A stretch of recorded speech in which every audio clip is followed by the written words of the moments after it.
Alright, hello. Hello, hello, hello, hello, hello. Hello, hello, hello, hello, hello. Hello, hello, hello. Welcome. Welcome to the stream. I am late. As always. I am here. I am late. I apologize for that. I did say I was gonna start at 10 o'clock. It is 10:45. Not exactly on time, but that's okay. Most people are prepared for that. I need to go back to what I was doing before because it legitimately worked. Where I say that I'm going to start in an hour and a half, and then I aim for 30 minutes before. Because for some reason that tricks my brain and I end up being on time. I'm not sure why I'm always specifically 30 minutes late. It just seems to happen that way. Like legitimately it just happens. Like just something happens to make me 30 minutes late. I don't know what it is. But I mean obviously I know what it is each time. Today I was talking to somebody. But it just I don't know, it just happens. I lose track of time. I'm really bad with time management. As everybody here already probably knows. But what is up? Hopefully everybody's doing well. Welcome to the stream. Today's a bit of a weird one. Bit of a weird stream today, but that's okay because we're hanging out, we're having a good time, and that's all that matters around these parts. Hair is stuck. I did shave my scraggly chin, which I think makes me look a lot less fucking scraggly. I really don't like this. I don't know. Because I don't grow a beard for some reason. I just grow the chin, which is fucking annoying. Also, for some reason, I mean, I don't know. Talking about my facial hair, some people probably don't give a shit at all, but I find it interesting. For some reason, the last time that it grew, right? Because I shave periodically. I don't really care too much, but I shave occasionally. Um, it grew uneven, which was very strange. One side like grew more, and the other side grew less. So I had like one big puff, and then like just like a small patch. It was weird. But I've just got like a weird chin patch that grows, which is kind of a pain in the ass, but it's whatever.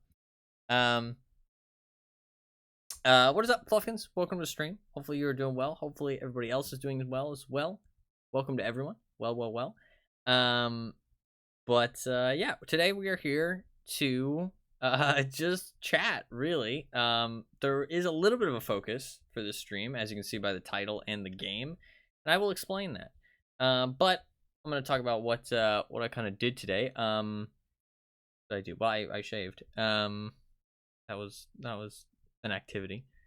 I did a whole bunch of fucking um did a whole bunch of did a whole bunch of like house chores type shit, cleaning, which was not particularly pleasant but had to be done, right? Getting in the nitty gritty and cleaning up. I did order my SSD. I figured that out yesterday. VODs channel is pretty much up to date, which is nice. I haven't uploaded the Man of War stream, but I will do that. And yeah, I did order the SSD, so that is gonna show up hopefully within the week, and we'll see if that actually fixes the PC issues. Because yesterday we did still have some issues while playing Man of War, which is really unfortunate. I did have some pizza, which was nice. I actually ate some food, A plus, and yeah, that was about it. I was supposed to do a short today, but honestly, I got caught up with some other stuff. So I do have some Halloween plans tomorrow, and that's kind of like taking up a little bit of my focus right now, but that's okay. I'll try and get a short uploaded before I get caught up in Halloween stuff over the next 2 days. I'm not gonna be at home. So yeah, I'll try and get a short uploaded there because I don't want to fall behind on my upload schedule by like a long time because I'm already like 10 days behind. So try and get a short uploaded, but I just don't really have anything like ready to go, so I gotta like find something that I have an interest in editing because like the passion's got to be there for me, you know what I mean? Right now I don't really have anything on hand that I'm like excited about. So um just chatting stream, Pepe clap, PP clap, PP peepo clap. I don't really like the why is it called PP? It's a peepo, PP. How many there's Pepe, Peepo, PP. What else is there? There's Monka. Any others?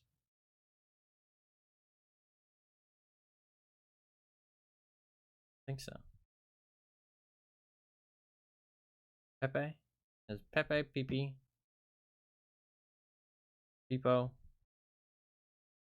Monka. I think that's about it. God, this emote is so cursed. Why do we have that emote? The fucking Ratka. These are so cursed. There's PP, PP Poof. There's Pepe. There's Pipo. There's PP. I guess because he's smaller, so they try to shorten it. I like PP Poof a lot. PP Poof's a good emote. There's a lot of great emotes. Thank you very much for your 85 stream streak, Fluffkins. That is insane. Would you like to add 100 votes to something for both your 75 stream streak and your 85 stream streak? A combined 100. You can add 100 to something. We are going to be bringing back the wheel at some point, but right now, I haven't gotten around to it. I will write that down. Add 100 votes to blank for Fluffkins. I'll add it to Mass Effect. Hell yeah. Thank you. Of course. Of course. We will get the wheel back in action soon enough. Obviously, just with the PC issues, it's really putting a damper on things, and hopefully you can understand that. I'm trying to still get some streams, you know, some fun times, but obviously the PC issues I've been having has really put a damper on it. So, still trying to have a little bit of fun and, you know, put out some good streams for everybody, but, you know, been kind of tough. But hopefully the SSD will fix it. If not, I got like one other idea, two other ideas, but it's not looking super great, but we'll see how it goes. Yeah, I don't know. I don't really know exactly what the plan is. But yeah, I'll try and upload a short before tomorrow. We're obviously going to do this stream today, which isn't going to be too long. It's going to be like maybe 3 hours. And then tomorrow I will not be streaming. And I might not be streaming on the 1st of November either. Just FYI. Keep that in mind. I might not. There might be a short stream on November 1st. There might not be. We'll see how it goes. November 2nd, I should definitely be streaming. Just FYI. I just got some plans over the next 2 days during Halloween, so I'm just not going to be home for most of the next 2 days. But I should be back like late November 1st, and I might have, you know, the energy to do a stream. But I might just go straight to bed.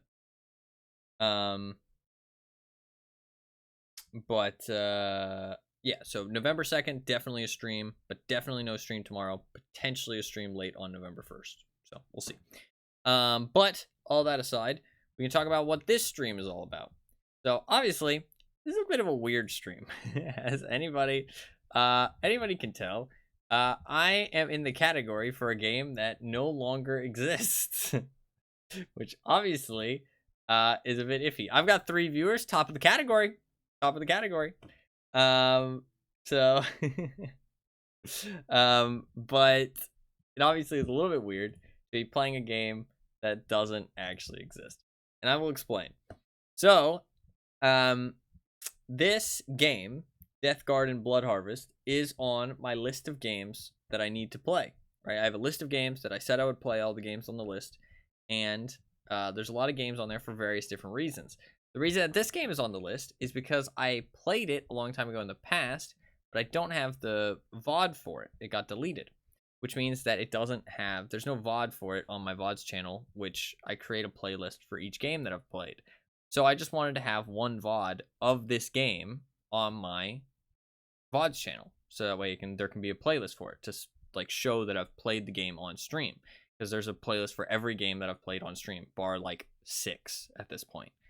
So I wanted to have a playlist for it, which means I need a VOD for it. The problem is that the game doesn't exist anymore. It was shut down. And I played it a long time ago before it shut down. Right before it shut down, we played some on stream, and obviously the VOD got deleted. So I was like, well, how can I play a game that no longer exists. Well, you can't, obviously. But what I can do is do a little stream, do some chatting. We can talk about the game, try and like, you know, look at some clips, some gameplay of it, read some articles. I don't know, read the Wikipedia page. Who knows?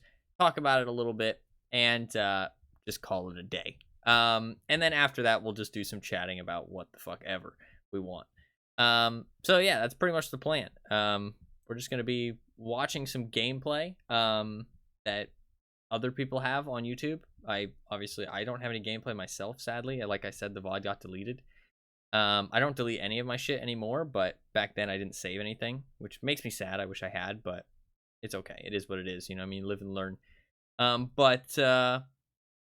You know, people say that you live and you learn, but you don't actually live and you learn, because live and you learn is kind of like, I mean, the idea is like you live, like you experience life and you go through experiences and you learn. But the reality is that you make mistakes and you learn. You don't learn from being successful. You learn from failing. Like that's the reality. Like you don't learn anything from succeeding. So living is a mistake. Okay. Anima's here. Somebody's shitting his Cheerios. He's here to let us know that life is a lie. What is up, man? It's good to see you as always. I mean, I don't even disagree with you, honestly. That is a very strong statement, but I'm not even sure I disagree. What is up, man? It is good to see you as always. Hopefully you're doing well. But I find it really interesting because you do just learn as you go through. Like now I am more mindful of stuff that I save. It's not really a mistake, so to speak, because like at the end of the day, everything is kind of inconsequential. But that's also on the flip side as well. Because everything is inconsequential, you should do what makes you happy. You know what I mean? Whether it's silly, whether it's stupid, it doesn't matter. It doesn't matter how small or insignificant you may perceive it as. If it makes you happy, it makes you happy. As long as you're not hurting anybody else, do whatever you want. You know what I mean? That's always my motto. As long as you're not hurting anything else or anyone else, as long as you're not hurting any living creature, that's fine. You know what I mean? Like, just do what you want. And I think that's like just a good way to go about things. So I like to save all my stuff. It makes me happy to save my stuff. Like, I just enjoy it. I enjoy seeing the history. I enjoy seeing like old videos of games I play. I enjoy seeing old videos of me. You know what I mean? It's just enjoyable. You know what I mean? To like be able to see those like parts of history and have stuff saved for like every game I've played and all the streams I've done and stuff. It really makes me sad that like the main things that really make me sad that I didn't save is clips of me playing like different games. Like all these games that I have like written down on the list that I've never played before. And playthroughs of like I played through Borderlands 3, Dark Souls. I think that's about it, honestly. Those were like the main things that I really like miss. Those were like big things that make me kind of sad not to have. I don't know if there was anything like else though. I think that was mostly it. There's probably some other stuff that I'm not remembering, but that's like mostly it from what I remember. But now I save pretty much everything. The VODs channel is honestly fucking kicking ass. I really love it. It really makes me happy. And honestly, no joke, the VODs channel, I mean, I don't really count viewer numbers because that can just be somebody clicking on the video, watching like 20 seconds, and then clicking off. But the fucking watch time? Like, bro, people watch 200 hours worth of my VODs channel like every month. That is insane. Like, that is insane. Like, that is a huge amount of hours. 200 hours. Like, that's 200 hours of just me yapping. That they're fucking, like, that's crazy. Like, that's insane. Like, the idea of that. Like, imagine someone, like, just anybody in chat, imagine someone watching 200 hours of you playing a video game. Like, isn't that's just an insane concept. Like, it's insane. It's really, it's a cool feeling. You put out so much content, we can't keep up with it. I mean, I don't know that I put out that much content, because a lot of my YouTube stuff is like reused stream stuff, and the VOD stuff is just reused stream stuff. You know what I mean? So, but the problem is that people can't watch everything. You know what I mean? Like, people have to, like, live their own lives. You know what I mean? Which is perfectly fair. So they can't keep up with everything that I do, as long as I'm putting out, you know what I mean? Like, if I'm putting out like 8 hours of stream a day, like, most people aren't gonna be able to keep up with that. You know what I mean? Like, they have other things to attend to. So even if they wanted to keep up with it, they wouldn't be able to. So you're gonna miss some stuff. You know what I mean? But I wouldn't say that I put out like a crazy amount of content. But I mean, I put out a solid amount though. I don't stream every day though, which is a bit of a shame. I wish I streamed every day. I mean, I do really try, but it just doesn't work out that way sometimes. But I really enjoy saving everything. I know, like, some people would think it's dumb, but it makes me happy. You know what I mean? And like I said, like, I'm not hurting anything. So if it makes me happy, that's what matters. You know what I mean? It's like, I feel like that's a great rule to live by. You know what I mean? Like, if you're not hurting anything, do what you love. You know what I mean? Like, that's all that matters. It's something that I feel like is just a great, because, like, at the end of the day, like, what matters? You know what I mean? Like, people say, like, oh, you know, like, get a life, or people say, like, oh, you know, do something productive with your life and all this kind of stuff. And it's like, it's all this, like, kind of high horse, like, type of talk, because people view some things as more, like, more influential or more impactful than other things. But at the end of the day, we're all gonna fucking die the same. You know what I mean? Like, who the fuck cares? You know what I mean? Like, live your life how you want to live it. You know what I mean? Like, if you're not hurting anybody, do whatever you want. You know what I mean? Like, if you want to, like, just play World of Warcraft for your whole life, then do it. You know what I mean? I think the main thing is being sure of what you want, though. You know what I mean? But I think that's also a scary part of life, because you have to realize that you can't do everything. And I think that's a very scary concept, and it takes a lot to wrap your head around it. The idea that you will miss out on something that you love doing in life. You will never get to experience it. It will be something that you absolutely love, the feeling of, the experience of, but you won't get to do it. You won't even know that you missed out on it, because you just can't experience everything. There's no way that you can experience everything that you'll enjoy in life. You will miss out on some things. And so it's not so much that you have to think, is this what I enjoy the most? Is this what I should be spending my time doing? You have to ask yourself, am I enjoying this? That's it. Like, are you enjoying it to a level where you're happy? You know what I mean? Like, are you deeply happy on the inside? You know what I mean? Not just like, oh, are you getting some dopamine here and there? Oh, you know what I mean? Are you feeling validated by other people? But are you deeply happy? And if that's the case, then you can't sweat what could be. You know what I mean? You can't sweat what could be greener on the other side. Because at the end of the day, there is something out there that you'll enjoy more, but you'll never find it, no matter how hard you try. So why chase the rainbow when you'll never reach the pot of gold? You know what I mean? Like, instead, enjoy what you enjoy, because time is too short to go chasing something that you will never find. I don't know. It's a hard thing to grasp, though. Like, even though I'm talking about it, I still don't feel like I've fully grasped it. But I know that it's the reality. You know what I mean? Like, it's just this, like, humans struggle with time.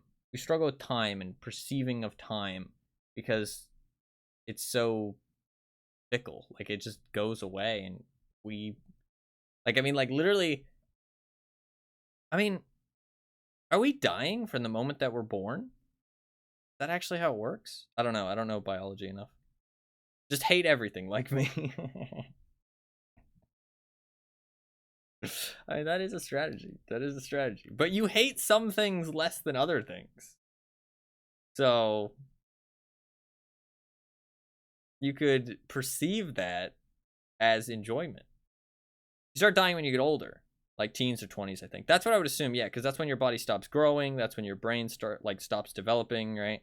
So I would assume that's where you that's when you start dying. Like you're on the decline from then on. You know what I mean? But I don't know biology enough. But I mean, like, that's like a crazy concept that you're just like, I mean, like, I would say that I'm probably already dying. You know what I mean? Like, from here on out, it's just downhill. You know what I mean? To be fair, I thought that fucking, like, everything after 21 was going to be downhill when I was a teenager, so. I don't know why I picked 21 specifically. It was either 21 or like 18. I don't know. I always had the thought that everything was just going to be downhill. Life was just going to be downhill from that point. I mean, I haven't been exactly wrong. Okay, that's a little bit too depressing.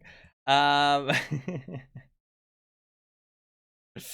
life has some good things in it. Life can also be a bitch, though. Sorry to be depressing. But what was I talking about? VODs channel? Oh, that I'm sad that I don't have any, like, some stuff saved. That's the thing. Everything after achieving sense of self, earliest memories, is downhill. That's a dark take, but I also don't completely disagree. So I guess I'm in the same ballpark as you. Because, like, your sentiment intrigues me. Which means that I don't inherently disagree with it, which probably means we're in the same wheelhouse. Yeah. No, I mean, like, I don't know. Even if life can be tough sometimes, there's always positive moments. You know what I mean? There's always positive moments. There's always stuff that can shine through the clouds and kind of, you know, spark some joy. And I mean, you only get to live once. You know what I mean? Like, as much as fucking, as much as YOLO is like kind of a cringe thing, like, you genuinely do only live once. You know what I mean? And that sentiment of, like, don't waste it, don't miss out on things that you might enjoy, is a sentiment that I agree with very strongly. As much as that saying is cringe these days, because people like, YOLO, bro. As much as people overused it in that way, I think it's a good sentiment. You do only live once. You got to cherish what you've got, and, you know, live life to the fullest as much as you can. Try and enjoy it, even if it's tough at times. I don't know why we're talking about serious life stuff all of a sudden. Like, fucking life experiences.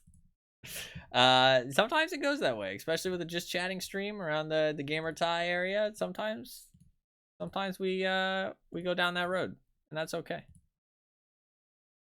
That's okay. You're still achieving a sense of self. You're winning. I mean, honestly, I might still be. I can't fucking remember anything. I don't got no memories. Somebody told me it was Wednesday today, and I was like, shit, I thought it was Monday.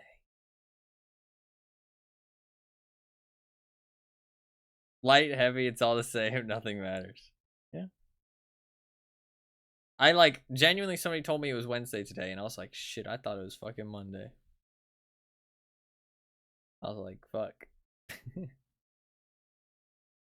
That's how bad my time skills are.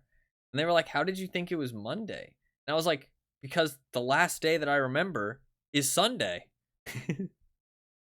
So I assume that it's Monday, because yesterday was Sunday. But no, apparently yesterday wasn't Sunday. Yesterday was Tuesday.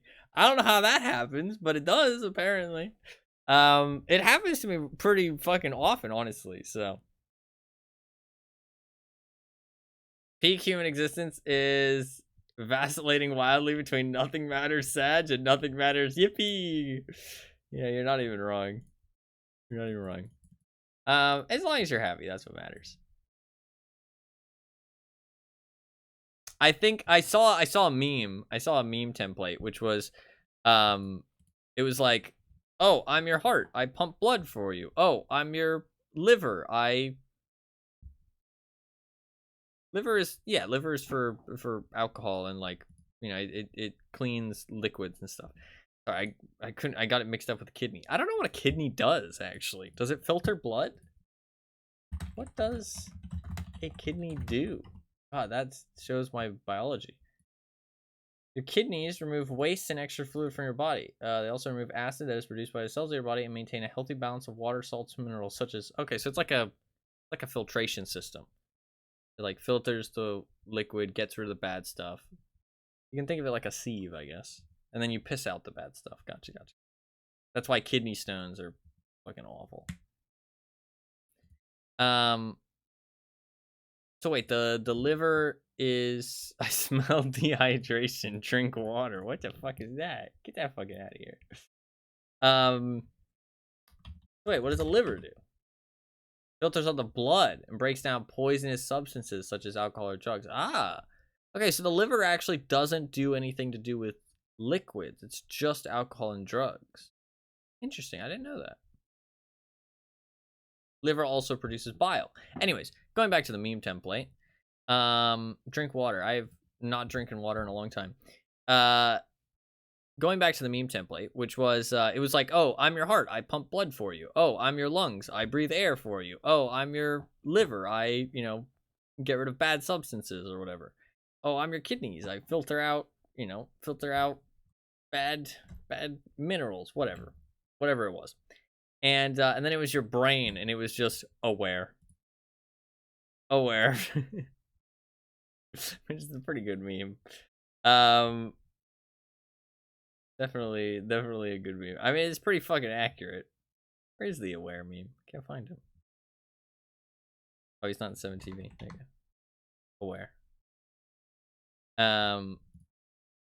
Which I mean is very true. It's very true. But I mean, our brain gives us the sense of self, right? So, but that was a very much a derail. Sorry, we're supposed to be talking about the game, and we were going to talk about other stuff after. We can talk about the game. So firstly, I might just try and launch the game and see what happens. I'm kind of interested. So I played this. I can actually see exactly when I played it. I played it in December 21st, 2019. And we played for 107 minutes. It was on stream, I remember.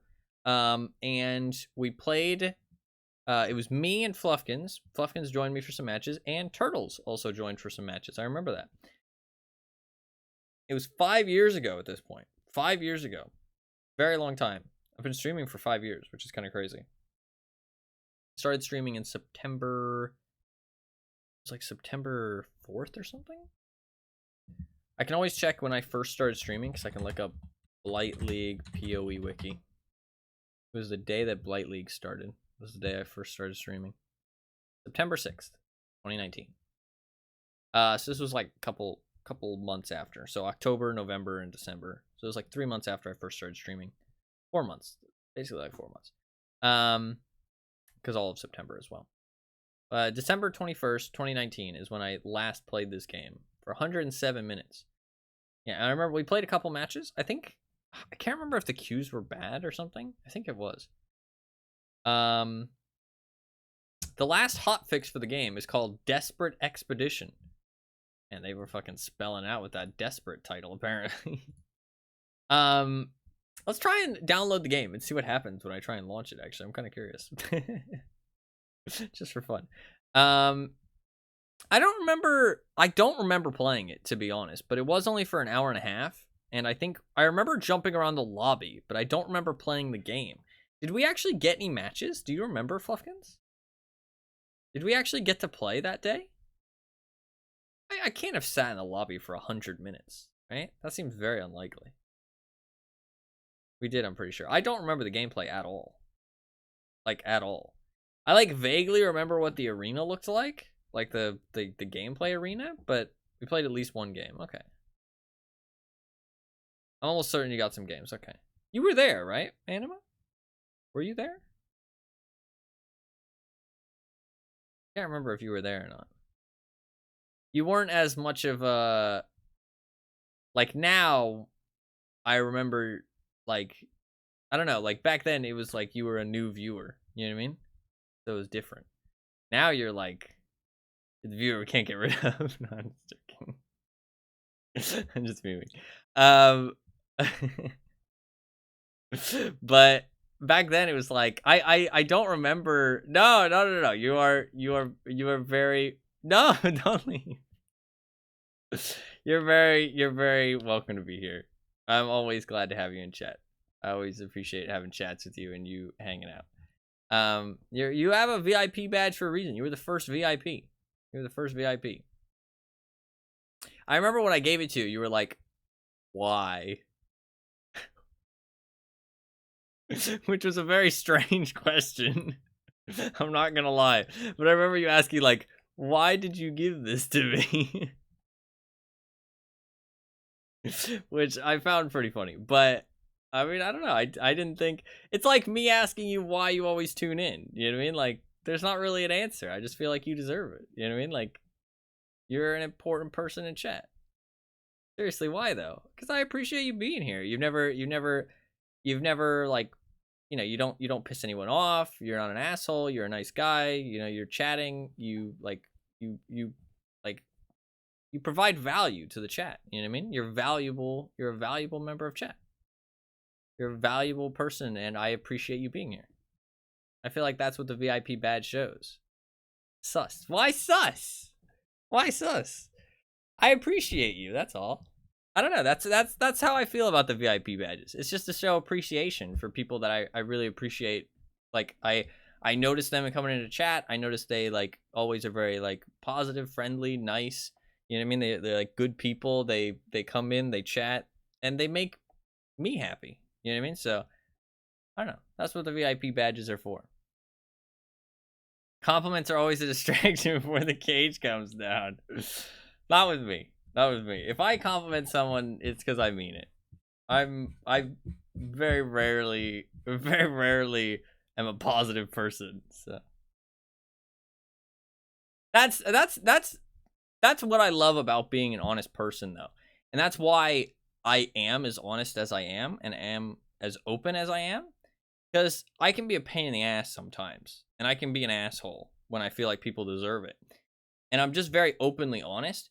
But the reason that I am so openly honest is because I really hate the fakeness of the world and this kind of like society norms of everybody just like kind of talking to talk and just being like blanket nice to each other without actually meaning it and saying things that have no real substance to them and no real meaning. Because I like to think that the people who know me know that if I'm saying something, I mean it. Whether it be a rude thing, whether it be a nice thing, whatever it is, they know that I mean it and they know that it's real. And that makes me feel like they know that when I'm saying something nice, when I'm saying something supportive, that it actually comes from the heart and is true. You know what I mean? I'm not saying it just to say it. I'm saying it because I mean it. And I feel like that's the best way I can get across and make people more believe what I say and kind of, but I know that that's not how society works. You know what I mean? So people aren't going to take it that way. People are just like, oh, you're just an asshole. Why are you so honest all the time? You know what I mean? Because like sometimes people don't want you to be honest. You know what I mean? But I don't know. I feel like it's just a better way to live. I feel like I appreciate it. So that's who I want to be, if that makes sense. And then I hope that the people who appreciate it as well, I'll find them eventually. You know what I mean? And can surround myself with people who also appreciate that quality. But it's just not normal these days. A lot of the time people are just like it's all just like very like it's not fake to be fake. It's just fake. Like fakeness, it's not even fake. It's just like empty. You know what I mean? I feel like a lot of it. It's just like empty. Like, oh, hey, how you doing? You know what I mean? Like they don't actually care how you're doing. You know what I mean? It's just like, oh, how's your day? You know what I mean? Like that kind of stuff. Like they don't really care. You know what I mean? They're just saying it because that's like what they should say. I don't know. It pisses me off. But I'm a weirdo. So I don't know. I'm a very like black sheep kind of person. I feel like I don't really fit in with a lot of crowds. Um, but it's what it is. Um, but I'm just a very honest person. It's who I am. It's who I've always wanted to be. It's who I always will be. I don't know. I feel like it makes me happy, and I would appreciate it in other people. So that's how I present myself. And if people don't like it, that's one thing actually. I know this is again talking about life stuff. I'm not sure why. I'm just rambling. But is that I have always said that I don't care what people think of me, right? I don't care what people think of me. And I realized that as I've gotten older, I was like, but why do I care what this person thinks? If I don't care what people think of me, why do I care about what this person thinks? Why does it aggravate me if people think this about me? And I realized that what it is that I don't like when people think wrongly of me. People like label me as something I'm not. People make assumptions about me, or people like think of me in a way that's just not true. You know what I mean? That bothers me. You know what I mean? And you can't ever change that. But that bothers me. But if people just don't like who I am, that does not bother me at all. Like, it genuinely does not bother me. And that is such a weird thing, because there is people in my family that I will just openly say I don't really like them. You know what I mean? And that really disturbs people. Like, you just aren't supposed to do that. You know what I mean? You aren't supposed to say that you don't like people, which is really weird to me, because it's just natural for some people not to like other people. You know what I mean? Like, I don't mean any ill intent by it.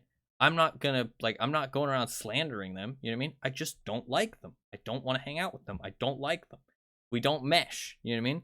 But that bothers people. It's like insulting. And it's like, but that's not the intent behind it. I don't care if people don't like me. If somebody said, I don't really like you, you know what I mean? Like, I would want to know why, but I wouldn't really care. Like, it's like, okay, that's fair. You know what I mean? As long as it's accurate, you know what I mean? If they said like, oh, I don't really like how honest you are, I'd be like, oh, you sound like a little bitch, but like, I wouldn't actually say that, but I'd be like, okay, you know what I mean? Fair enough. You know what I mean? Like, that's fair. I'm a very honest person. You know what I mean? Not everybody's going to like that. I understand it. But if they have some kind of assumption about me that's incorrect, that bothers me, because I don't like the idea of people thinking of me in like a way that I'm not. But you can't stop that.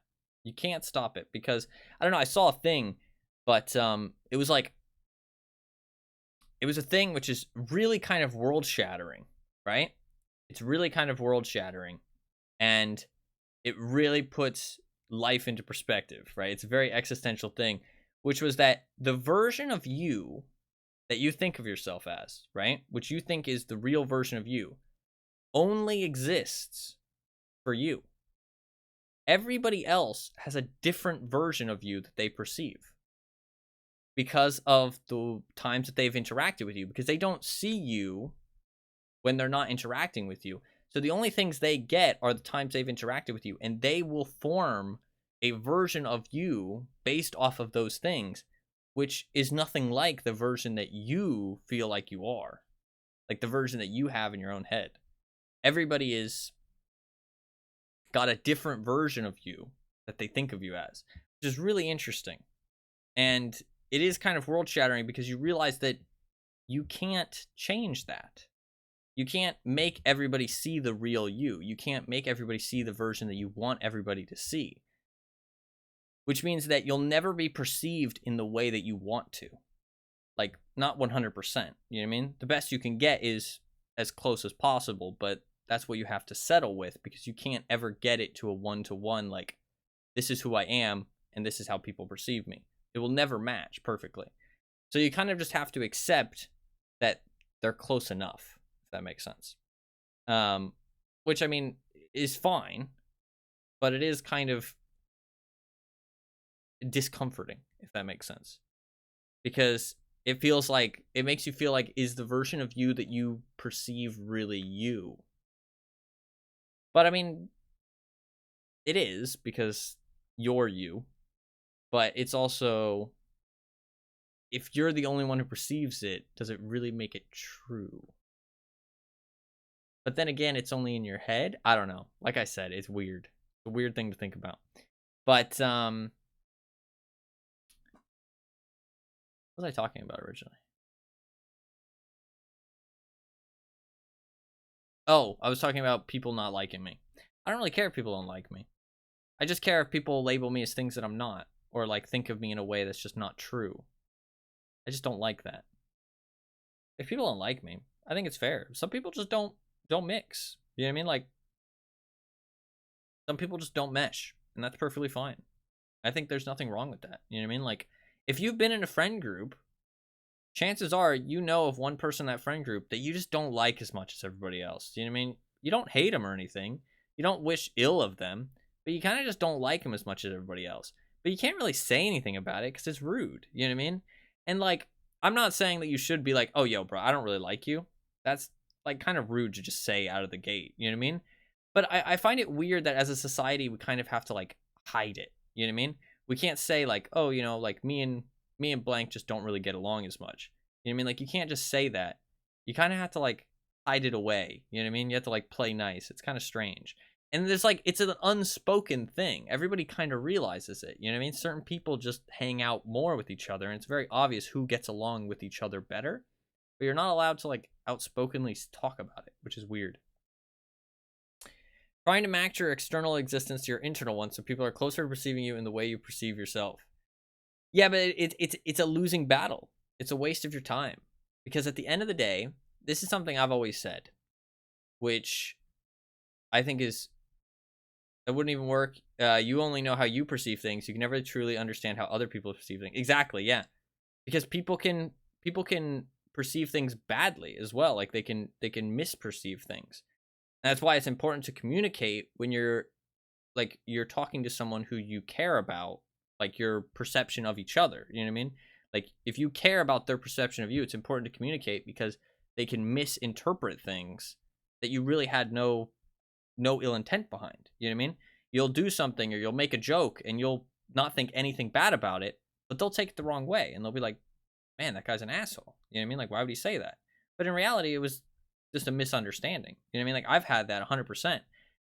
And I think everybody's had that. You know what I mean? Where, like, either somebody's thought badly of you, of something you did that you really had no ill intent about, or you think badly of somebody else, and then it kind of turns out that they really didn't mean anything by it. And it was just like, oh, you know what I mean? Like, I really blew that out of proportion. You know what I mean? Like, it happens sometimes. Like, it's natural. Like, there's like so many, like, it's just weird. I mean, it would be good if we could communicate better with each other, to be fair. English is kind of questionable sometimes.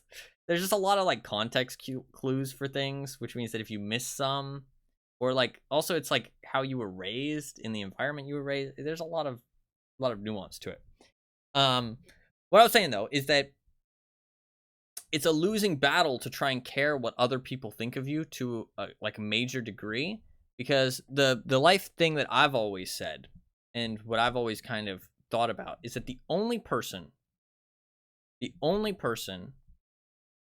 that will be with you when you die 100% is you.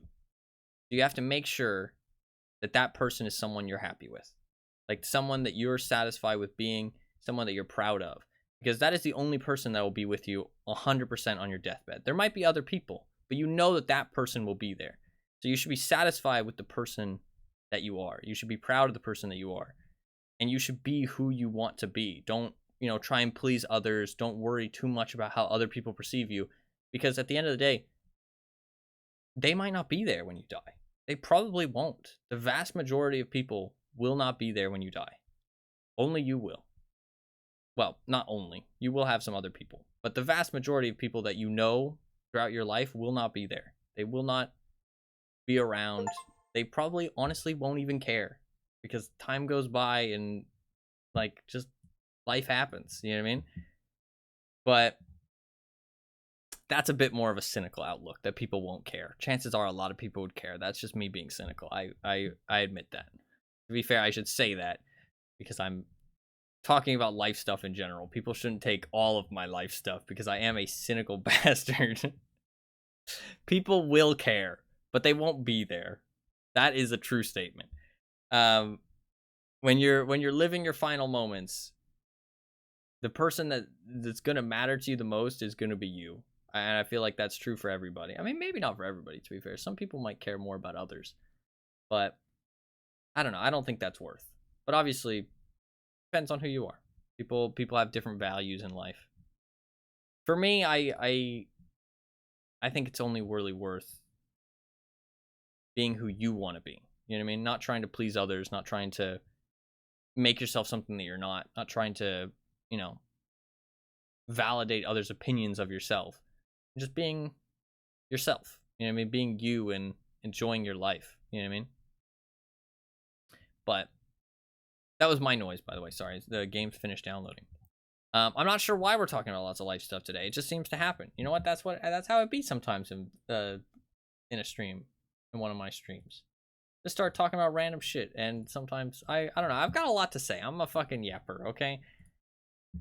Listen, I'm gonna try and stop being depressing now. We're gonna talk about the game because I said we would, and we're gonna talk about the game. I'm sorry. Life talks with Ty. Depressing. Yeah, who would have guessed? Anyways, Deathgarden Bloodharvest. Long name, by the way. I'm not actually a big fan of that name. It's a bit of a long name. I feel like Deathgarden would have been fine. Deathgarden? I love it. I don't know. It feels like I don't really like the like I feel like it's like the weighting of the words. It's like a little bit too even to me. You know what I mean? Like Deathgarden, Bloodharvest. It feels like 50-50. I would like a little bit more of like a 75-25. You know what I mean? If that makes sense. Very long for a 2-word name. Yeah, it is very long. It's a very weighty name. I don't know how else to explain it. Like maybe if it was like Deathgarden the Harvest. You know what I mean? That could be better. Or Deathgarden. I don't know. Just Deathgarden, I feel like isn't too bad. Or Bloodharvest. Bloodharvest isn't too bad. That makes it feel a little bit too dark though. I feel like Deathgarden would have been good. Just Deathgarden, all one word. But obviously words are pretty specific. There's a DLC. I have a DLC. We're just gonna look at random stuff about this game, to be honest. So I'm gonna try and launch it. Let's see what happens. I don't think I've ever tried to launch it like a dead game on Steam before. Let's see what happens. Starting Battle Eye service, launching the game. Okay, it's launching. Okay. There's a little opening window. Okay, the game's launching. It's going full screen. Couldn't have made it any edgier if they tried. Oh, there's a loading screen. Got Battle Eye, Unreal Engine. Press any key to log in. There's a loading screen. So this game was really weird. It was like... Was there any lore? Do you remember any lore about it, Fluffkins? The game cannot connect to your API. Unfortunately, something is blocking your connection to our services. Please verify your firewall, router, and VPN settings. If the problem persists, please contact support. I'll contact support, all right. Your game's dead. Fix it. Now I want to. We're gonna look at some stuff to see why the game actually shut down. Because that's actually something I'm always interested about. Because a lot of people have this sad notion that if a game shuts down, it's because it was bad or that it deserved to die. It deserved to be shut down. It's a stupid notion. Just because a game dies, just because something doesn't do well, doesn't mean that it was bad. Especially when it comes to games in general, because the game market can be very fickle and very like trend based at times. Honestly, games can succeed just because they were at the right place at the right time, and games can fail just because like they were in the wrong place at the wrong time or bad marketing, stuff like that. Bit of a shame. I'm just gonna try again, see if anything happens. I don't think it will. Yeah, so that's all you got. We can bring up the screen, honestly. Kind of interesting. You can actually rack up some fucking some hours. Making a game in direct competition with their own game was a truly forehead move. Yeah. Wrong on that.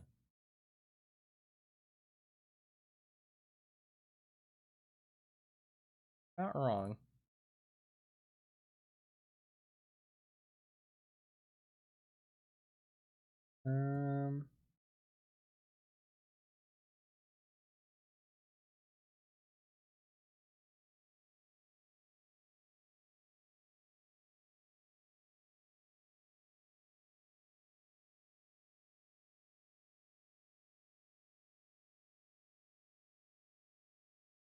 Oh, I can't do a game capture. That's fine. We can just do a little window capture just to show you guys what it looks like. Down with that. Yeah. Show you guys what it looks like. It's a cool logo. You can't see the interface. That's really weird. You can only see the logo. It's a pretty cool logo. I like the dead bodies on the antlers. Kind of a sick logo, actually. This game was a lot more gruesome than DBD. Like, honestly, like I mean, there was guns, and I mean, like, it was like hunting people. I feel like the horror slasher vibes is a little bit more chill. You know what I mean? In comparison, than somebody like hunting like humans as sport with like a gun. You know what I mean? I don't know. Like, I know that DBD has that same kind of elements, but this game just felt more brutal for some reason. You know what I mean? Like, it just feels more like dark and brutal. But at the end of the day, like, DBD has the same elements. It just doesn't feel quite the same. DBD is like a bit softer in a way. Like, even though like the concept is still pretty like dark. Because I mean, like, you know, like there's some dark stuff in DBD, but it just kind of like feels a bit like glossed over. Like, in terms of like, it's a bit like shiny and clean, if that makes sense. Comparison to like dark and brutal. I like the logo though. Cool. This is a cool piece of artwork. Sadly, I don't have any gameplay of myself. It's a bit of a shame. Hunting someone with a gun is more detached than hunting someone with a chainsaw. I don't know. It's the idea of like dehumanizing and like just thinking of them as like prey. You know what I mean? I feel like that's like kind of dark. There's some achievements. There's 5 achievements. Escape the garden 10 times. I escaped 3 times apparently. Deliver a total of 500 blood across matches. 133 blood delivered. Not a quitter. Complete 50 matches as either a runner, hunter, or a combination of the two. I completed 6 matches. Wow. Down a total of 50 runners. I downed 14 people. Power up a total of 100 drones across matches. I powered up 17. Obviously, I don't remember what any of these mean, to be honest. Escaping the garden 10 times has an 18% completion rate. Delivering a total of 500 blood has a 15% completion rate. Complete 50 matches, either a runner, hunter, or a combination of the two, has 10%. Down a total of 50 runners has 6%. 6.6. And then drone, power up a total of 100 drones has 6% as well. A flat 6%. I mean, that seemed like pretty simple achievements. How long was this game out? Oh, there's no store page. Bit of a shame. You think we could way back machine it? Probably, right? What's the links to... Shit, they have a number. Yeah. It's store.steampowered.com/app/number/ the name of the game. It'd be kind of hard to find it. Maybe there's a... Maybe the number of the app? Ah, app ID. I found the app ID. I did find the app ID. So would that work? We're gonna do some sleuthing. So the app ID of DBD is 381210. And if I go to the store page of DBD, it is that exact number, yeah. So if I go to the Wayback Machine, Internet Archive,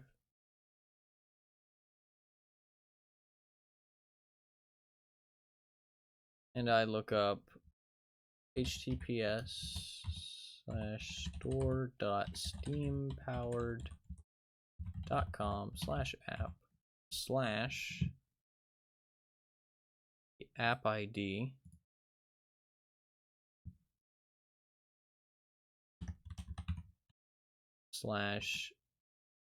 /Deathgarden :_Bloodharvest. That should work, right? That should take me to the page.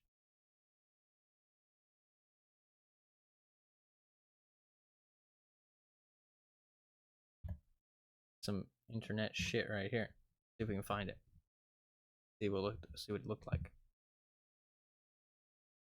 No, it's not archived. Not archived. Oh, that's a shame.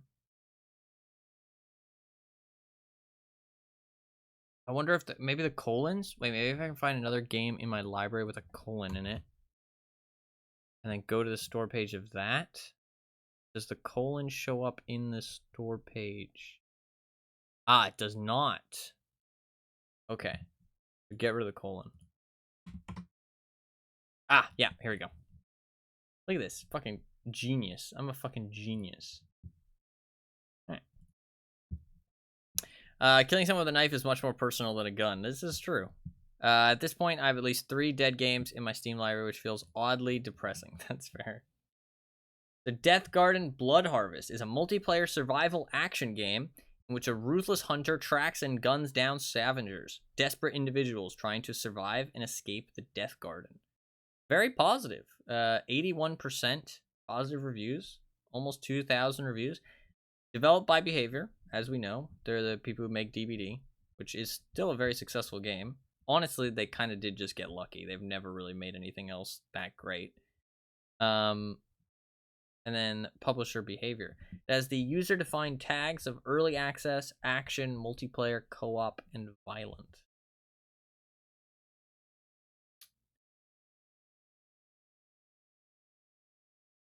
The compensation plan. Oh, it was a paid-for game. Oh, that's interesting. I never really thought about that, but yeah, that makes sense.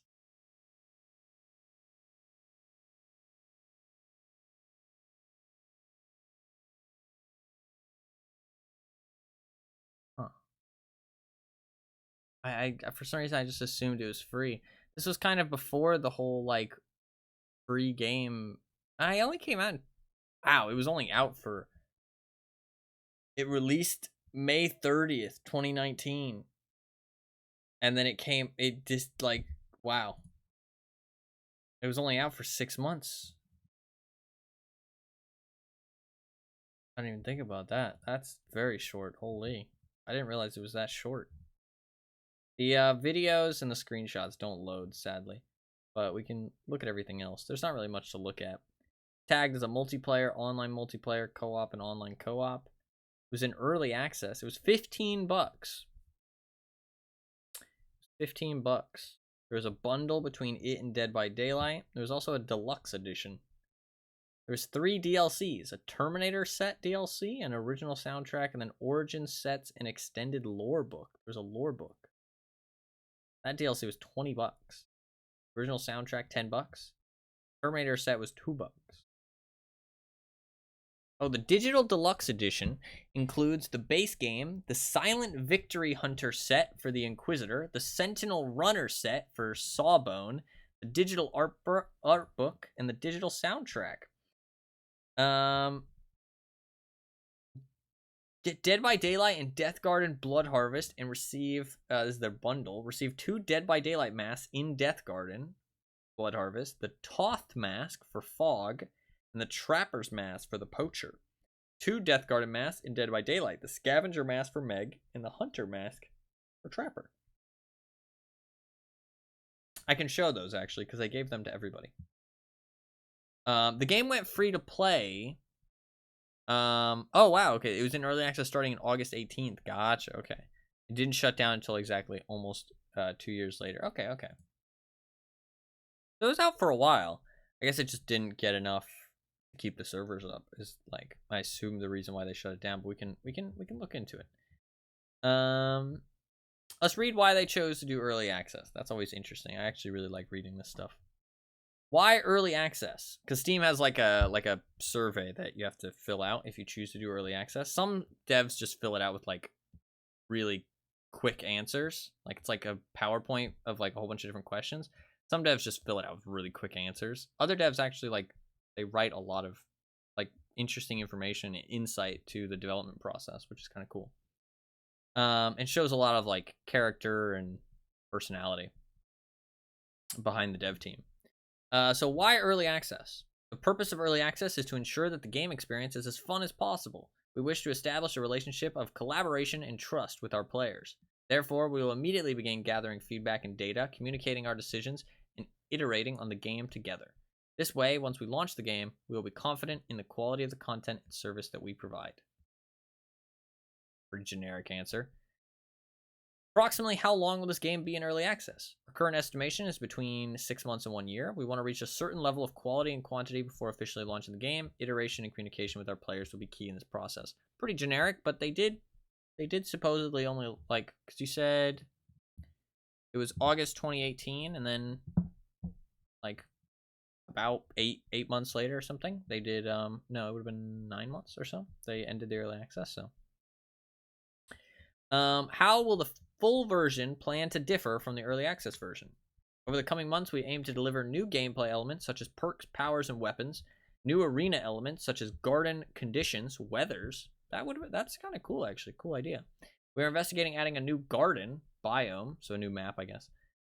New cosmetic progression elements to highlight and reward player dedication. Like the prestige emblems in DVD. Quality of life improvements such as game optimization and regular balancing efforts. That explains a lot, actually. That statement explains a lot. Quality of life improvements, such as game optimization and regular balancing efforts. That's not quality of life. That's like needed things. That's like things that you are like required for you to do. That's like the bare minimum. Quality of life is like, I don't know. Cass Marshall of Polygon called the game The Hunger Games combined with Judge Dredd, praising the concept of the game but criticizing the maps as disappointing due to their generic nature and calling hunters too powerful when played by skilled players, despite scavengers being more fun to play. I wonder which side they made in DVD. That's a good question. Live service features such as in-game news and anti-disruptive behavior measures. I guess it's like stop people from griefing and trolling and stuff.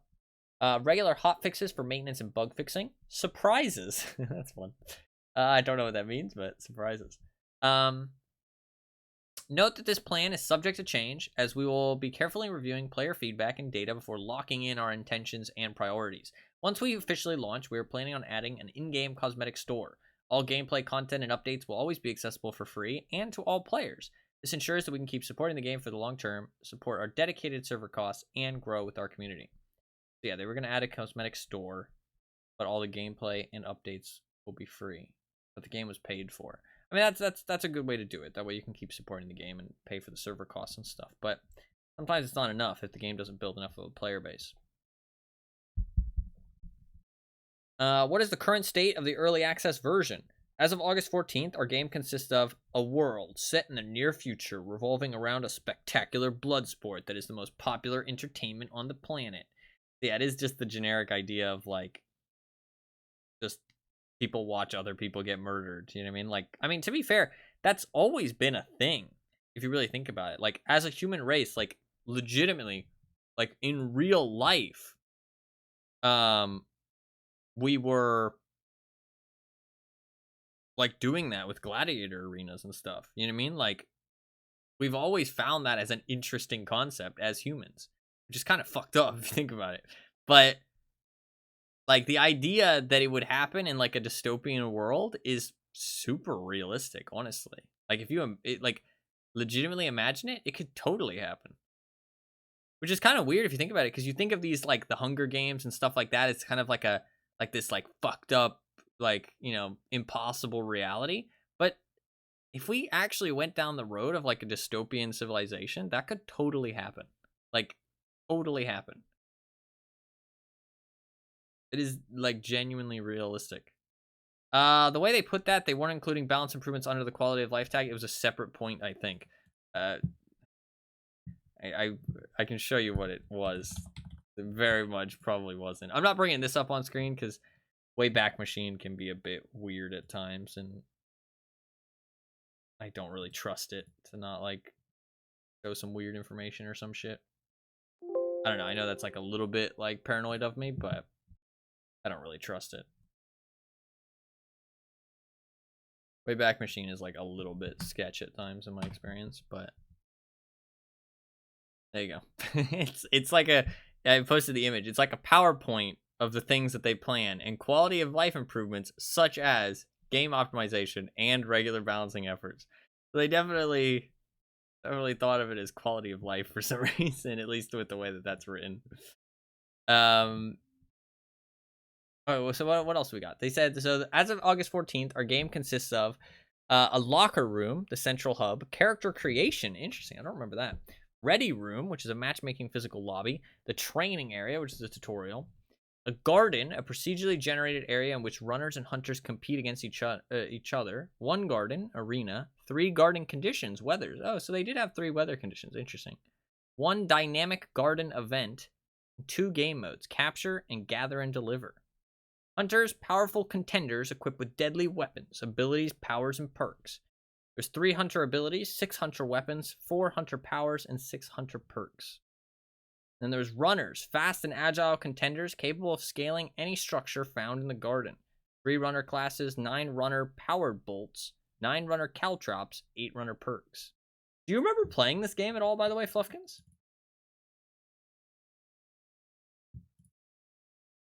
Do you remember playing this at all? I don't remember playing this at all. Rewards in the form of cosmetics and titles that you can collect to learn more about the lore, showcase your performance, and express your personality. 30 hunter career progression cosmetics, 10 complete sets, 10 hunter career emblems, 30 runner career progression cosmetics, 10 complete sets, 10 runner career emblems, 130 hunter seasonal titles, 130 runner seasonal titles, exclusive cosmetics for early access players, deluxe edition owners, and Dead by Daylight owners. Live services to enjoy an enjoyable experience for our players. Dedicated servers located in Ohio, Frankfurt, and Seoul. Anti-cheating measures. Opt-in voice chat. Play with friends. And pop-up news. I mean, honestly, like, if all of that was available on early access release, I mean, it sounds like they provided a good, like, starting point for the game to be successful. Honestly, all things considered. Will the game be priced differently during and after early access? While we intend on doing sales and free weekends in the future, we currently do not intend on changing the regular price tag. To thank our early access players, we will grant them exclusive Groundbreaker, Hunter, and Runner outfits. They will also get to keep their progression and the rewards associated with them when we launch the game. How are you planning on involving the community in the development process?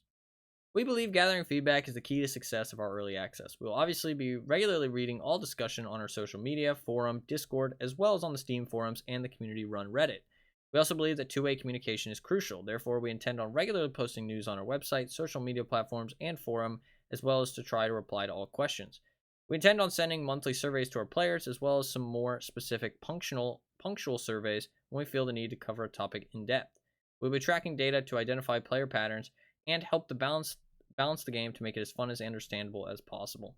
That's actually one thing that I will say. Steam forums. No, yeah, the Steam forums are kind of whack. The posts on there are like unhinged. I wish I had gotten more into it before it shut down. Hell yeah. Well, not hell yeah. Sag. It's cool that you think of it fondly though. How much playtime do you have? of it. How much did you play? Played 3.2 hours. Gaming. Played 3 times as much as me. Like a professional. So, this is interesting because, that is one thing I will say about behavior, is that they do actually communicate pretty well. Like, legitimately, they do communicate pretty well. Compared to most people, like most game devs, they actually communicate pretty well with the ideas behind things. Like, obviously, they've had a long time to get to that point with DBD, but I feel like their communication has always been pretty solid at the end of the day. I think the problem is they don't take the right information into account, or they take too much information into account, and they try and listen to everybody, including the very vocal, like, groups of players. Which is a bit of a shame. And I feel like they do cater towards the majority and stuff a lot. But I do feel like they do a good job of communicating what they're thinking and what what is happening with the game. Like, I feel like with DBD, I always kind of know where stuff is heading and like the new changes that are happening and stuff. Like, they do a decent job of communicating, especially compared to a lot of other devs out there. Like, as a Tarkov player, I know that, it can be a lot worse. You know what I mean? Like, we do know what's happening. We do know what they're working on. They've got decent roadmaps. You know what I mean? Like, what's coming up. Like, shit changes sometimes. It doesn't always follow the roadmap, but it does. That happens. So, not much. I only learned about it through the news of it shutting down. Yeah, I only really learned about it from the news of it shutting down too, honestly. So maybe that was like one of their failures. You know what I mean? Was the lack of advertising? Because, I mean, like, even when I was playing DBD back then, I hadn't really heard about the game until it was shutting down too. Like, maybe in like passing here and there, but like not majorly. You know what I mean? Like, I really didn't get much information. So, like, I didn't hear about it. What's interesting?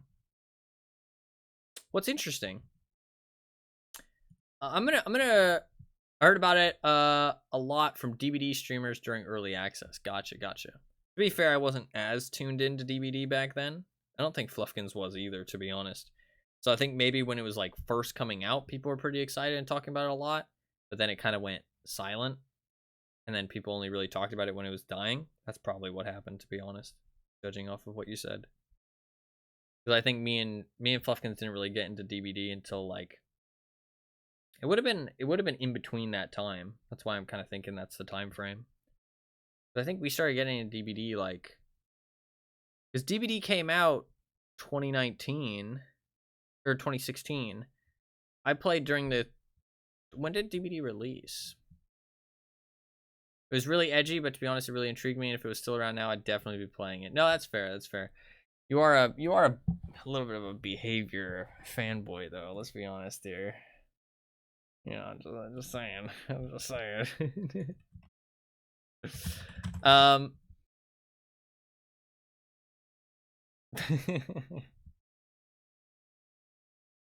I don't like their other games. No, yeah, that's fair. But you are obsessed with DBD, to be fair. So, Dead by Daylight came out in June 14th, 2016. That was the release date for it. I don't think there was any early access for DBD. There was a beta, but I think that wasn't like an early access thing. I think that was like a beta thing. Because that lines up with when the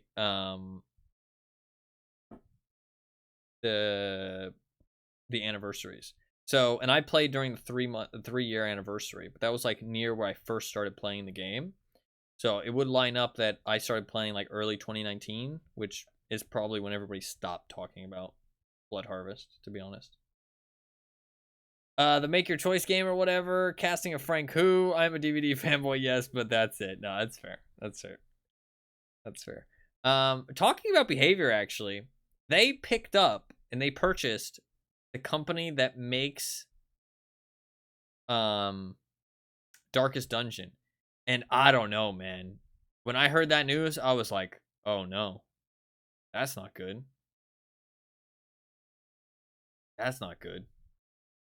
Ask most people what games behavior have made, and they'll respond games. Behavior is DVD. Yeah. I heard about that. Yeah, we talked about it. I don't know. Like, supposedly they're gonna be pretty hands off with Darkest Dungeon, but they like recently shut down a company that they had bought. Like they recently bought a company, and then like a year or two later they shut it down. They were like, "Oh yeah, we're cutting, we're shutting it all down." And it was like, dude, Darkest Dungeon is a pretty fucking good game, so that scares me. Like hopefully they're just doing like a Tencent kind of thing where they're just like, hey, we're just gonna buy this company because it's like a good deal, and we're just gonna let it do its thing. You know what I mean? Like, don't mess with it. Just let it do its thing. Let it make us some cash. You know what I mean? Like that kind of thing. Although I don't understand the whole logistics behind that because obviously they're not just buying shares; they're buying like the whole company. But I assume that's like when you buy like the majority of the shares, from my understanding. Like you buy ownership of it by purchasing. I don't know. Darkest Dungeon was a good game. Darkest Dungeon 2 kind of missed the mark though, in my opinion. I feel like people still liked it though. I feel like people still liked it. I mean, that might be your opinion, but I feel like people generally liked it. Only 75% positive. To be fair, that is kind of low considering how good Darkest Dungeon 1 was. Like Darkest Dungeon 1 has like 91%. 75 is definitely a drop.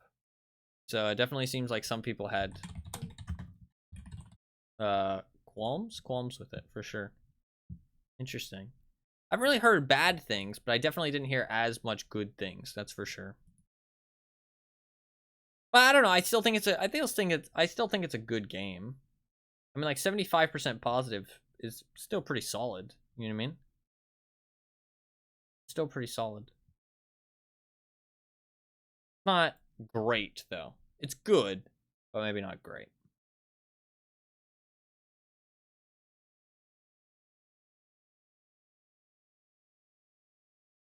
I wonder what they're working on next.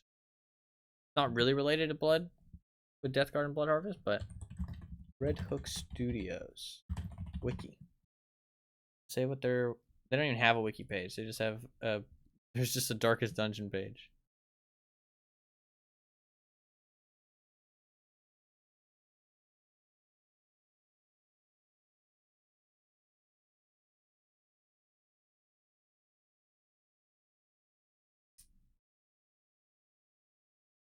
I wonder what their next project's gonna be then. I wonder if they're gonna go for a Darkest Dungeon 3. I don't know. It's not like a bad game, but it diverges a bit too much from the original formula for my taste. Really? That's interesting. I wouldn't expect that. I feel like a lot of the times when you have like a sequel to like a unique concept like that, the trap that they fall into is not actually like doing enough new. You know what I mean?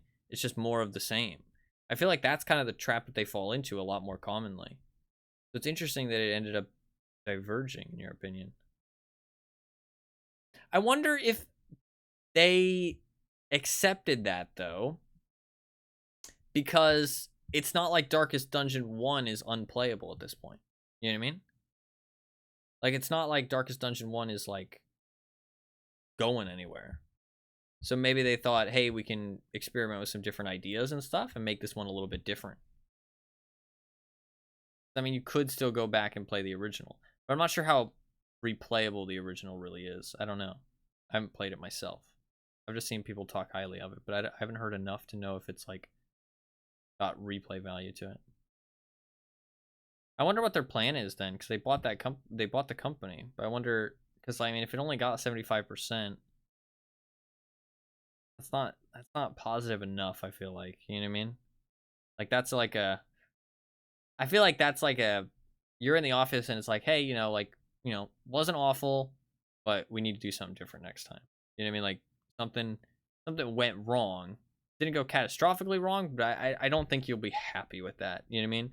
You might be satisfied, but not like happy about it. You know what I mean? Or maybe happy but not satisfied, if that makes sense.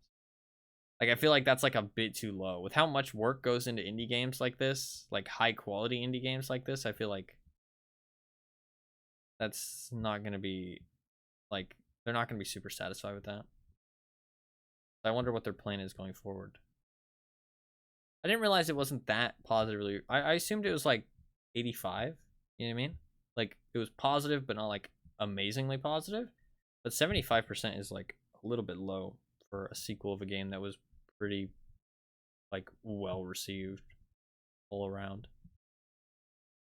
It has 16,000 reviews. How much does the original have?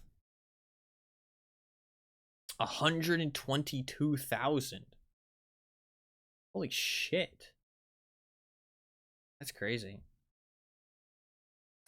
Yeah, there's no need to just make Darkest Dungeon again, but I prefer something that builds upon the original rather than rewrite the formula. Just my own personal opinion, though. No, that's I think it's a fair opinion to have. I think it's a fair opinion to have. That is true. Building upon the original. Oh my god. My phone alarm just scared the shit out of me. Sorry. Usually have my phone off while I stream. It's the same alarm, by the way.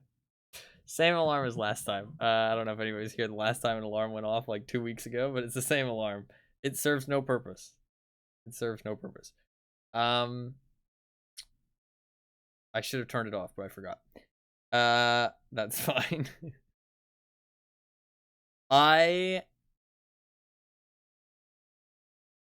That's interesting because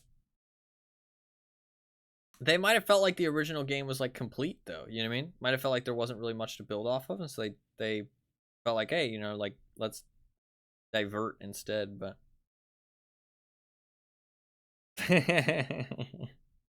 yeah. I do remember you sharing that post at some point. Well, we took a little bit of a venture into the Darkest Dungeon. Let's go back to the Bloodharvest, shall we? So I actually have something I want to say. I thought this was really interesting. And bear with me a little bit here, okay? Bear with me. Just hear me out, okay? Let me list this off to you and see if you can think of anything DBD related that kind of sounds similar, right? A garden, a procedurally generated arena in which runners and hunters compete against each other. One garden arena, 3 garden conditions, weathers, 1 dynamic garden event, 2 game modes, capture, gather, and deliver. Hunters, powerful contenders equipped with deadly weapons, abilities, powers, and perks. 3 hunter abilities, 6 hunter weapons, 4 hunter powers, 6 hunter perks. Runners, fast and agile contenders capable of scaling any structure found in the garden. 3 runner classes, 9 runner powered bolts, 9 runner caltrops, 8 runner perks. Does that sound like anything? To me, that reminds me a lot of the 2v8 game mode. Just the way that that's like written and like portrayed. But I know that it's going to have some natural similarities because obviously they're both asymmetrical games. But I don't know, the idea of like the procedurally generated, I mean, they are just similar games. But like the classes and the perks and stuff like that, like the idea behind it, like the concept kind of feels kind of similar to the 2v8. They might have taken a little bit of interest in that, because I do find it weird how they changed the whole format for the 2v8 and kind of like changed it away from the perks into classes. And now going into the next 2v8, there is going to be powers that you get. Like you have your normal killer power, but you're also going to have a perk that you like unlock. If you do enough stuff, you get like a new perk, which is going to be like a more powerful perk. So it reminds me a little bit of that. Just reading that off the first time, it kind of reminded me. But it's going to have natural similarities just because they're both asymmetrical games. You know what I mean? With a procedurally generated arena. You know what I mean? Like the games are just very similar. They created 2 very similar games. So of course there's going to be some similarities, but it did just remind me of it for some reason. So interesting. We can read the description here for about the game.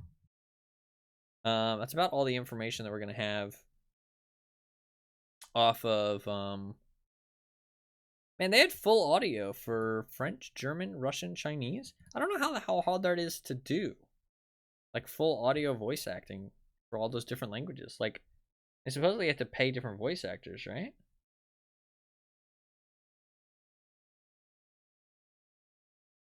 I feel like that's a lot. You know what I mean? I feel like it's a lot of voice acting work. But supposedly voice actors don't get paid very much, sadly. Bit of a shame.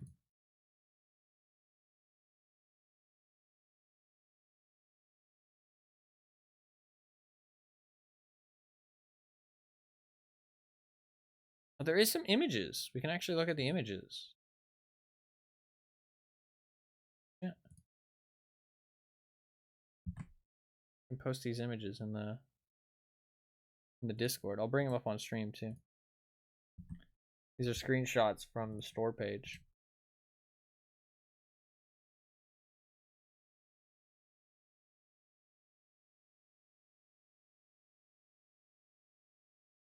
Kind of cool. I'll bring these up on stream. That looks very like Skyrim.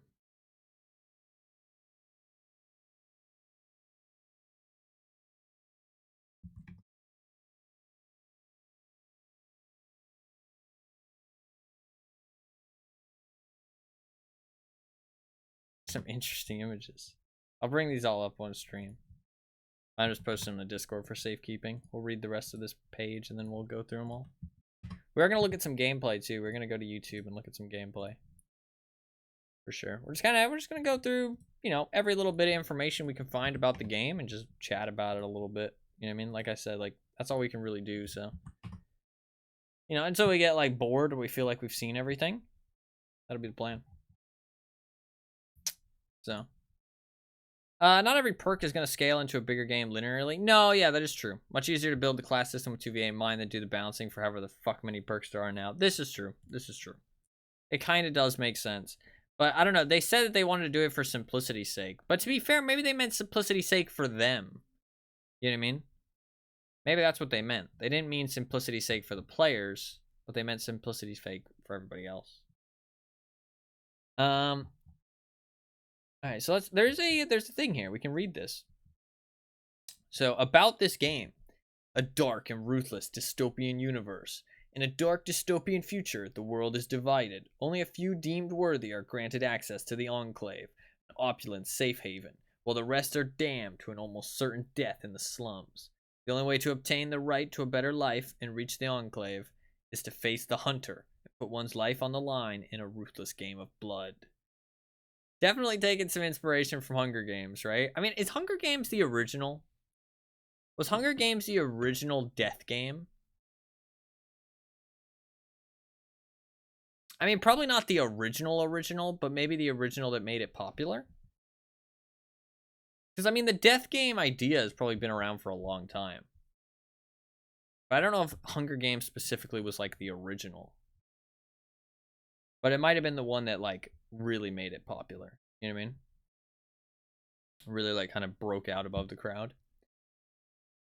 Deathgarden Bloodharvest is a multiplayer survival action game in which a ruthless hunter tracks and guns down scavengers, desperate individuals trying to survive and escape the Deathgarden. The Bloodharvest. In this fast-paced survival title, one unstoppable hunter must track down and kill scavengers who are desperately trying to escape their tormentor's grasp. Nimble scavengers must stealthily explore the Deathgarden, hoping to gather and deliver enough blood to open the exits and get out alive. Dude, it's so much like DBD. Why did they make this game? Why did they create this game? What was the purpose? Battle Royale is the oldest one I can remember, though it's a bit of a different concept. Are you talking about the movie? The Battle Royale movie that PUBG is based off of? Yeah, okay. I haven't seen that. I'd like to watch that at some point. I'd like to watch that. I don't know what you mean by it's a bit of a different concept. Personally. You can explain if you want. If not, it's okay. I assumed it was just the similar to Hunger Games. I didn't know it was different anyway. It was one that that really made it into the public eye. Not sure about original. No, yeah, it's fair. It's always hard to figure out what like the original of something was. You know what I mean? Everything's always like derived from something else, it feels like these days. Which, I mean, is just natural. Unique characters and playstyles. Every hunter and scavenger has unique powers and customizable loadouts. Upgrade your characters and unlock higher progression tiers by spending your hard-earned resources and completing challenges. Frantic and brutal gameplay. Scavenge for blood in third person or hunt for kills in first person. Like, this is... what? Why did they make this game? I don't understand. I didn't realize it was so similar to DBD. I thought it had like some pretty big disparities. I mean, the gameplay was different from what I remember. There was like, the gameplay was pretty different, but the whole concept is pretty much the same. Players must think fast and act quickly if they're to succeed in the arena. Hunters, whose sole objective is to track down and kill scavengers, control the playing field by setting up dynamic traps for their prey. With the hunter's net ever closing in around them, scavengers must deliver blood and amass resources while hoping to survive high-intensity chases. Sounds like DBD. Like, I feel like this is exactly how they would describe DBD. Thematic gardens. Each thematic map is procedurally generated and has a direct impact on your experience. As hunters and scavengers, you'll need to adapt your playstyle and strategy to the map in which you play. Weather conditions, visibility, structure, vegetation, and elevations will vary greatly and impact your gameplay experience in meaningful ways. As Deathgarden continues to grow, you are bound to meet new hunters and scavengers, discover new maps, experiment with new weapons and powers, and take on additional challenges and seasonal events that will enrich your gameplay experience. So this was 2 years after DBD. It might not be different, to be honest. That's fair. So this was 2 years after DBD had come out, right? When did DBD secure the Michael Myers? When did they secure the Michael Myers? It'll be in the Steam page. Because I feel like once you secure Michael Myers, bro, you know your game is going places at that point, right? Like, so why create a whole other game? Yeah, they secured Michael Myers in 2016. October 25th, 2016. I mean, like, I don't know. Following a recession, a totalitarian Japanese government passes an act to curb juvenile delinquency. So that's the plot of Battle Royale. Gotcha. Relatively similar on a smaller scale. Yeah. Okay. That's so weird to me that they just chose to make a super similar game after DBD was probably doing pretty well. You know what I mean? Doing pretty well. Like, you know what? Fuck it. Let's bring up the Steam charts for DBD. Right? Dead by Daylight Steam charts. All time. I mean, bro. July 2016, they had 42,000 players. November 2016, they had 42,000 players. I mean, like, 2017, yeah, they dropped like 20,000. 20,000 players, like, average for like 4 months? That's fucking solid. You know what I mean? Like, that's not bad at all. Maybe they didn't have enough, like, they didn't feel like they had enough income, though? Because maybe, like, the skins weren't selling that much back then? You know what I mean? They probably weren't. Like, maybe they weren't selling that much money? But, like, the idea is not to make another game at that point. It's to capitalize on what you already have. You know what I mean? Weird.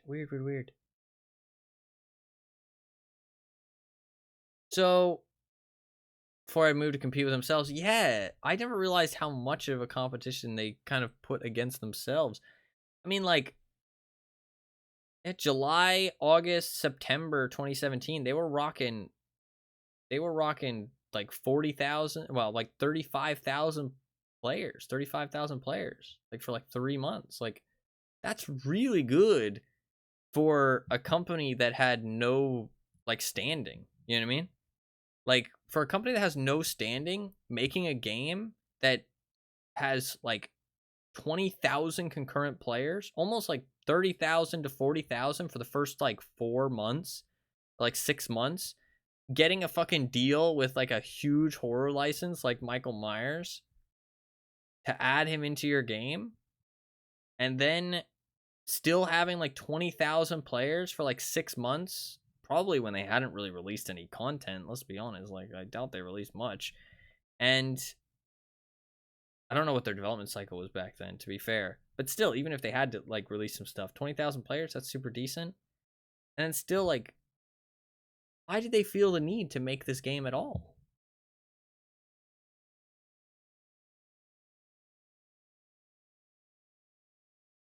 Huh. I feel like there's probably some internal dialogue that happened. You know what I mean? There's probably some internal, like, in the offices, you know what I mean? Like, I feel like something must have, like, I feel like there's more to this story, you know what I mean? About why that game was made. Like, I wonder if it could be something as simple as they already had most of it, you know what I mean?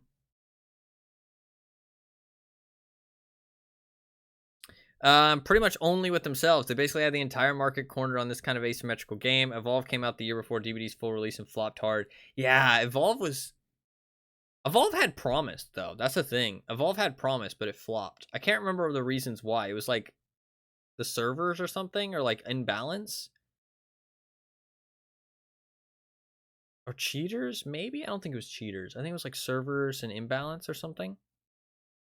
But I remember people really liked Evolve. Like, it really had promise, but it just flopped really hard and just died really quick. I remember seeing Evolve and thinking, like, man, this game looks sick. But it had, like, some huge issues. $200 worth of day one DLC didn't help either. Yeah, I don't remember that. That's gross. Oh, yeah, maybe the grind was bad? I can't remember. Honestly, it was a long time ago. I wonder if it could be something as simple as they made DBD and they weren't sure of the direction they were going to go in, and at some point in the development it kind of pivoted into two different projects, and they kind of had Deathgarden mostly made. You know what I mean? Like, they had it mostly made, and they were like, hey, fuck it. You know what I mean? DVD really did really well. Let's just release this too. You know what I mean? I wonder if that's something that could have happened. Because I feel like when you are making a game, you do make different versions, especially if you're on like a team and you're unsure of what the direction that you're going in is. So potentially it just, like, they had a lot of it already, and so they're like, hey, fuck it, we can put some work into this and ship it, you know what I mean, and see how it goes. And I mean, honestly, it probably, I mean, I doubt they lost money on it if that was the case, you know what I mean? Even though it did shut down, I doubt they lost money if it was mostly finished anyways, you know what I mean? But I mean, like, it was quite different than DVD in terms of gameplay from what I understand, so I mean, it can't have been that finished, you know what I mean? Because it was quite different. Like, I mean, the movement is like massively different. So I don't know. It's an idea, but maybe not a solid one. Maybe not a solid one. It's a theory. It's got frequent violence and gore and general mature content. Just FYI, keep that to yourselves. You know, if you're look away. System requirements. It requires an operating system of Windows 7, 8, 8.1, and 64-bit. You can run it with a processor of an Intel Core i5 2500K or an AMD FX 81208 core. You need 8 gigabytes of RAM, an NVIDIA GeForce GTX 770 or an AMD Radeon HD 7970 or an R9 280X. You got to run DirectX version 11. You need a broadband internet connection and 20 gigabytes of available space. That's a big game, honestly. 20 gigabytes. It was 10 gigabytes when I installed it recently. And they recommend having a 64-bit operating system, just FYI. I'd love to read some Steam reviews, but they don't load on Wayback Machine, sadly. There is some links here. So we've got their website, we've got Facebook, We've got a Twitch channel. We've got a Twitter, a YouTube. Let's see if any of these things are still up, shall we? See if we can find any of these things.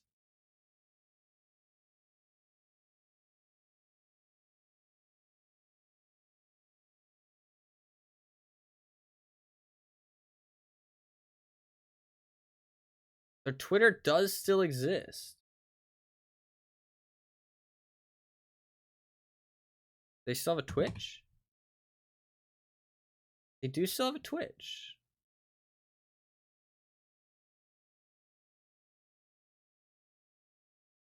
Do we got a YouTube? They do still have the YouTube channel?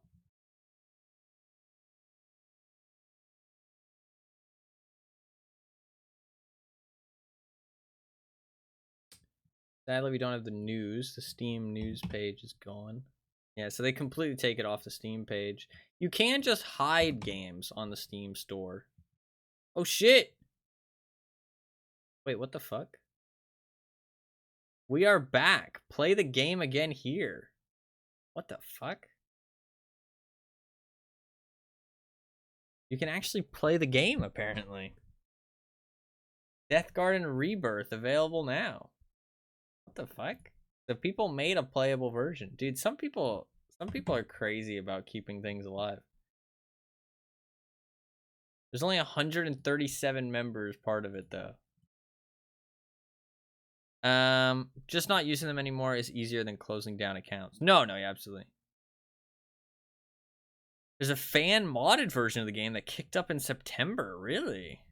How did you hear about it?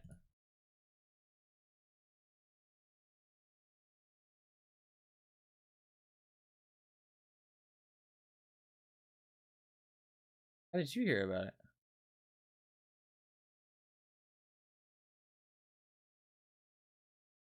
Is their Facebook page still up? It is. Look at their Facebook page. Let's see what we got. See what we got in terms of when I went to look at the wiki page earlier, a Reddit post about it popped up. Ah, okay, gotcha. Okay, so we've got a Twitch channel. Twitch.tv/DeathGardenGame. What do we got on the Twitch channel? Anything of good? Anything of substance? We've got 2.7 thousand followers. There's an offline screen? Shit. Well, actually, I do have an offline screen now. Puffkin's made one. There's a website. Website's down. They don't pay for it anymore. It's fair. They have an Instagram. What the fuck? Shit. They got some fan art and shit. Oh, you can't fucking... You have to log into Instagram. Yeah, they do have an Instagram. Deathgarden Game. Just Deathgarden Game on Instagram if you want to check that out. There's some cool images on there, but hard for me to like open it because you have to log in. I think I have an Instagram, but I don't know how to get into it. Is there any... They last streamed 5 years ago. Who would have guessed? They have any... No, they've got no videos on their Twitch channel. So Twitch channel's a dead end, sadly. They have a YouTube channel, so we can watch some stuff. There should be some stuff on the YouTube channel. Yeah, we got lots of stuff on the YouTube channel. Yeah, fuck it, we'll watch all of it. Why not? They do have a Twitter. What do they got on their Twitter? Oh, they posted the same stuff on their Instagram. They posted on their Twitter. Also, just general images and stuff.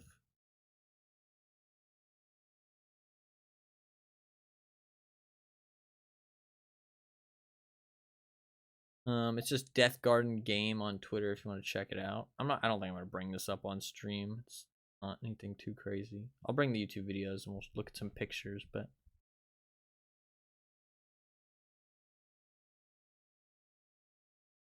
interesting stuff on there though. Art and stuff. I mean, yeah, I didn't expect the social media accounts to be closed. I'm surprised they took it off the Steam market. I don't really like that. I wish they kept the store pages up.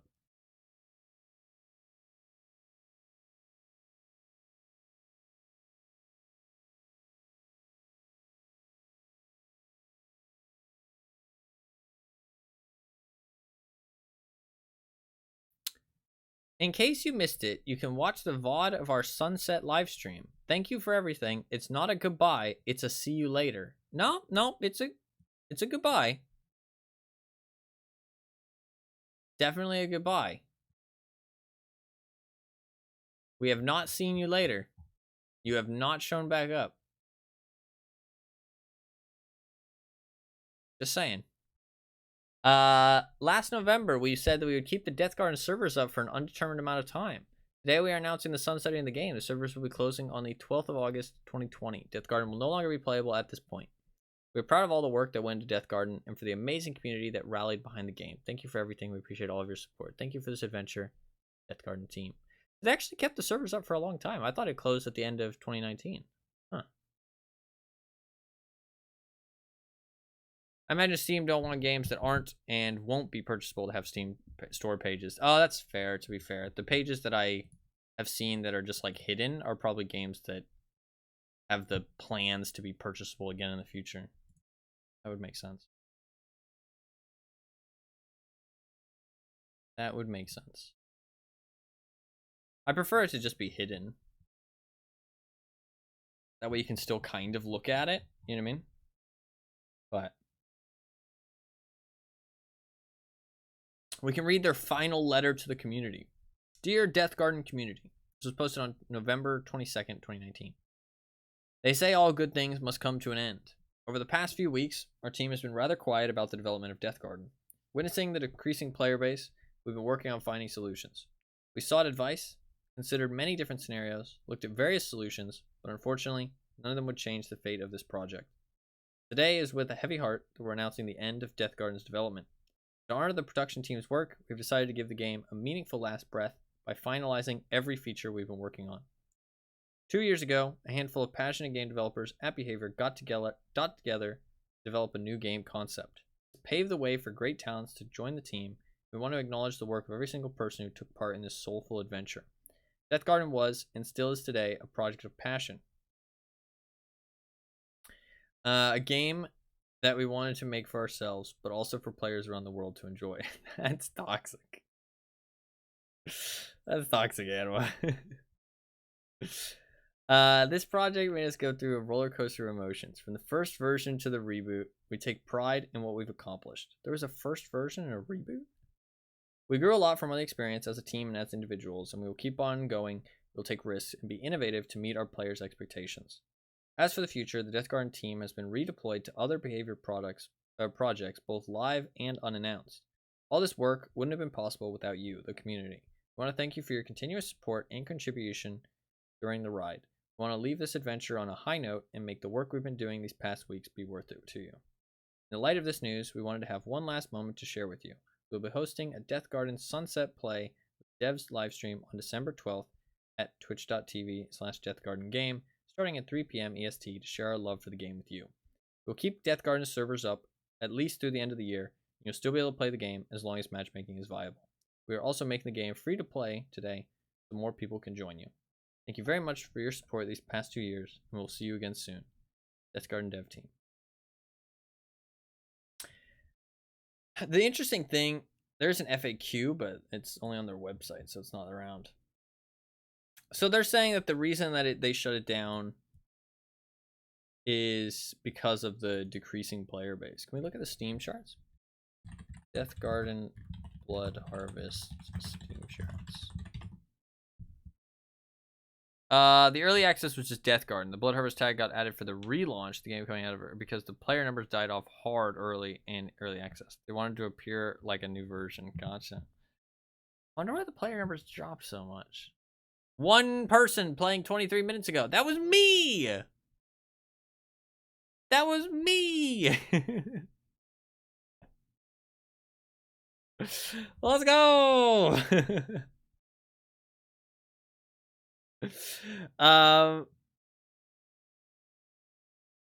Holy, the player numbers did drop. Holy shit.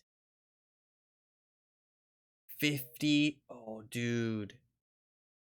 The average for 1, 2, 3, 4, 5 months was 15 players. That was the average for 5 months. 15 people. That's pretty fucking dead. That is like dead. And then the rebranding, April 2019, they shot back up to 5.5 thousand. They kept it for 2 months. 2 months. They kept that numbers.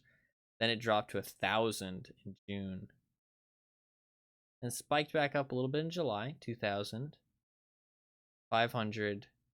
And 148 in September. So what happened was, I mean, going with their thing, and then obviously looking at the Steam charts here, we've got, they put the project together, they release it in early access with everything that they feel they need for it to succeed, which I honestly think they did a good job, judging from what they said was in the early access version. Seems pretty solid. They release it to early access, they try and get some people interested, it gets 3,000 players, an okay amount, not great, but if they had held that, that would have been okay.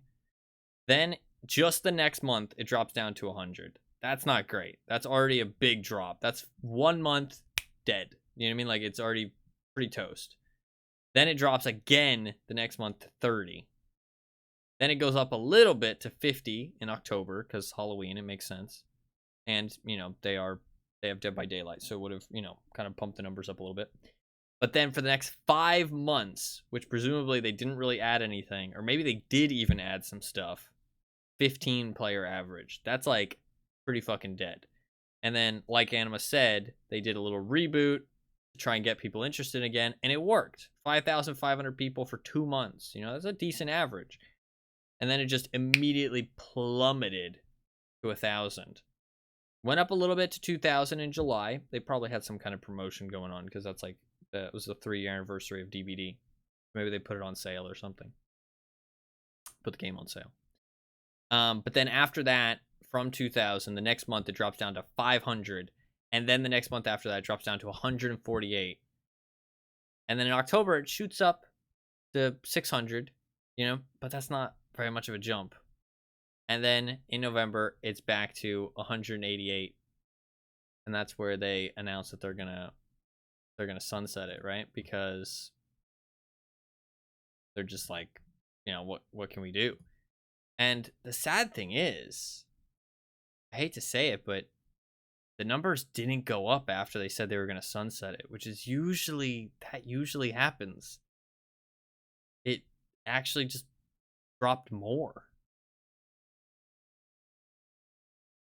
It actually just dropped more. And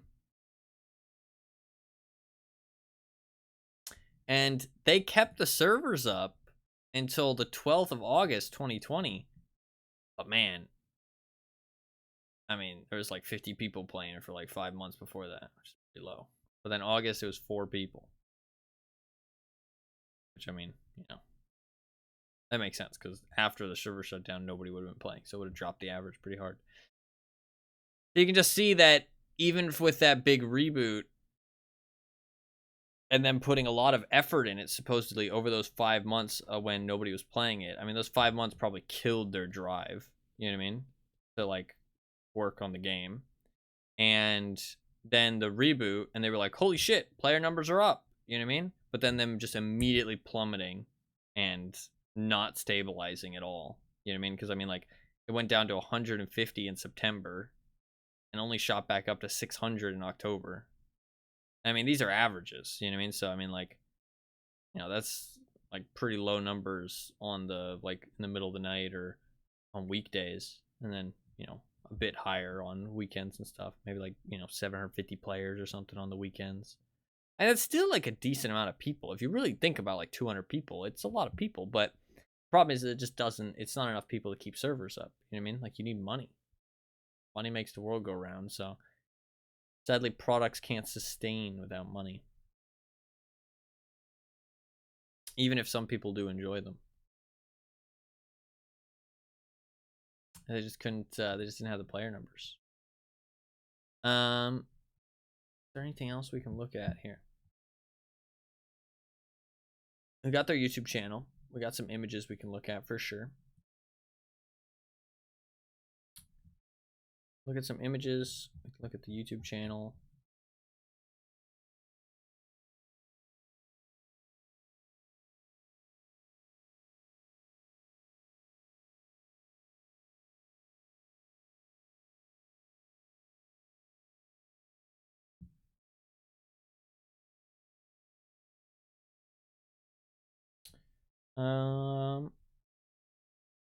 I like trying to figure out a good way I could like show these images, but there's like no good way to do it.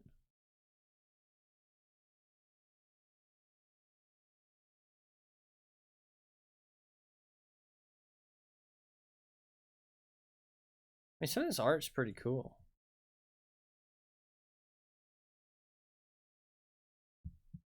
It's like a weird kind of like future-esque, but like not too future kind of design, but it's also like kind of like, I don't know, like kind of like tribal at the same time.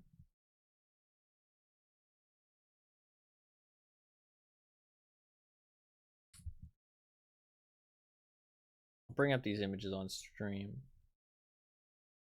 Is there anything else to look at? I mean, there's their Facebook, but I think it's going to be all the same stuff. Oh, they did do a Terminator. Did they get, like, is it a Terminator? Yeah, they actually got a Terminator fucking, like, collaboration, which is kind of wild. That's kind of wild. Yes, they got a Terminator collaboration.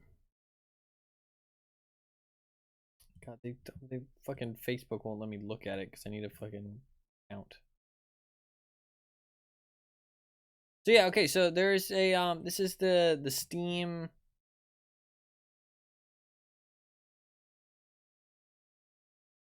There's a Steam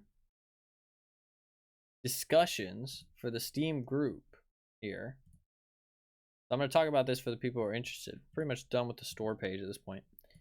For the people who are interested, so supposedly it's actually playable now.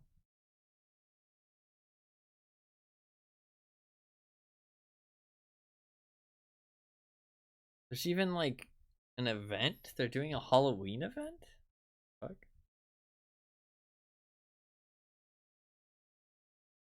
I'm so tired of seeing companies pull the plug on games that would most definitely overtake the market with popularity if given a little time. This game was amazing when it was alive. Same for a few others that were killed off early. Steam sad. Rest in peace to the following amazing titles.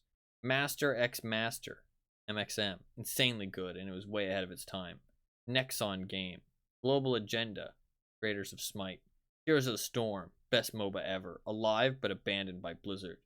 The Rift, MMORPG, just to name a few amazing games that are now offline or no longer supported by the company.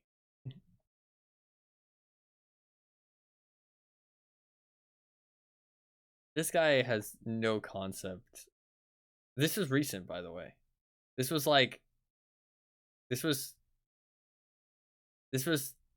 literally like a month ago. This is a month ago this guy posted this. It's like, does he not understand that if they were successful games, like, does he not understand that like, why would the companies pull the plug on them if they legitimately believes that they could be successful? Like, he's thinking that these people have like no attachment to the project whatsoever, like zero. And they're just like, nah, fuck it. Like, I mean, even if they have a little bit of attachment to the project, do you think they really want to pull the plug? You know what I mean? They're gonna think about every option. You know what I mean? They're gonna think about every option. Like, is there any way for this to be successful? Is there any way for us to salvage this? And when they come to the conclusion that no, they're gonna reluctantly have to cancel it. Like, it's not like they want the game to fail. Like, even if they have no attachment to the project whatsoever, they still want it to succeed. Sales? Pff, who cares? No, yeah. Like, his enjoyment of the game. I mean, to be fair, I think Heroes of the Storm is a good game too. I don't think that every game that fails is a bad game. And I don't think that it's always the developer's fault either. Like, I do think that there is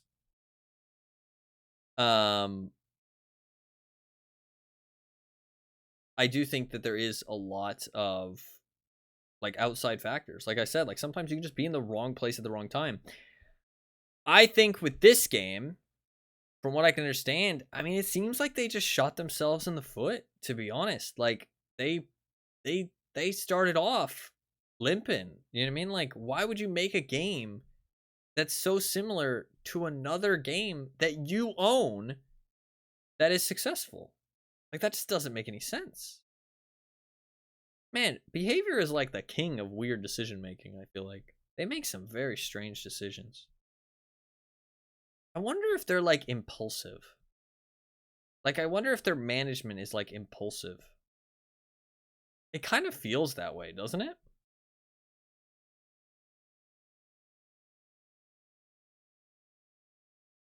Kind of feels that way. Or maybe they're like a little bit too like strong. What's the word? Like strong-headed? Like they don't want to admit when they're wrong. You know what I mean? They don't like to like backpedal. Like backpedal in a good way, not in a bad way. Because you definitely kind of do get those vibes sometimes from DVD stuff.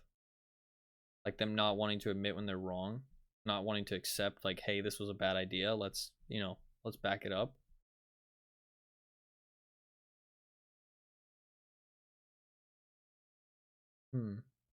So there's a so let's read about this new version of the game.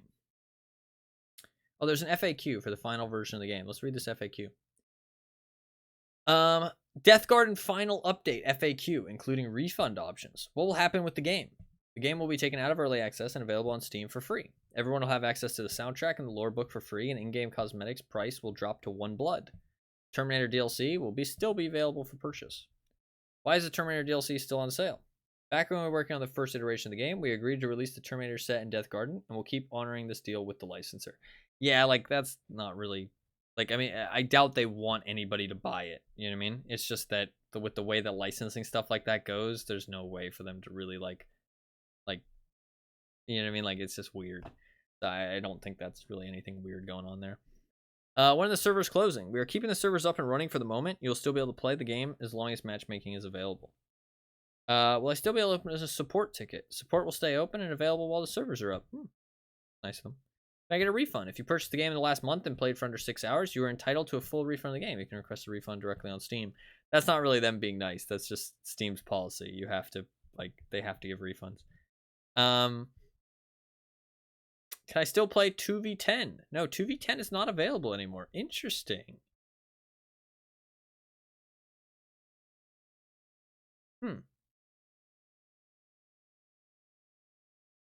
Huh. Note, forgot to lock the thread. Sorry for the inconvenience this may have caused to you. Please feel free to discuss the post, however. Comments were not deleted due to any irregularity, but to keep the post clean. Kind regards. People are being assholes, as they always are on the internet. As they always are. So Deathgarden Rebirth available now. With the completion of a launcher for the game, the team is able to distribute the game to the public with the balance update the team has spent countless hours working on. Download the launcher and play the game. Please visit playdeathgarden.live. To join the community, please join the Discord server here, discord.gg 7M, capital M. Now, let me start over.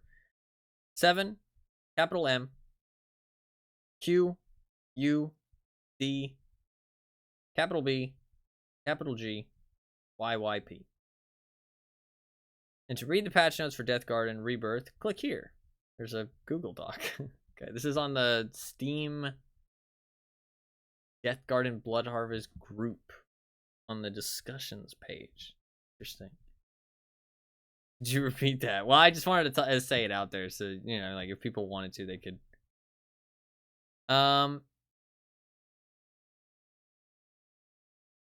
We are back. Deathgarden is playable. Holy shit! This is in January 25th, 2021. What? Oh, maybe this was edited. No, I don't think so. Everybody's just spamming F. Very strange. Play the game again here. Play Deathgarden.live. No, this was edited, I think. This was edited. Because I think what it was this was like a post saying like, oh, you know, 07 kind of thing.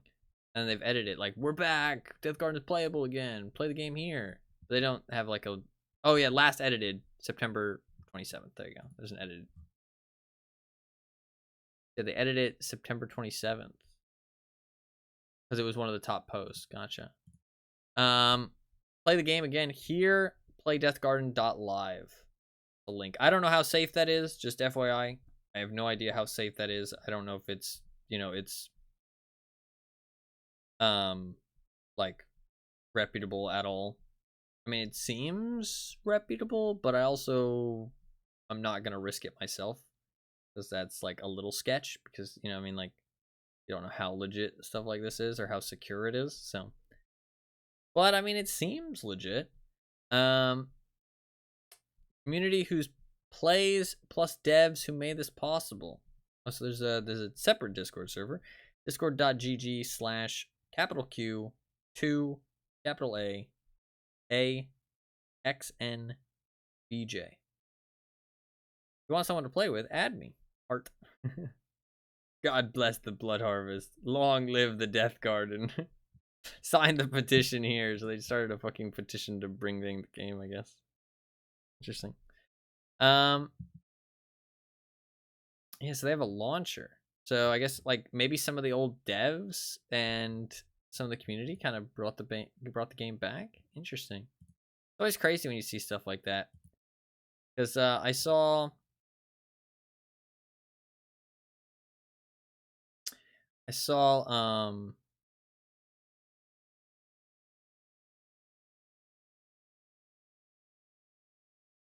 they were working on bringing Spellbreak back too.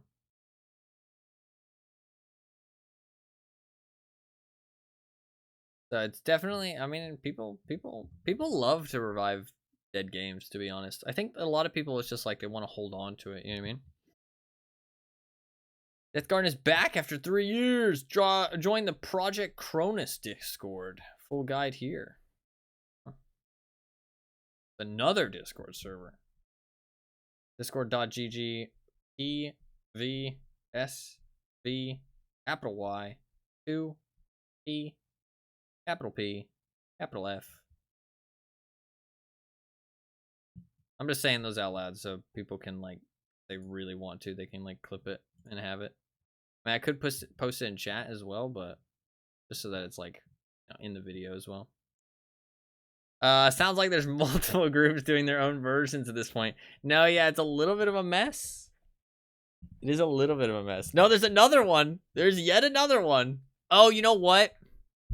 They might just be different Discord invite links. These all might take you to very similar Discords. There might only be like 2 different Discords. They might be all different Discord links because you can do that. You, like, when you create an invite link to a Discord, it just creates another link.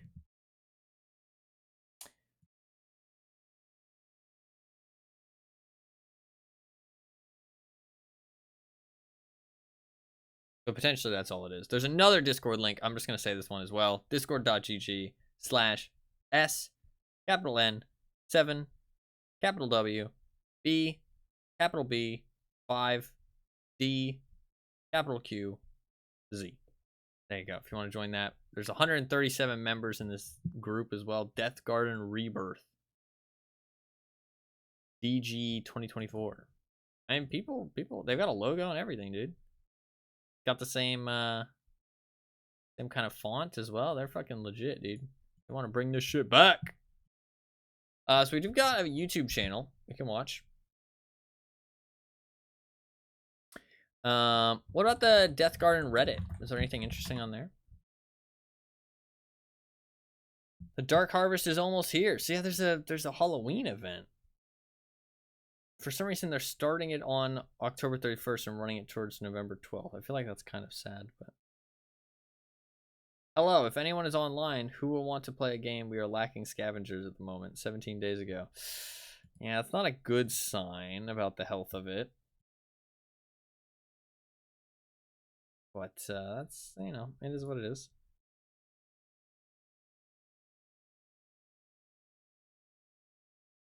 I'm done playing Deathgarden, and this is why. This is the top post on the Reddit. It's late. My eyes hurt. I forgot to eat. I should shower. So much blood. I'm fast as fog, boy. Bedtime now. See you guys tomorrow. Okay.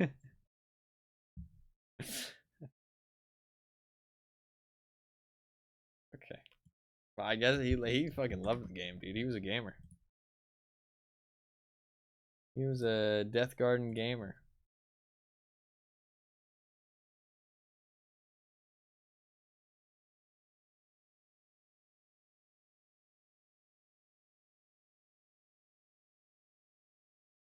Fast as fog, so slow then, yeah. This is a pretty cool image. Wow, that's sick.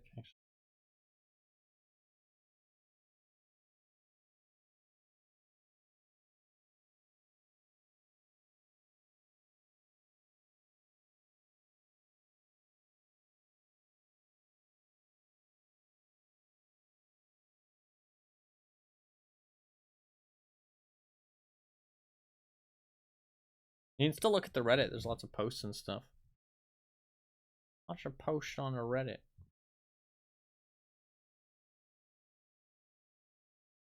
I don't want to bring this up on the screen because, like, legitimately,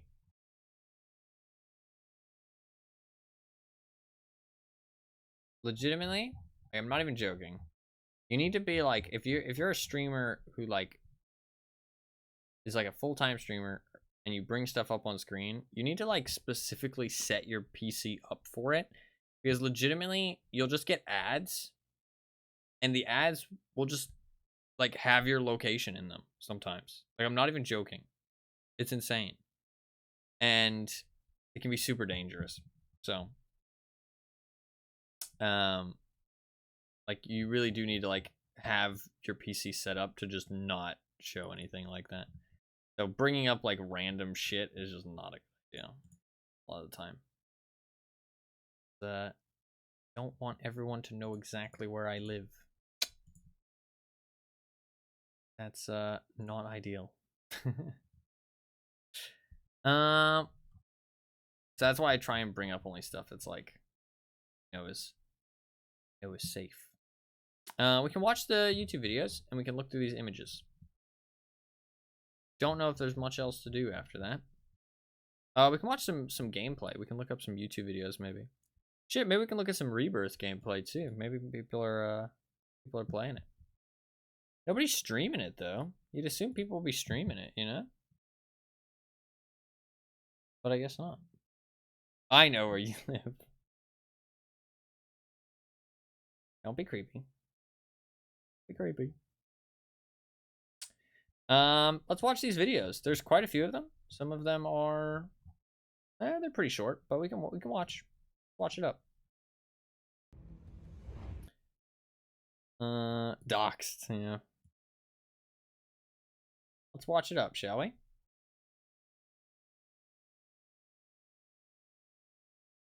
Do it. This is a dev diary. This is the first video they uploaded. First video they uploaded.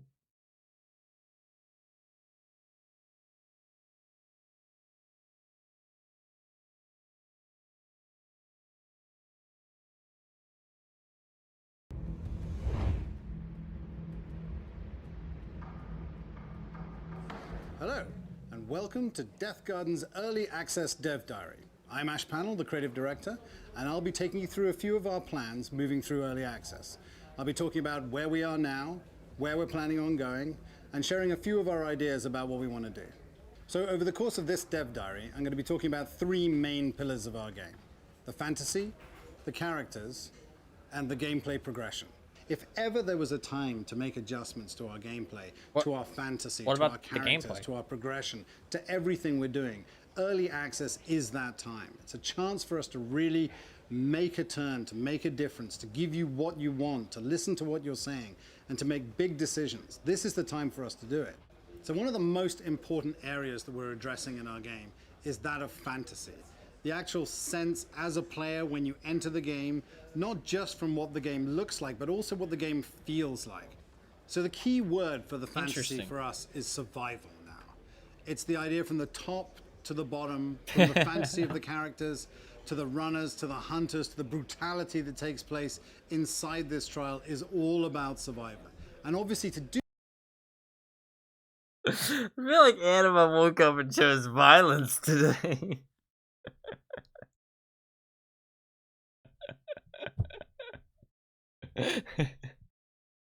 That's like the third like brutal remark you've made. Listen, people are just trying to enjoy their little game, dude. Leave him alone. Leave him alone. Chose violence. I gotta rewind, dude. It caught me off guard. It took me like a second read to really figure out what you meant was the added kicker. I didn't really realize what you meant the first time. So I was like, I had to reread it and I was like, oh, fucking hell. what the game feels like. So the key word for the fantasy for us is survival now. It's the idea from the top to the bottom, from the fantasy of the characters, to the runners, to the hunters, to the brutality that takes place inside this trial is all about Survivor. And obviously to do that, we need an incredibly brutal hunter. We need this sense of this overpowered killing machine that is going to wipe them out to stop them doing it. That does not sound like TBD development to you. Alive. It's about how long can you stay alive. It's about how much can you gather, how much can you get before you are eventually killed. And now the survival allows us to drive the game darker, to drive the themes of the game darker, and the brutality as well. So we felt like we had to make a change to the characters that we currently had in Deathgarden. Right now, they're very much you as a player who puts on different skins that embody characters of the past. But we felt like we wanted to front load the lore of the game more, that we wanted to have better opportunities to drive our fantasy forward, to drive the reasons that you play, to have a better connection with the characters. And that for us, they're focusing too much on the lore and everything. People who play multiplayer games don't care about that kind of stuff. Like, that's the reality of it a lot of the time. Like, the vast majority of people, like, he's talking about the lore and, like, I mean, it's like 2 minutes so far and all we've talked about is fucking lore. You know what I mean? Like, I mean, I'm not saying that they shouldn't put effort into that, but, like, he's saying, like, oh, you know, we really wanted to focus on the fantasy of the game and the setting, and we really wanted to focus on the characters and the lore. And it's like, I don't know, it just seems like maybe that's why the game failed. Like, I think I'm not saying that they shouldn't put effort into that kind of stuff, but, like, at the end of the day, that's not what's going to make people download and keep playing your game. You know what I mean? It might make people love your game more, but it won't make people play your game more. Does that make sense? Like, I don't know. Those kind of things are great for the first few hours, and then you just run it back over and over, and the gameplay is what matters. Yeah. I think that, like, a vast majority of multiplayer gamers as well just don't care about that shit, to be honest. Like, they just play the game, and they don't give a fuck about the lore. Like, even some single-player gamers don't care about lore that much. You know what I mean? Like, but, like, when it comes to multiplayer, man, people do not give a fuck a lot of the time about the lore of the game. Like, the vibe, absolutely. And, like, the fantasy they was talking about it being about survival, that is intrinsically linked to the gameplay. But, and, like, the setting and the vibe and stuff, that is important. And even if you're not somebody who cares about the lore, you're going to be, like, that stuff is going to affect you, and you're going to, you know, you're going to be feeling the vibes, you know what I mean? But I don't know. I feel like gameplay is just a lot more what matters in single player games. Like, I feel like atmosphere, I don't know. I don't get it because lore is at least half of the game experience to me usually. Yeah, but you're different from the norm in the sense that you like the imaginative side of things. You know what I mean? You like the atmosphere, the world building, that kind of stuff. That's just generally who you are as someone who knows you pretty well. Like, the majority of people who play games don't play it for stuff like that. And if they are playing it for stuff like that, they don't play multiplayer. Like, the people who play multiplayer games, plus the people who play games for reasons like that, like what you described, don't have as much overlap in the what is it called, Venn diagram, I think, you know what I mean, with the two circles overlapping. Like there's not that much of an overlap. It's quite a small portion of players. I feel like the people who play multiplayer games don't really care about lore that much, in my experience. Meant we're going to want to move to a character-based system, ones with personality and attributes as well. So our main goal is to make each one of the characters stand out. Whether it's the hunters or the runners, both have to have a unique and individual personality. I feel like that kind of shot themselves in the foot too. You know what I mean? Like, because if you're making characters and you're trying to sell skins for characters, those characters need to be fucking great. You know what I mean? Lore matters a ton for me in a single-player game, plot-driven experience. In a multiplayer game or something like PoE, it can be interesting to learn, but usually is entirely ignorable. Yeah. I think that's true for a lot of people. But I agree with that personally. Like in a multiplayer game, I like to learn about the lore. Like I don't like to just ignore it, but at the end of the day, at the end of the day, it's not really that important, and most people don't even know what's going on. You know what I mean? Like most people don't understand the lore of what they're playing or anything like that. But to be fair, it's kind of like how people are now. People's attention span is like really low. I feel like they shot themselves in the foot here though, because like if you're creating characters and you expect people to buy skins for these specific characters, you really need to make sure those characters are interesting. You know what I mean? You either need to make sure that those characters are like interesting, or at least have like fun, unique personalities and stuff that people can like attach to and latch onto, or you need to make them like quite specific and like have lots of lore. You know what I mean? Stuff like Overwatch. Like people don't like latch on to the characters in Overwatch, but there's a lot of lore to them, so they grow attached to them. Whereas people kind of latch on to the characters in DBD, and they're like, "Oh, Fang is cute. I like Fang." You know what I mean? Or they're like, "Oh, I like Kate." You know what I mean? For whatever reason. Or like, "Oh, Ace. You know, he's got some riz." You know what I mean? I like Ace, and they kind of latch on to these characters, but they don't have lore or anything really. You know what I mean? They do, but not really. I mean, like Dwight has like one paragraph. He's a, you know, he's a scared little nerd, and he, you know, I mean, I don't actually even know Dwight's lore, to be honest, but the idea is they can be latched onto, and DBD has done a good job of that. I think killers, though, it's more cool for them to have like actual personalities and stuff. I feel like with the way they've done it in DBD, it works pretty well. With like the killers are like quite unique and stuff, and then the survivors are more just like kind of shells that people can kind of latch onto. You know what I mean? They have like a little bit of personality, but not much. You know what I mean? I feel like trying to create like these like extreme characters with skins, you really need to do a good job. You know what I mean? Like you really need to have like a good cast of characters. And I'm just going to say it, if you're linking gameplay elements to these characters, and you are saying that these characters need to each be unique and have their lore and have a character and a story and all that, that slows down development time. You know what I mean? Because now, not only do you need to come up with a new concept for a character, you also need to come up with a story for that character. You know what I mean?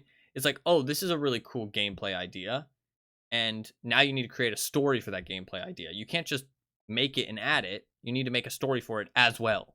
You know what I mean? And then you need to make a character design, and you need to, you know, have somebody 3D model a character. You can't just add the gameplay into the game. You know what I mean? That slows down development time a lot. And ideas do, like when you're creating like a intertwined idea like that, like a character and a gameplay element combined, yes, they build off of each other, but it is going to slow down development time because both parts have to be finalized before you add it to the game, which slows down content. Lore delivery also matters. If it's just a wall of text slapped somewhere in the game, it's a waste of time.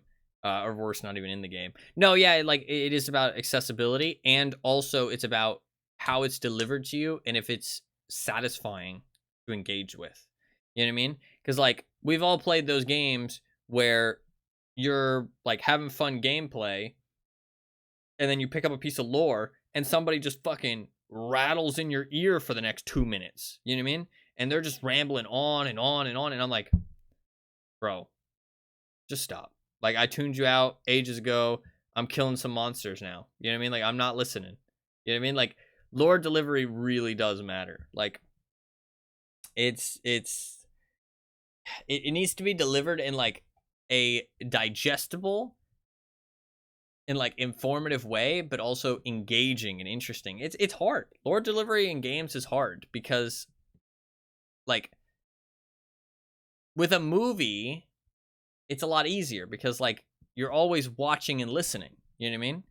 And you're watching it kind of through somebody else's eyes. But when you're playing a game, you are the eyes. You get to choose what you engage with. And so if something isn't interesting, you're just not going to engage with it. You know what I mean? Like, you're just going to go ahead and skip on. And everybody plays games kind of differently. Everybody wants to engage with lore kind of differently. And it's hard for games to really make it engaging because you're actively doing something at all times in games. So just stopping to have to consume some lore kind of takes you out of it a little bit of the time if it's not really engaging somehow. So it's hard delivery. It is hard delivery to do lore. It's not the easiest thing in the world. I don't envy the job. Don't get me wrong. Do not envy the job. For example, the hunters need to be these terrifying things that strike some fear cool, silhouette-wise into the hearts of the runners. Cool ideas. Spooky. Ooh, I like that guy with the But for the runners, they all need to be individual characters. Each person who's come to this trial comes from a different backstory. They have a different reason to be there. Yeah, and this is going to be really important because each character will have their own backstory, have their own name and lore cool. and series of outfits that they can dress up in. But then shit, more that's importantly, cool they'll too. also have a progression, player empowerment progression, which they can be invested in based on your gameplay experience. It's a cool idea, but I'm not sure it's... So for the gameplay, we're working on something quite big and quite exciting. Definitely fits the new direction of the fantasy, but I can't talk about it now. But what I can talk about is that we're looking to try and soften two key areas of the game. The first one is the sense of personal reward in the game. So this is the idea that whatever you do as an individual in the game, whether you're a runner or a hunter, you get rewarded for your actions. And the second part is linked to it too. And we're exploring the idea of cracking the team play of the game. Right now the game is very team orientated and every success or failure condition is based on the team. And we're looking at trying to soften that. We're looking at different ways that we can make the player feel empowered for what the individuals do. So even as an individual runner, we want the idea that the player can go through the whole game experience and whether they won or lost or whether they lived or died, at the end of the day, they get rewarded for what they do in the game. So we're exploring all kinds of different avenues that allow us to blow. Isn't that against the point of an asymmetrical? Isn't the whole idea of an asymmetrical to be on a team? You know what I mean? To be at like... to be at against the odds unless you work together? Like, isn't that the whole point of an asymmetrical? Like, what you do personally doesn't matter as much, and it's more about what you do as a team because you are just one person. Blur the lines between hard team play and also individualistic play as well. So we're actively working on both the team play and the personal. Like, I know that scoring people right don't now. like to work together. These will be in a future update patch, and we'll be able to share this with you as soon as possible, and you'll be able to see what we're talking about. You'll be able to play it, and you'll be able to give us early feedback on how these are affecting your performance in the game. So the basic idea is less updates, but more meaningful updates. We're going to take our time to get the gameplay. Are they doing that many updates and then we're going to give before? that to you, and then we're going to go through the same feedback process that we've just been through. So we're going to listen to what you have to say again, and we're going to adjust again. So we're not going to give you any dates today, but we are working hard towards our goals, and we're going to keep you updated in the coming weeks exactly what our plans are. We're going to have a new roadmap at some point. We're going to be able to communicate exactly what our rollout's going to be. When are we going to do our content drops? When are you going to be able to play new parts of the game? I just want to point out, He's saying, we're going to tell you guys everything you need to know. We're going to give you guys dates on everything, but I'm not giving you dates on when we're going to give you the dates.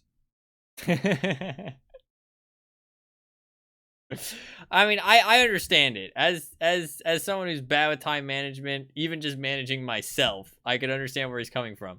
And obviously he's managing a whole project and, you know, like a whole team, you know, dozens plus of people. You know, I can't give him any shit. But it's just a funny concept that he's saying, we're gonna give you guys the dates, but we can't give you any dates. It's free for all. In other words, people only ever complain about their team and never look at how shit they are themselves. No, yeah. I mean, that's just gaming, though. People hate to work on as a team. They can't tell you when they're going to make an announcement until they know what's going to be in the announcement. No, yeah, but I mean, he's saying, like, we can't... I mean, yeah, he's saying, like, the roadmap. This is true. This is true. But it's just... It's a funny concept, I feel like. Like, oh, we're going to give you guys all the information, but we aren't going to give you the information when we're going to give you the information.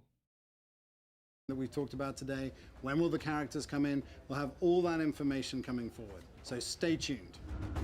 Stay tuned. When was this released? When was this released? This was released October 23rd, 2018. So this was before the reboot. This was before the reboot. So he was talking about the kind of the reboot in this video. So this was October 23rd, 2018. So this is when the player numbers were a little bit up because of the holiday, or because of what you call it? Because of Halloween. The player numbers were a little bit up. Got the next video. Deathgarden Bloodharvest. Dye Orchard Fluid Collection. Good meme. Where did you find that meme? Was that on the Reddit? I feel like that's a Reddit meme right there. Okay, we got another video here. This is released December 10th, 2018. So that we're talking, I mean, October, November, December, right? So like 2 months later. Months later. This is Deathgarden DG Insider 01 lore. That's some lore.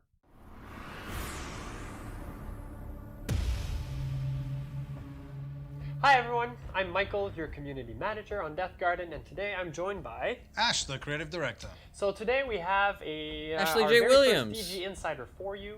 In it we'll be talking about the game's lore. That's right. We're going to be looking a bit about where the world is right now for Deathgarden, where we've been. I want to say this, right? This is no. I'm not hating. I want to make this very clear. I'm not hating on anyone, and I am not. I'm just pointing it out because I find it really interesting. But it's really interesting to see when people go on camera, who's comfortable on camera and who's not, and to like what extent. You know what I mean? Because like you can just like instantly tell, you know what I mean, who's more comfortable on camera and who's not. And I totally get it. As somebody who's like been streaming for like 5 years, like being on camera is like I'm super comfortable with it now. Like it's weird. It's like it doesn't nerve-wrack me. But even if I haven't done it for like a little while, it kind of throws me off. But and I mean like before I would like the idea of being on camera sounds like kind of terrifying. But now it's just like super chill just because I've done it so much, you know what I mean? But it's just always interesting to see when people are on camera, you can kind of just clock it instantly. You're like, oh, they're a little bit, you know, a little bit more uncomfortable. Because like this guy, he feels a little bit uneasy being on camera. Whereas this guy, like from the first video, I didn't notice it. I didn't notice anything. Like he felt super natural on camera, and you could instantly tell like the contrast between the two of them. But again, I'm not hating at all. Like I totally get it. Where we're going, I just found it how interesting. as a player you're going to be interacting with some of this lore and generally taking a deep dive into all things lore. So Deathgarden is about coming up with the most beautiful garden on the planet. Is that correct? That's absolutely right. That's exactly what they did. The group of society people came together to make a beautiful garden. No, Deathgarden is a brutal future sport that is designed to show individuals within the future society who has the most value within that society. So the idea would be that people go into this arena and their performance will dictate how much benefit they are to that society and how much reward they get. But there is a difference between Deathgarden in August and Deathgarden soon, where we're going. So can you tell us a bit more about that? Like, for sure. I mean, story-wise, essentially, there's been a 10-year time shift between the Deathgarden of August and the Deathgarden of now. What the fuck? Humanity has reverted back to what we know humanity can do. Hunters have taken control of the Council of Three who run the whole thing, and now they've decided that half the world, or more than half the world, should have nothing at all, and that only those inside what they call the enclaves should have all the resources of mankind. So that's what we read inside about. these enclaves, they have everything they ever wanted. Right. And outside, the masses of the world live in total desperation. And it's the hunters, basically, who become the guardians of... Exactly. They're the deciders as to who's worthy of entry into the enclave. So from an individual who lives outside one of these enclaves, they're living mainly in desperation. They're fighting every day to stay alive. They can choose to enter this gauntlet. They can choose for the opportunity to ascend to the enclave. Now, once they sign the contract to enter the gauntlet, that's it for life. They're committed. Yeah. If they don't succeed in entering the enclave, then they'll be dead. Does the lore have a direct impact on the arena, the gardens? Yes, of course. So, I mean, each one of the gardens is procedurally generated, 3D printed using the... It does seem like they have a lot of focus on the lore. You know what I mean? Like, I know this is a lore video. And there might be a gameplay video next. But like the first video was very lore focused. This is very lore focused. You know what I mean? It's about the characters, the direction, the story, the world. You know what I mean? The world building. Like, it's very interesting. Like it seems like they're very, very heavily focused on the idea of Deathgarden, but maybe not the game itself. You know what I mean? Like they really liked the idea of it and like bringing it to life, but the gameplay maybe fell a bit to the wayside. In front of everyone, and each representation of the garden represents a time. I missed a little bit there. I'm not gonna lie. We're gonna rewind a little bit. In front of everyone, and each That was not far enough back. I'm a dummy. I apologize. The arena, the gardens. Yes, of course. So, I mean, each one of the gardens is procedurally generated, 3D printed using the nanoparticle ink in front of everyone, and each representation of the garden represents a time in history. So each garden That's really cool. play through it's a cool actually idea. has a history and a story about the Great War that they went through. The gauntlet was created as a memorial of the Great War. It was a reminder of the terrible atrocities that humanity once did, and ironically now is once doing again to all the runners in the environment. So yeah, each one does represent a place, a battle, an atrocity that took place during the Great War that led to the creation of the first iteration of the gauntlet. What will they look like, the gardens? Well, the goal is to make each one as unique to the individual story that we want to tell about that place. So the idea is that the players will go in, they'll be able to recognize a specific environment, and then they'll be able to go back and find out and read about exactly what took place in that location. So what does this mean for our runners and for our hunters, all these changes? Well, I think it's very important. We talked a while ago about the concept of fantasy, about why you're here and what you're doing as a player, and how the characters back that up. So by adding characters, by adding more lore, by adding more reason for everyone to be in the space we're at, I think players are going to feel much more engaged with the gameplay that we have, because each one of these now has a clear reason why they're there. And the premise of the place is no longer nebulous. It's clear that everyone is there for, like, they can't escape, right? It's effectively a prison one way or another. So now you're in there, each one has their reasons. The gameplay is altering in different ways, and this will be backed up in the way that we're telling the story and the characters. So, for example, the moment you can tell he cares enter about the space idea as a runner or hunter, you know, we go into the locker room, and now the hunter locker room and the runner locker room are very different. So the hunter has a locker room that looks out over this enclave, over this glorious place, this wondrous land of infinite resources and wonder. And that's very much reminding the hunter that that's where they came from and that's what they're guarding. They're protecting everyone from stealing all the resources of what they already have. And for the runner, they have a very different space. It's a much darker, bleaker place to reflect the fact that they're there for life, one way or another. Like, I mean, eventually they might ascend to the Enclave if they're worthy of the honor, but essentially it's not a happy place for them. It's like they're there to be brutalized over and over again, to keep coming back, to keep giving their best to try and prove that they can reach the Enclave or die trying, one of the two. Right. All right, well, thank you, Ash, for sharing Deathgarden's lore with us, and thank you guys for having watched this video. We're looking forward to revealing more information in January. See you then. It's a cool idea. It's a cool idea, but it, like the idea doesn't, like, it kind of translates to a game, but like I don't know, like I'm not really feeling it. You know what I mean? I mean, you could argue it's an intentional desire to separate themselves from DBD, where the lore is essentially meaningless. Yeah, maybe. I mean, I don't know. It's hard to know what the idea was behind them making this game while they had DBD being successful already. You know what I mean? Because, like, this isn't like they made a new company for this game. Like, 100% people who were working on DBD started working on this game instead. You know what I mean? Like, it's not like they were a big company back then. They were quite a small company. It's not like they, like, picked up another, like, you know, like, company that were making this game, as far as I know. Like, it was legitimately just them, and they, you know, made another team who started working on this instead. So, I mean, like, they really wanted to make this game, but I wonder, like, what the whole, like, idea was behind that. They did a webcomic about it or something. I bet they get a lot of fans. Yeah, people do like those webcomics. Honestly, they could have made a single-player co-op focused game using this lore and killed it. Start as someone trying to get inside the Enclave, do some shit outside with the have-nots, then compete in the gardens, then eventually become a hunter yourself. But as a multiplayer game, the lore, which they clearly care a lot about, is always going to fall to the wayside. Yeah. No, yeah, I mean, like, it's obvious they care about the lore. Like, you could hear him talking about it. Like, he has a very clear vision and, like, idea, and, like, he likes the idea and stuff. You know what I mean? Like, as, like, the creative director, like, he was definitely talking about it in, like, a positive way.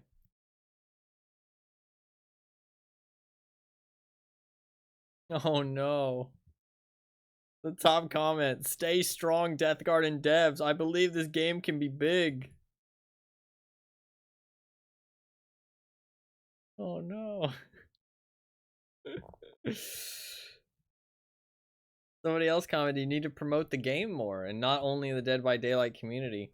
Yeah, I don't know. I don't think that if they were only promoting this in, like, the Dead by Daylight community, that was a big miss, because, like, those people have already, like, they're already playing DBD.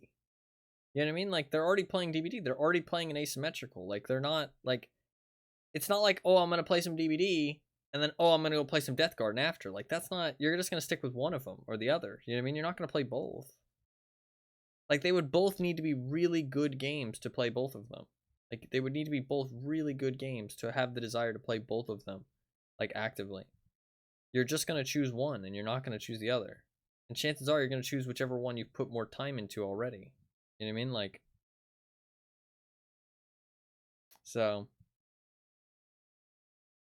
sad. No, yeah, it is really sad. Like, I really enjoy checking out games before they die. Like, we've done it a lot. It's why I originally did play Deathgarden back before it shut down on stream. Because I wanted to check it out before it shut down. I really like checking out games before they shut down because it's really interesting, and, like, seeing a piece of gaming history. I mean, like, it's sad because the idea of, like, how much effort goes into, because I really believe that games are art. Like, I really do believe that games are art. I think with the storytelling, with the experience that can be built upon them, like, I think that games that are a little bit more, like, gameplay focused, stuff like Call of Duty, Fortnite, stuff like that, they're a little bit less of an art form, in my opinion. But I still think that they're an art in the way that they kind of build the multiplayer experience, you know what I mean? And they have that gameplay that people keep coming back for, you know what I mean? Like, that is an art form in and of itself, you know what I mean? But I would say that they're less of an art form than something that is like a narrative experience, you know what I mean? But I do generally think that gaming is art as a whole. It is an art form. It is an outlet. It is a media. And I think it's really sad to see how much effort goes into some of these games and they just disappear. Because the sad reality is that multiplayer games can't be around forever. Like, there's no way for them to stay around forever. No matter how many times, like, a group of community members, like, you know, makes another, like, version of the game and keeps the game alive, that version will eventually die. Even if it happens time after time after time. Every multiplayer game is going to die eventually. It's just a fact. Like, every multiplayer game is going to die eventually, and by extension, every single player game as well, to be honest. But those have a lot longer lifespan as long as people are finding ways to kind of port them to newer hardware. But it's, I mean, to be fair, everything ends eventually, but lifespans of multiplayer games, it's usually pretty fucking short. I mean, like, the games that actually last, like, you know, 5+ years are pretty far in between. You know what I mean? Like, those are the games that are successful, they have a big following, and they have a very steady income. You know what I mean? Like, they know what they're doing. They have, like, diehard, they have, like, a very solid diehard fan base, which is not going to go anywhere. You know what I mean? Like, so, I mean, like, multiplayer games just kind of come and go a lot of the time, unless you kind of hit it big. But to be fair, nowadays, multiplayer is hard nowadays. Like, I honestly think that devs need to kind of, it's sad because I think multiplayer gaming is, like, it's so unique because it's an art form that people can experience together. You know what I mean? Like, that the idea of, like, gaming together. You know what I mean? The idea of playing games with other people and having these such unique experiences. You know what I mean? Like, think about board games. You know what I mean? Think about how board games, if you're an avid board game player or board game watcher, think about how many of them are similar in ways. Like, it kind of feels like a lot of the ideas have been played out. There's only so much. But then think about multiplayer games. Think about all the unique concepts that are out there, because it's such, like, there's so much more freedom. There's so much more possibilities. And so I get why a lot of devs want to make these really cool multiplayer concepts that, like, pop in their head. Like, oh, wouldn't it be so cool if, you know, all the players were invisible, but you can all see each other's screens. You know what I mean? Like, stuff like that. But the problem is that multiplayer games just die off so fast. Like, they're just in the wrong place at the wrong time and dead. And it's like, you can't really bring it back. You know what I mean? Like, a lot of the time. It's, I don't know. It's tough. Like, I want these games to be made, but it's also so sad to see them die. You know what I mean? But it's not like anybody's fault at the end of the day. A lot of the time, it just happens. And I mean, like, sometimes a game will die and there's nothing wrong with it. You know what I mean? Like, eventually everything has to die off. Like, these multiplayer games, like, it can't stay alive forever. There can only be so many games, so many multiplayer games, or so many games in general that people are actively playing. You know what I mean? There's only so many gamers out there. So there is a limit to how many games can actually be alive at any one time. So games will just run their course naturally, and it doesn't even mean that they failed. It just means, hey, the players' numbers dropped. You know what I mean? Like, I mean, to be fair, player number dropping is better than something like, I guess that's the thing, right? I guess that would be my mentality as a developer, is advertise your fucking life depends on it. You know what I mean? Like, advertise like your fucking life depends on it, and then if your game fails because there's not enough players, you did all you could. You know what I mean? Like, you did all you could. That just means that there isn't enough of an interest. But if your game dies because there's not enough players and you didn't advertise that much, there's a chance that, you know, like, that's the reason why. You know what I mean? Like, that's what was the nail in the coffin, was that you just didn't bring in the people that wanted it. But if you try your fucking hardest to advertise and you still don't have enough players, that means that there just wasn't enough people who were interested. You know what I mean? And that's okay. That doesn't mean that you did a bad job. It doesn't mean that your game was bad. It just means that it didn't appeal to enough people to keep it alive, which sounds like a failure, but honestly, is it? You know what I mean? Because just because something is only good towards a small amount of people doesn't mean it's bad. You know what I mean? Like, so I don't know. But I mean, you could say that because it's a multiplayer game and it relies on people, that it does mean it's bad. But then again, sometimes it can just run its course. You know what I mean? I think that one thing that I would take away from seeing these multiplayer games die is, if there's a multiplayer game out there that you want to play or that you enjoy it. You know what I mean? It's a failure if the purpose of creating the game was getting it popular and making money. Yeah, but I would hope that that's not the goal that a lot of these companies go into it with. You know what I mean? Like, obviously they need to be able to pay their bills, but I would hope that their goal isn't let's make something that's going to make money. You know what I mean? It's like let's create something that we're proud of. You know what I mean? I would hope that that's the goal. And as long as it doesn't put you in the fucking, in the red, I feel like you did a good job. You know what I mean? Like you made something that you're proud of. That's good, but money does make the world go round. I mean, everything fucking needs money. So, I mean, you do got to at least make enough to pay your bills, pay the expenses of the game and stuff like that. But I mean, if you don't go into the red, I mean, was it really a failure? I don't know. It depends on what your view of success is. Depends what your view of success is. We have a couple more videos. We just need to colonize space and multiply the human race enough. There's enough players for everything, yeah. Unfortunately, I think the majority think that way. Maybe not an individual dev level, but the people that pay for it and make the game possible. Money is the point. No, I agree with you on that. Absolutely. But I don't really care if they feel like the game was a success or not. You know what I mean? Like, I feel like I care about the devs. Like, that's what I'm talking about specifically. The people who are putting effort into it. You know what I mean?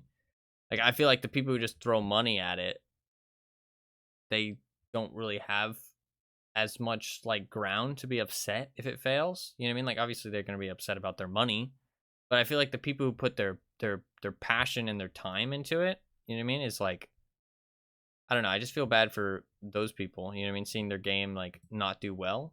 But I would hope that they Hello, are at everyone. least satisfied seeing people actually interested in it. You know what I mean? And like I said, like, can view it as a success in some other ways. Even if it, like, because eventually it has to die eventually. You know what I mean? Hi. Hi, Smile. We got another video here. This is The Insider 2. When did this one release? This was February 4th. Wow, isn't that a while since the last one? Quite a while since the last one, isn't it? Yeah, so they were gonna give us some more info in January, but it's been 2 months now. Fuck, they got the time frame like me, man. A month late. Hello everyone, I'm Michael, your community manager, and I'm pleased to welcome you to our second DG Insider video. So over the past few months, we've been talking about DG's new, darker, and more brutal fantasy. To be fair, they might have been the gameplay changes that will be making their way into the second iteration of the game, and last week, we've introduced some of our new characters. Yeah, they might be talking about other those videos medias. and articles. You'll find the links in the description below. Now, in today's episode, we'll be talking about characters and gameplay elements with our design director, Matt Jackson. Oh shit, we got a new guy. Looks so different without glasses. He does, yeah. Hey Matt, how's it going? I'm doing well. How about you? I'm not too bad, man. Not too bad. So last week we published an article about our characters and introduced our very first scavenger, Fog. And today I'd like to ask you a couple of questions, character related and gameplay related. So we'll start off with the first one. In your opinion, what do you think the characters will bring to the table in the new iteration of Deathgarden? We No, figured the out, little we couch determined is that we weird. really want to make a real character. And what I Right. say by that, I mean, like, I know it isn't, right? Before anybody's like, no, of course it's not. That little shimmer on the side of his face makes it look like AI. I know it's not, but AI images have that little shimmer on the side, like, a lot of the time. a real character. And what I say by that, I mean It's just like a the character shadow. that has abilities that he or she only has. Mhm. A character that has abilities that are locked to them and they're not available to other characters. Right. We've really created unique loadouts for both the scavengers and the hunters. Each character looks cool. has unique perks, so you'll have to pick the character that whose perks you like. But within that, there's a lot of choice about how you want to play that character. Which we'll talk about later. So that's actually one of the concerns that we've seen is that people are afraid that we're removing team play entirely. Is this the case? Well, I would say completely not. There's a Right. lot of team play. Now, one of the major changes, if we want to talk about team play, is it's more optional. Right. If you want to be a solo player, you want to be a lone wolf, that's you're much more able to do that in the new Deathgarden than in the old one. Could you tell us a little bit more about Fog's abilities and how they might function in the garden, like the situations in which you might use Fog's smoke screen? So Fog, like you said, has an ability called Smoke Screen, which basically creates a cloud of smoke at its point of impact. Okay. If there are runners within the smoke cloud, the smoke screen, they are invisible to the hunter. And if they are revealed at that moment from a hunter ability or from a garden ability, which we'll talk about later, if they're within this cloud, their reveal will be turned off. So basically, the smoke ability is all about breaking the line of sight. Yes. The hunter's line of sight, that is. Yes, exactly. Right. Well, I think one of the major things that we changed with the characters is we created non-confrontational bow powers. Right. All of them are going to be based on something that I can do to help a teammate. So the Inquisitor is a powerful character. The Inquisitor uses, for his power, he has a turret. Okay. So this is similar to the turret that we had before. It's unique in the way that because of the gameplay changes, a lot of the turret's power has been heightened in some way. For example, Fog, with his smokescreen ability, even though players are not revealed when they're inside the fog, the turret can still see them. So it's kind of like a heat sensitive or a thermal turret, basically, right? Exactly. So what we hope is that the hunter is going to feel a lot more powerful than they used to feel. There was a lot of Vambrace powers that the runners had, which could potentially make the hunter feel less powerful in the original version of the game. We've gotten rid of all those, and there's very little that stops the hunter from doing what they want to do in this game. Can you tell us a little bit more about what you guys are working on right now? Really what we want to do is we want to create an experience which rewards team play, but doesn't force it. And so that's a major element of what we're working on right now. We're doing a lot of stuff with map control, and we really want the hunter to feel like it's their garden. Right. It's their playground, if you will. It's a playground for everybody, but it's, you know... It's the garden. It's the garden for the hunter, yeah, you know? So what are the things that the hunter can do to increase their map control and feel like they have power and they're powerful against these scavengers? Right. So these are the types of things we're working on. We'll give more details at a later time, but that's what we're focusing on right now. Cool. Well, thanks for watching, everyone. We hope you enjoyed A little bit more the video. gameplay focus. We'll have tons of new information for you guys in the next weeks to come, and so you can expect more DG Insiders and additional articles. So see you next time. Cheers. Cheers. Power.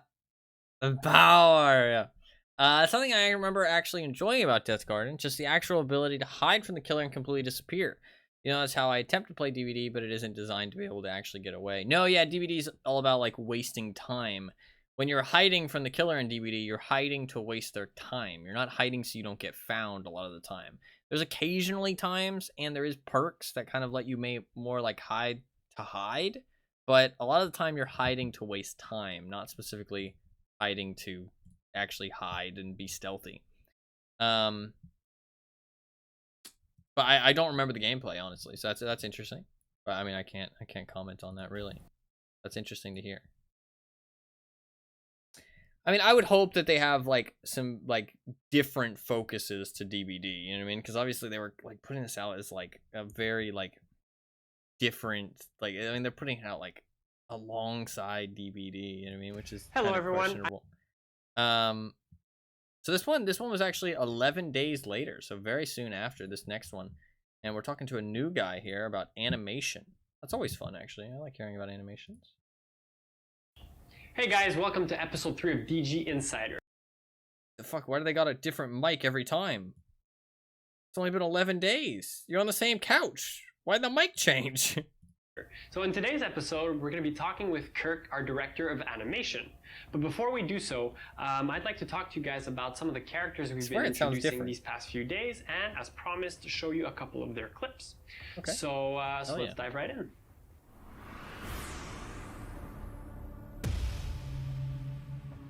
We've introduced 3 new characters since our last DG Insider.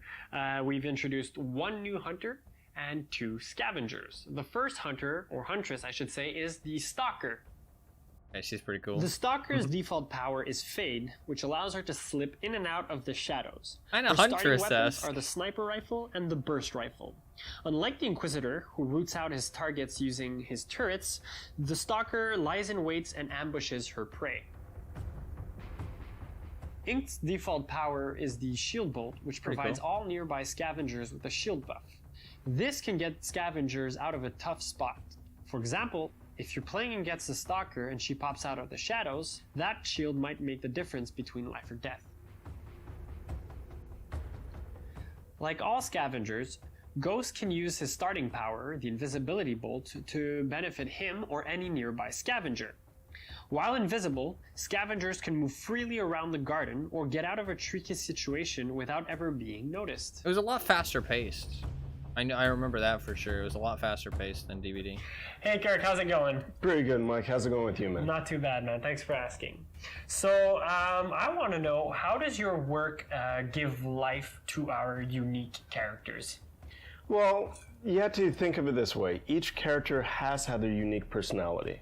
So we really have to put ourselves into their positions. And when we do that sort of stuff, I start thinking about unique poses, just so that everyone, when they play this game, they're going to go, oh, that's this character, that's that character, and they'll be always a able cool to thing. get the essence of each one of them. Poses right is a big away. thing, honestly. Moving forward with the game, Like people will see personality. that if you're to round them all up together, you're going to see they're all different. So, we've been revealing characters these past few days and weeks, and I wanted to know, are there any specific animation quirks that are particular to the characters? Anything that stands out for you? That we're excited about? Yeah, that you're excited about, Yeah. basically.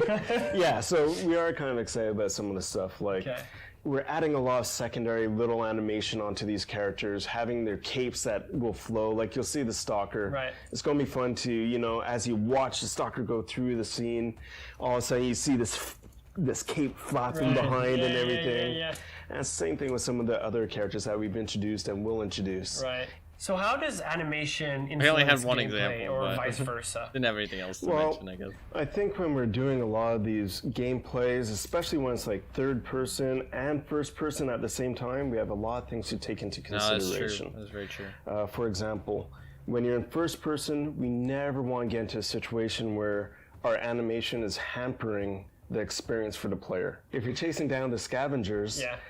if that reticle is just off by a little bit, it's going to affect the gameplay. And your overall experience. Exactly. So we're constantly looking at these things all the time. An important part of the Scavengers gameplay That's something I've never really thought about, actually, but animation teams for games that have both first person and third person, I mean, chances are it's like yeah, they're both animations, but it's probably like a whole different skill set. You know what I mean? Like, not a whole different skill set, but you get what I mean. Like, they're going to have experience doing third person animations, or they're going to have experience doing first person animations. Rarely are they going to be like things that do both. To be fair, a lot of games are kind of doing third person and first person these days.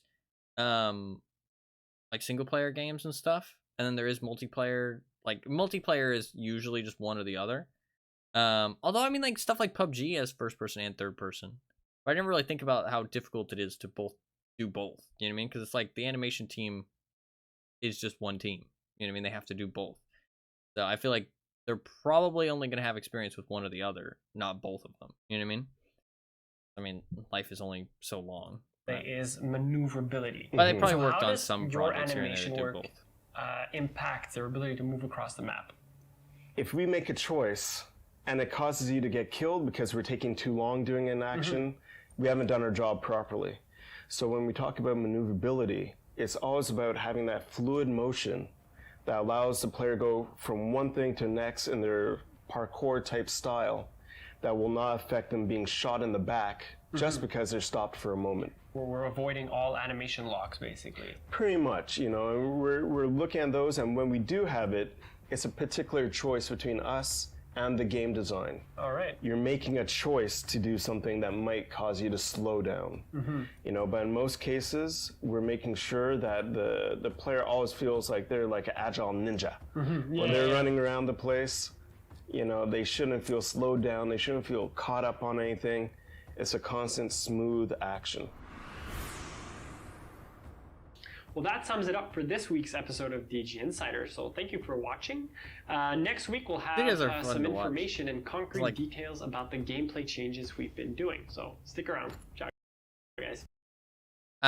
It's interesting to see videos like this and see like little insights, especially when the game is like dead. Is dead. Hello, everyone. It's interesting. Hello, Michael. Hello, everyone. Welcome to DG Insider episode 4. Today I'm joined by Marilou, our new community manager. Hi guys, so Oh, today wait. I'll be talking. He's the community manager. They have 2 community managers? Or is she replacing him? Imagine that. They tell him, all right, listen, sit down, record a video with this new community manager. Afterwards, you're fired. No, we love Michael. We love Michael. Hopefully he's not fired. Imagine in the next video, it's not him. Oh, no. Welcome to DG Insider episode 4. Today I'm joined by Marilou, our new community manager. Hi guys, so today I'll be talking about the 3 characters that we just released. So we'll be talking about Switch, Sawbones, and the Poacher. Later on, I'll be joined by Ash, our creative director. We'll be talking about blood, drones, and the new Terminator cosmetic. Oh, it's America. Hopefully there's some images of that. Sawbones' default power is Healing Bolt. She can use it to revive down scavengers from a distance and help them get the extra health needed to escape the hunter's grasp. A healer, okay. So did the characters only have 1 power? Switch default power is Clone. She creates duplicates of herself that can be used to throw off the hunter in various ways. Seems like they only have 1 power. Her clones are detectable by drones and hunters construct, which can make for a nice decoy. That's kind of fun, honestly. The Poacher uses anti-personal Shit, mines. look at him. His starting weapons are the LMG and the automatic shotgun. He's more of a close-range hunter, using his LMG to shred through scavengers, while trying to push you into one of his traps.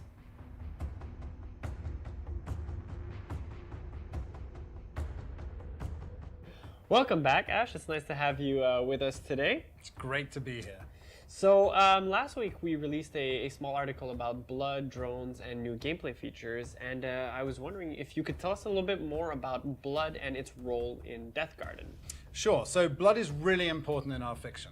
It's what all the scavengers are built out of, the components of the blood that they have. So what we are asking the scavengers to do is go into the level, find the fallen bodies of scavengers and extract the blood from them. When they deliver this blood to the blood bank, they're effectively breaking that blood down into component parts that they can use to rebuild themselves. And this feeds directly back into our upgrade loop within the game.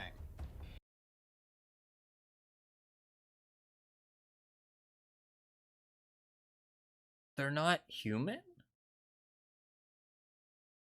They're made out of parts? Did I just completely miss that? I thought that they were just regular people. At what point did they become like automatons and like golems? Did I miss that at some point? I don't know. How does the hunter gather blood? So the hunter is also required to get resources to level their character up to, and their way of getting blood is by downing, killing, and executing scavengers in the game. So it's much more literal representation. Right. So the more that they execute, the more they earn, the more resources they get, and the more they're going to be level up their character and get back to doing more killing. What do you want Good hunters and switch. scavengers to feel when playing Deathgarden? So they're 2 very different experiences. For the scavengers, we want a sense of tension, a sense of also being able to hide and take the environment at their own pace. So they can work on their own challenges. They can work out how much they think they can do, because they know at any given time, if they come across a hunter, their time to death could be very, very quick. So they need to be able to approach each experience at their own pace and set their own goals. Right. But it's still always going to be a tense experience for them. They know they're underpowered against the hunter, and they know the hunter is devastating and could kill them at any second. So for the hunters, it's a very different experience. For them, it's all about the thrill of the hunt and killing scavengers. It's how many scavengers can I kill, and how quickly can I kill them, and how many resources can I get for doing that. And they do that by finding the scavengers in the arena and by exerting map control over the whole space. How do hunters exert their map control? So there's several ways that a hunter can use map control. They can use their powers to control the environment. They can also use hacking and other skills they have. But the primary way is to use the drones that are in the environment for this purpose. The hunter can activate a drone, and it'll go up and it'll reveal any runner that comes within its sphere of influence. So the more drones that they put up, the more chance they're going to have to be able to find runners in the environment. The more active the runners are, the more they're going to walk through the drones and the more they're going to trigger this for the hunter. The hunter's going to be able to hunt more efficiently, and slowly over time, they will tighten the net over the whole environment and increase their chance of winning. So we just released our first DLC and introduced a Terminator skin. What can you tell us about it? So yeah, you can now play as a T-800, as a hunter in our game. Makes all kinds of sense. It's a hunter in the fiction, it's a hunter in our world. It's from a dystopian future, it fits our world really well. And as we move forward, as we go with a darker fantasy and characters, it's going to make even more sense in the game. It's super cool. Well, thank you, Ash. But right before you go, I just want to ask you, of all the characters we've released so far, which one is your favorite? That's a good question. Inked is definitely my favorite. Absolutely love that character. Definitely my highest chance of survival with attack. It's perfect. That's awesome. Well, thank you so much, Ash. That's great. Thank you guys for watching. We hope you liked this week's video, and we'll see you next time. Peace. As they win more, not death spirally at all for the survivors. Yeah, like, does the blood let them do anything? Does the blood actually let them do anything? Like, in the game? Or is the blood an outside of game thing? It was hard to tell. They removed Lee to cut costs. I didn't get that at first, but he is Ashley J. Williams.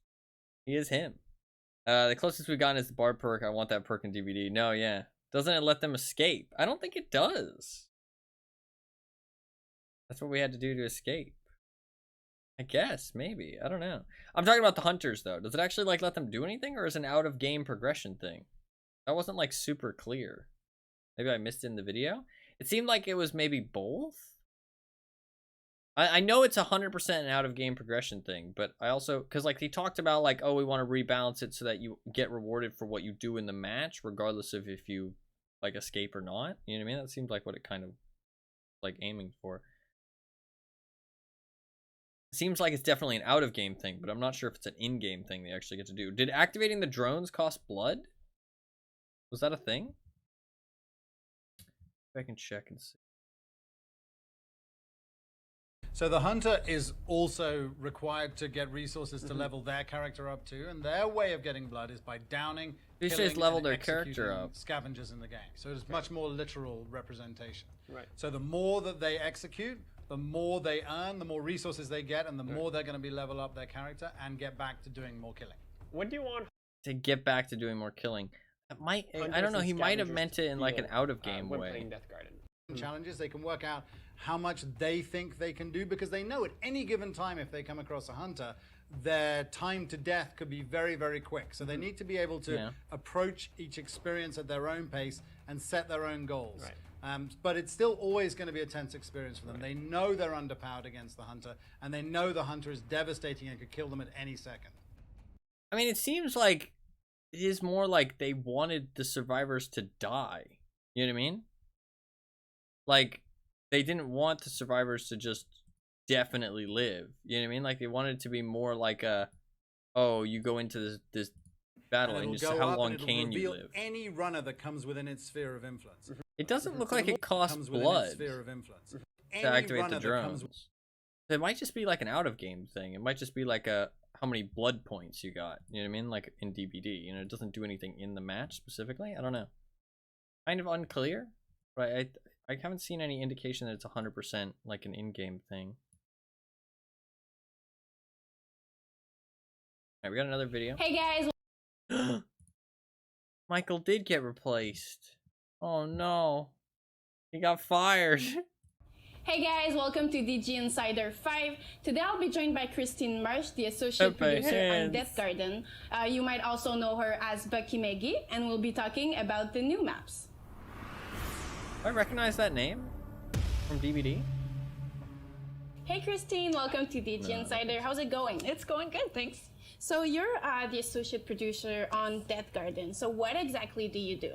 Well, I basically manage several aspects of the game, specifically for art. So I take care of the day-to-day task assignment. I make sure that people hit their deliveries on time, that we're all working on the right stuff, and help be the liaison between like different departments. So for example, like design and UI or VFX. I also help take care of concept art. I help manage the 3D art team. So basically everything that isn't programming, I help take care of. So can you tell me a little bit more about the changes that we did on the new maps? Sure.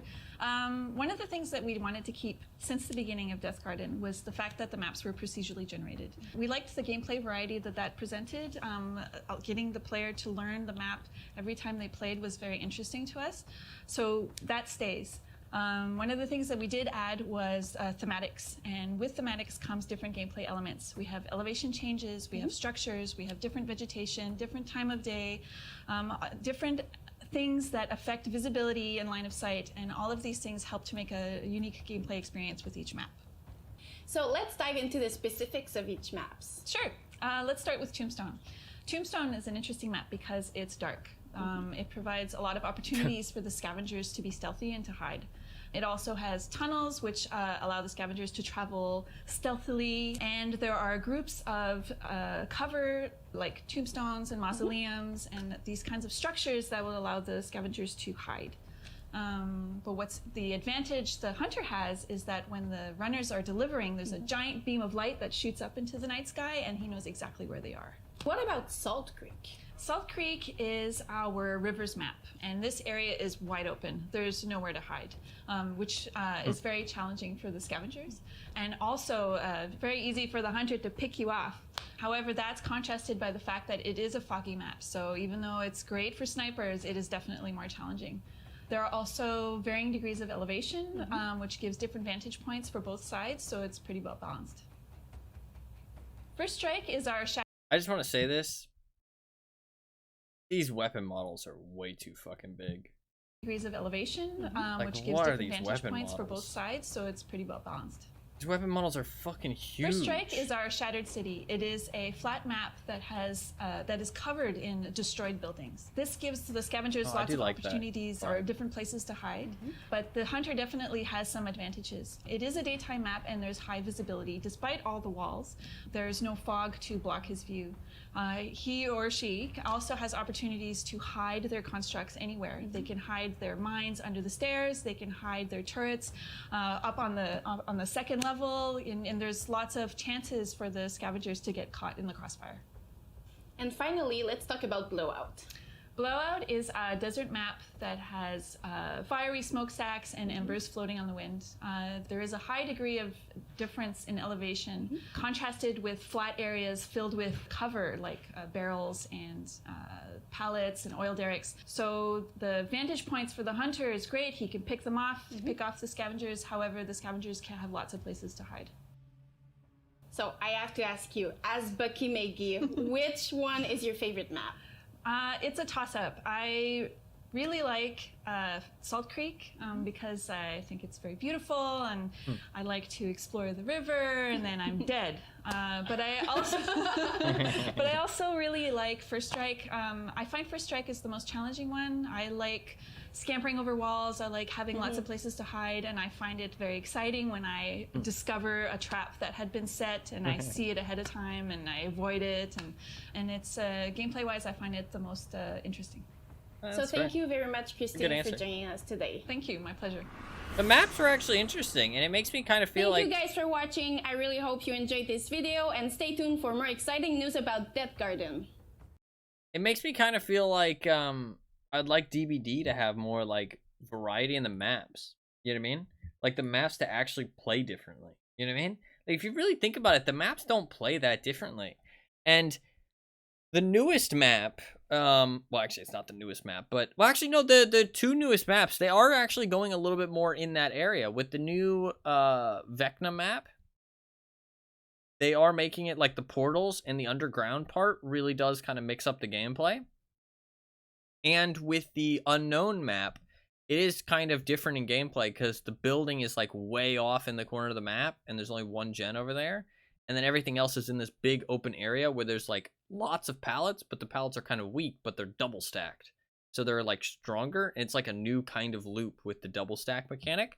So they are actually doing a little bit better with the DBD like map design. Like they are actually getting a little bit more interesting and a little bit more like different to each other and kind of more interesting. But the problem is that a lot of the old maps are just kind of like, they look different and some of the loops are different. But let's be honest, like once you've played them all a couple times, they all feel pretty much the same. Like the only things that are really unique are like the set tiles. You know what I mean? Like the church on like, what is it, Brother Campbell's? Or like the circus area. You know what I mean? Like the stuff that are like set pieces. Everything else pretty much the same. You know what I mean? Like there's like some, like obviously the different realms have different tiles, but it kind of feels like they all kind of play the same. Whereas like the two maps that I like talked about, they play pretty different, which kind of is like the vibe I was getting from those maps that they showed off. Like there would actually be different gameplay happening. You know what I mean? Like you wouldn't always go into the game and play the same strategy. You know what I mean? You can also see that like as those videos went on, there was different. Hey guys. It was like more advanced, if that makes sense. Like it was more developed. That was in April, by the way, April 2019.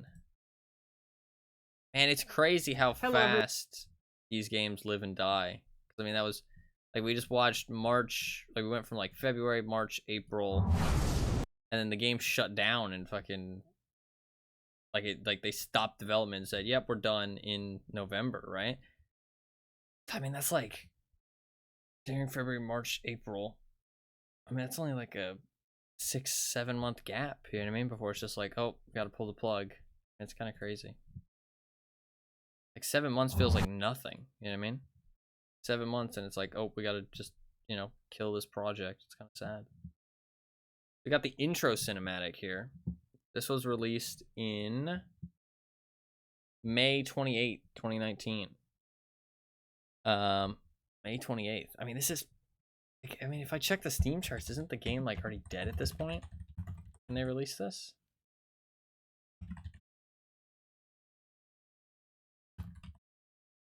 Isn't this, like, too late at this point? Like... Yeah, they had 50 players at this point, I think. Oh, no, they had players at this point. No, yeah, May and April is when the game fucking boomed. Okay, yeah. This is when they like redesigned it. So all of those videos were kind of up to the redesign after the early access. So they launched the early access. The game was probably in like a pretty unfinished state. People, like lots of people played it, and then they stopped playing it, and the player numbers dropped super hard, like we talked about earlier.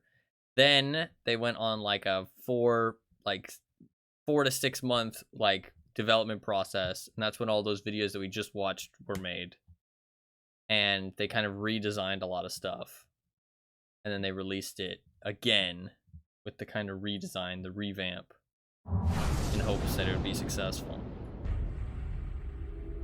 In the wake of the war, the world stood still. Society had reached its peak. Driven by greed, superpowers collided without restraint, leaving nothing but ruins behind. The victors built the enclaves, vast fortified cities of limitless resources, condemning the rest to live in the surrounding slums. Yet all the blood spilled during the war was not enough to quench the thirst of those in power. The Bloodharvest was created. A vicious and deadly trial that determines who's worthy of a better life. The only way to leave the slums and earn a place within the enclaves is to join the Bloodharvest. A trial that very few survive. Only those who enter the Deathgarden and prove themselves against terrible odds will ascend. But death lurks amongst the trees, always on the hunt. The hunters, gatekeepers of the enclaves, roam the Deathgarden, relentlessly killing on sight. Scavengers come by their thousands. In the Bloodharvest, you either hunt or bleed. I remember watching this. That just triggered memories for me. I remember watching this. It was either like I watched it in the Steam store, or I watched it when I loaded up the game. Like it might be on like the game like as soon as you load it up. That was, what was that? That was May? Yeah, it was May 28th. That was when they just were doing the free weekend. We've got a gameplay teaser. Teaser? May 29th. This is just like a 30 second video. Not even. Creators of Dead by Daylight.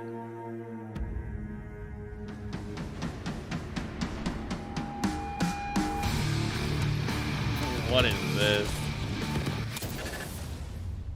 What? What was that? What was that supposed to be? Bro, I blinked and it was over. Okay. Okay, fair enough. Can you replay? I blinked, I know. I know. That is crazy. Nothing like all teaser trailers. I mean, that was like particularly nothing though. Like there wasn't even enough there to like judge what was going on.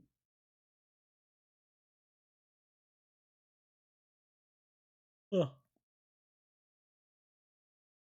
Okay, we've got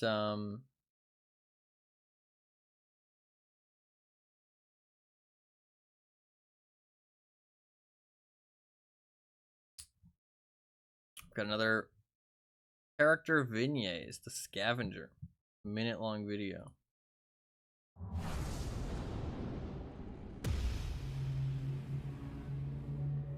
What is he gonna go on? Are these skins?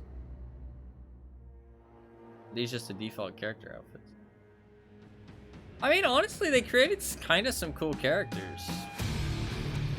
They got the same music. Oh, that's kind of cool.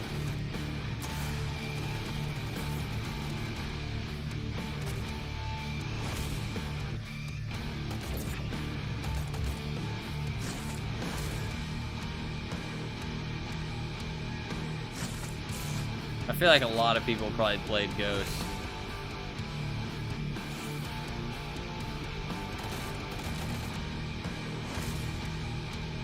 The clone seems really fun, honestly. That seems so fun.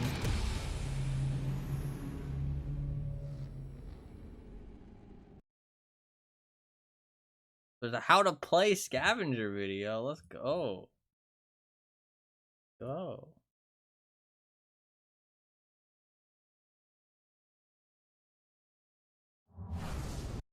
I got a 38-second video for the Stalker as well.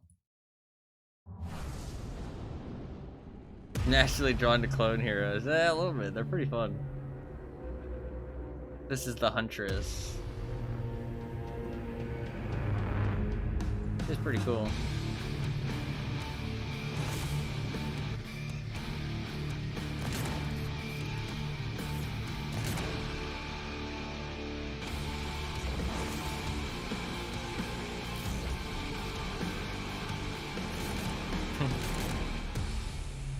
That was it. These videos could be slightly higher quality. I wonder if they put these in the game. That might make sense if they put these in the game. You know what I mean? Like you click on a character and there's like a little intro video. They have one single soundtrack. Yeah, I think so. I think they only got the one. Sadly, I think they only got the one. I think they released all these videos around the same time. I think we're looking at like all around May. Yeah, May 30th. So they're just releasing like a shit ton. So this is when they really... This was basically their one big chance. Like this is where they really wanted the game to blow up. And I mean, for 2 weeks they did, or 2 months they did pretty well. I mean, like it was like 5,000 players average for 2 months. But yeah, obviously it didn't last, as we talked about earlier. We got a 6-minute video on how to play Scavenger. See if we have the same soundtrack.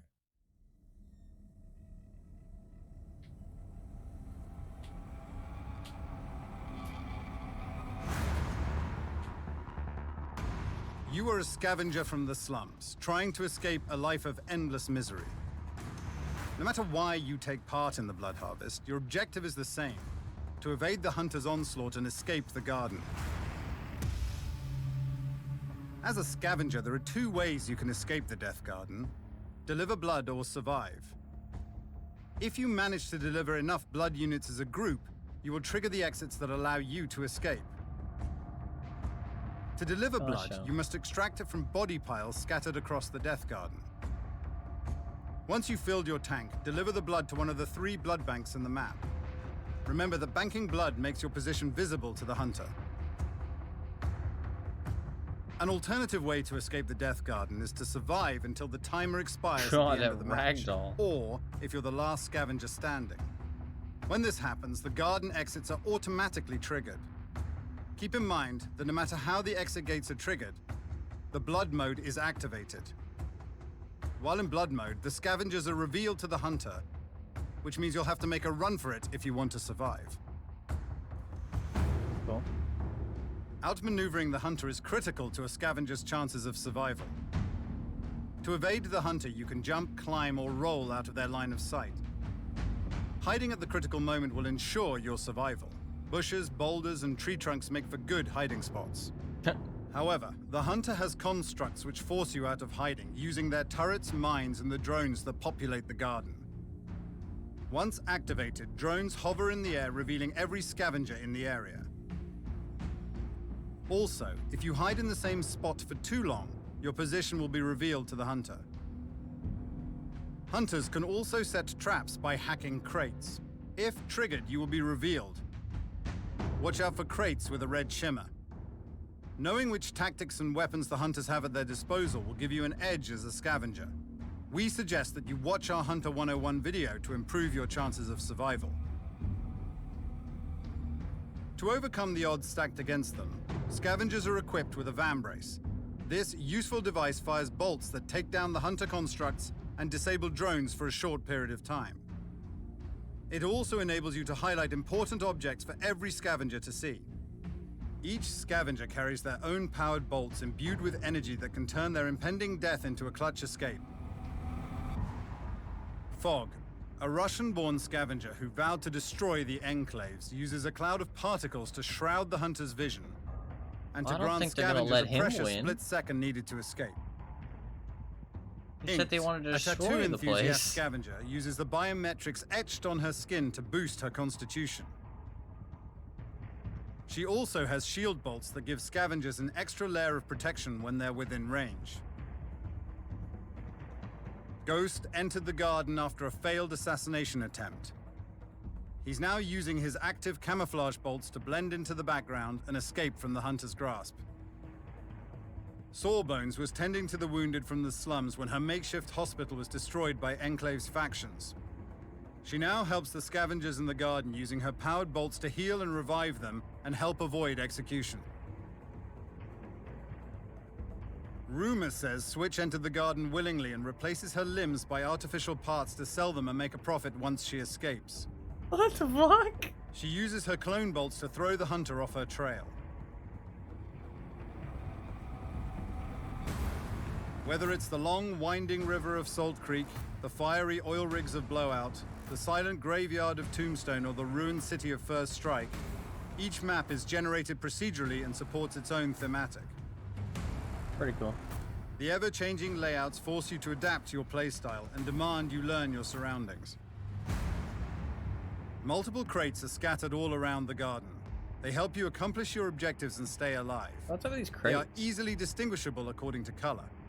Yellow crates contain standard bolts that help you destroy the hunter's constructs and mark up different objects. Blue crates supply power cores that charge your bolts with your specific power. You can only carry a limited number of powered bolts, so use them wisely.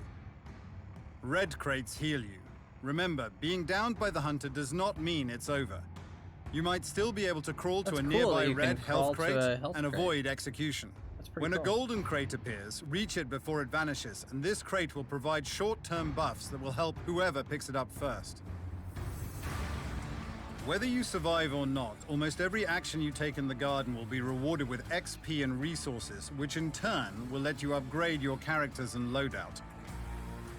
Triggering the exits early in a match is a lucrative way to earn rewards, but so is delivering blood, even if you don't have enough units to make the exits appear. Additionally, rescuing a fellow scavenger from impending death, shooting down drones, highlighting objects, escaping chases, being the last scavenger standing, and many other actions will grant you a considerable amount of XP and resources. All rewards feed your progression. However, one more condition must be met in order to upgrade your character. You'll have to take on challenges related to which perks and powers you want to enhance. To have access to the full list of perks and powers, visit the technician who stands at his booth in the locker room. As Deathgarden grows, you will meet new scavengers and hunters, experiment with fresh maps and weapons, and partake in additional challenges and seasonal events, all of which will enrich your experience. Who knows, maybe you'll be the one who reaches the Enclave. Didn't he call it the Enclave earlier? What is it? Honestly, gross, yeah. Anyone gonna elaborate on the assassination attempt? Yeah, what I'm worried about is, was he assassinated? Like, did somebody try and assassinate him, or did he try and assassinate someone else? I'm going to assume it's that he tried to assassinate someone else. Also, the other guy, Fog, wanted to destroy the Enclave. So why are they gonna let him in? You know what I mean? So, I don't know. I thought they were the good guys. But then I was like, shit, maybe they're not the good guys. maybe they're not the good guys. Maybe not. If he wins, they can't do anything about it. Them's the rules. Yeah, I guess so. Well, I mean, they gotta stop him from winning, right? Let's see what we got here. This is how to play Hunter.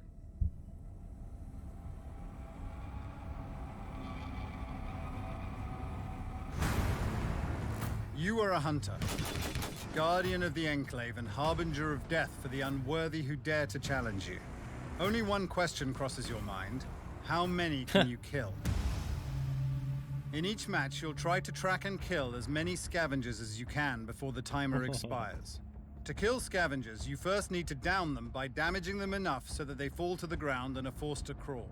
Honestly, Once the game kind of looks scavengers are fun. downed, you can get near them and proceed to execute them. If you succeed in killing 4 out of the 5 scavengers, the exit spawn and blood mode is activated. Blood mode always happens when the exits appear and reveals the remaining scavengers to you. At this point, it becomes a matter of catching your prey before they reach the exits. If you can't manage to get those 4 kills, the exits will appear once the timer expires. Or if the scavengers successfully deliver enough blood to the blood banks. Scavengers will try to avoid you at all costs, and finding them will require you to make good use of your tracking tools and traps. Drones populate the Deathgarden and are one of the primary tools the hunter should use to track scavengers. To power them up, you need to collect power cores from blue crates and use them to activate the drones. The machines will rise and hover in the air, projecting a red cone that detects any scavenger in the area, even through walls or in tunnels. Used wisely, drones can impair scavenger movement drastically and flush them out of hiding. Keep in mind that scavengers can disable a drone, but only for a short period of time. Drones will repair themselves and boot up again on their own. Blood banks So you can definitely be do, used like, as close beacons, in. notifying you of the scavenger's whereabouts. There are 3 blood banks on each map, and you can always see their location on your HUD. When scavengers deliver blood to a blood bank, the structure emits a distinctive red flare in the sky, and blood veins appear on the ground. Find the source of the flare, and you'll know where to look for your next kill. You can also set traps in the Deathgarden by hacking crates. To hack a crate, simply shoot at it until the hack meter is full. What? That's If a weird scavengers try mechanic. to pick up the contents of a hacked crate, they are revealed to you, giving you an opportunity That to is unleash all weird. your firepower on them. I guess it alerts the Each scavengers hunter that you're originates nearby. from a very different place, but they have all been forged through blood and violence. The Inquisitor does all his killing in the name of the Pure, a secretive, fanatical group dedicated to eradicating all those deemed impure. He uses anti-personnel turrets and carries the Snakebite assault rifle and the Mauler 190 shotgun. The Stalker believes she is in symbiosis with the Deathgarden, and now stalks her prey quietly, vanishing in plain sight thanks to her Fade power. The Stalker carries the core design TTX-22 sniper rifle and the tri-synced 45C burst rifle. The Scary. Poacher considers himself the gatekeeper, stopping incursions with ruthless efficiency. He views scavengers as trespassers on his sacred land. He uses proximity mines to set traps and catch unsuspecting scavengers. The Poacher carries the Passam Hacksaw T24 LMG and the Jasper 67V auto shotgun. All hunters can unlock a third alternate weapon through the progression system. Scavengers are fast and agile and will try and break your line of sight, making but it looks chasing like and you're shooting just them a as challenging fast. task. Luckily, your battle Shit, he suit went through comes that equipped fight. with 2 additional abilities that are more than handy in those situations. Supercharge gives you a powerful speed boost, often needed to jump over high cliffs, close distances during a chase, or soar over the map to reach a faraway blood bank. Supercharge is demanding on your suit, so keep an eye on your stamina gauge. When in close proximity to a scavenger, you can also use your shock ability to briefly stun your prey or force them out of hiding. Shock also damages scavengers, but has a cooldown time. Scavengers carry with them unique vambrace powers used to throw you off track. If you want to learn more about your adversaries, we recommend that you watch our Scavenger 101 trailer. Whether it's the long, winding river of salt... I want to pause this so I can express my thoughts real quick. The game honestly looks fun. Like the idea and the concept. And I feel like it'd be a fun game to play and like not take too seriously and just have a good time. One of the problems is that multiplayer games are just taken so seriously nowadays. Like there's barely any chill games you can really play multiplayer wise, sadly. Just everything is so fucking serious and sweaty. But it also just seems a bit clunky. You know what I mean? Like when you're watching like the people running around and the abilities being used, everything just looks a bit clunky. I don't really know what gameplay looks like, to be fair. Maybe it's just these videos. Maybe like the devs or the people who were making the videos weren't that good at the game potentially, you know what I mean? Which is perfectly fine.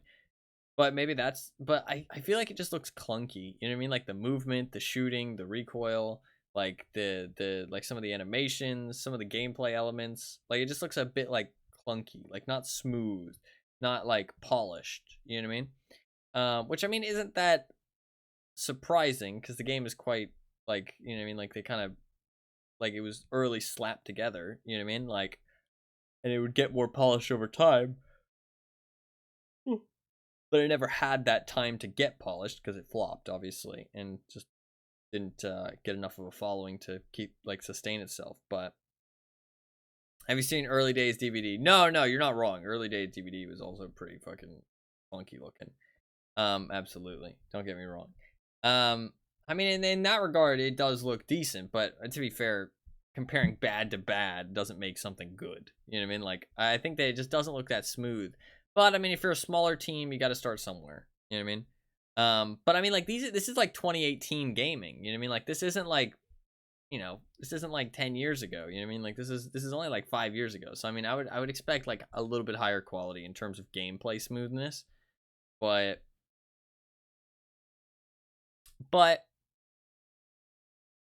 it's not the worst thing in the world, and it would have gotten more polished overall.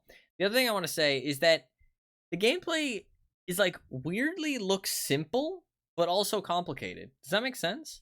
Like it looks kind of like maybe like one-dimensional is the term, but like there's a lot of elements I feel like going on. There's enough elements for it to be interesting, but it also looks a bit shallow at the same time, which is kind of strange. I don't know how to better explain that, but it like is like a bit shallow, but also looks like it shouldn't be. If that makes sense. Like maybe it just needs more variety in like the characters. But I mean, it did say that there was like ways to upgrade your character, but can you buy all of them, or is it like perk loadouts? You know what I mean? Can you like change it? I don't know. Creek, the fiery oil rigs of Blowout, the silent graveyard of Tombstone, or the ruined city of First Strike. Each map is generated procedurally maps are and pretty supports cool. its own thematic. I like the maps. The ever-changing layouts force you to adapt your playstyle and demand you learn your surroundings. Multiple crates are scattered around the garden. They are easily distinguishable according to their color. Yellow crates contain your gun's ammunition. Blue crates hold power cores used to activate drones. Red crates heal scavengers, but you can deny them. When a golden crate appears, reach it before it vanishes, and this crate will provide short-term buffs that will help whoever picks it up first. Holy shit. Almost every action you take in the garden will be rewarded with XP and resources, which in turn will let you upgrade your characters and loadout. Downing and executing scavengers are the obvious and most effective way to gather rewards. Turrets. However, the more you're actively hunting and tracking, the more XP and resources you will get. Stay active when no scavengers are inbound. Hack crates, activate drones, set your constructs, and don't forget to use your different abilities when you get into a chase. All rewards feed your progression. However, one more condition must be met in order to upgrade your character. You'll have to take on challenges related to the perks and powers or guns you want to enhance. To have access to the full list of perks and powers, visit the technician who stands at his booth in the locker room. And don't forget to select your perks and power in the loadout screen before entering the match. So you do have to select. As Deathgarden grows, you will meet new hunters and scavengers, experiment with fresh maps and weapons, and partake in additional challenges and seasonal events, all of which will enrich your experience. The Enclave needs you to be ruthless and cunning, the best there is. Keep those scavengers at bay and be a glorious defender of the lucky few. God, some real like bad guy vibes. Keep those scavengers at bay. Defend the Enclave. Make them suffer. Yeah.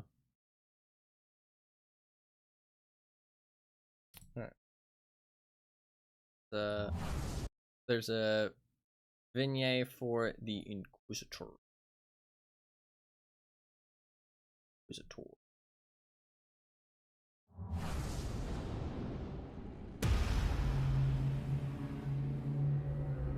Or is it vignette? It is vignette, isn't it?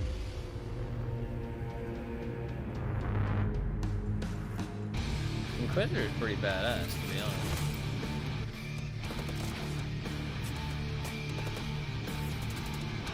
Is this the same soundtrack? It is, isn't it? They had one soundtrack.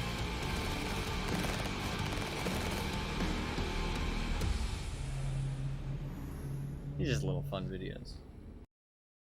Little fun videos. These were all released around the same time when they did that. The remake. We got the Poacher.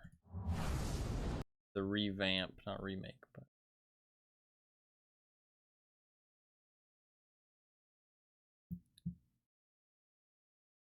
Poacher.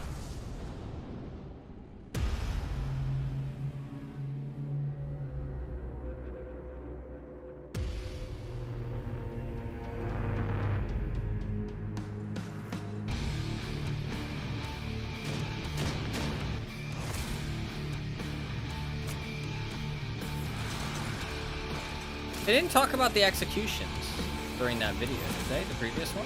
I don't think they did. Unless I'm a dummy.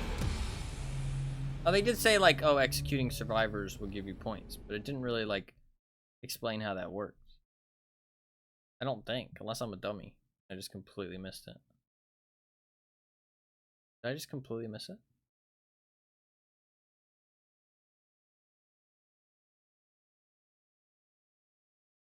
They didn't explain, they just mentioned it as a goal. Yeah, that's what I thought. Weird. Weird that they didn't explain it. And there is a gameplay trailer. I think this is, yeah, May 30th as well. I think this is the last one on May 30th. Then we have another Insider, which, is June 12th. Is June? Yeah, June is right after May, so it's like 2 weeks after the revamp released. They probably would have been feeling pretty decent about themselves. I mean, 5,000 players, doing pretty good. This might be the last video we watch here, though, because I'm getting kind of tired. I do have to wake up tomorrow for Halloween stuff, because it is Halloween. But I know I said we watched some real gameplay. Obviously, all we've seen is, like, trailers and shit. So we might continue this next stream. We might continue this next stream. Because should probably get some sleep because it's like 2 a.m. right now. I should probably wake up in like 8 hours. And yeah, I've got some stuff to do. So I should be responsible and probably get off after this. So we're probably gonna have to cut this into like 2 streams and we'll continue it. I know that's not the greatest. I was contemplating it, but like 1, I should be responsible and actually go do stuff, and 2, I'm like genuinely kind of getting drowsy. Like I'm kind of like, oh, like I'm fucking falling asleep here a little bit. Not because I'm bored, but just because I'm tired. I didn't get much sleep last night at all. I think I slept like 4 hours. Yeah. So I think we're gonna watch this last video, and then I might just call it there, honestly. Maybe do a little bit of talking and just kind of summarize a little bit, and then we'll continue this. We'll watch the rest of these little videos that they have on their channel. We'll watch some gameplay. I'll show those images that I posted in the stream chat, and talk about the game a little bit more, and kind of do that as like a little extra stream. So we'll cut it into like 2 streams. But I did say we'd look at some gameplay. I do actually want to see some gameplay. I want to see what it looks like when somebody like knows what they're doing. You know what I mean? I feel like this game would be like pretty fast paced if you knew what you're doing. You know what I mean? Like, so I'm kind of curious to see it, honestly. So I do actually want to. It's just I'm tired, genuinely. But watch this last video.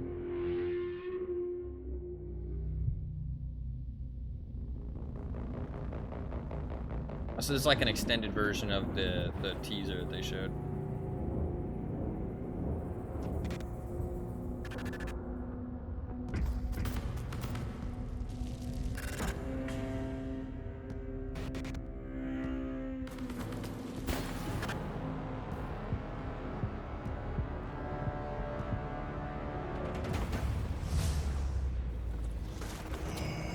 Cool shots.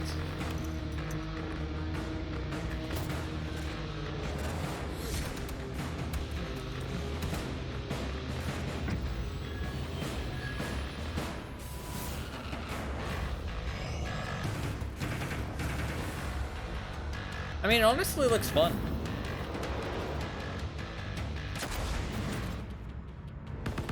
Like, I'd be down to play the Stalker. The Stalker sounds fun. Try and hit some wicked snipes.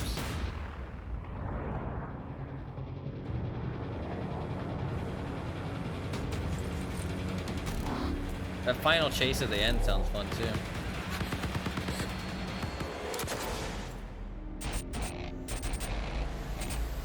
Pretty cool. And then they throw the Terminator in there too. Buy our Terminator skin. Oh, that music though.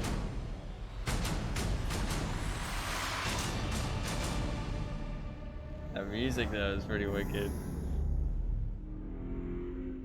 Boom, boom, boom, boom, boom. Pretty cool. People clap. I do like me some Terminator theme tune. That's some good shit. Boom, boom, boom, boom, boom. Yeah, there is a lot more videos, and they're kind of long.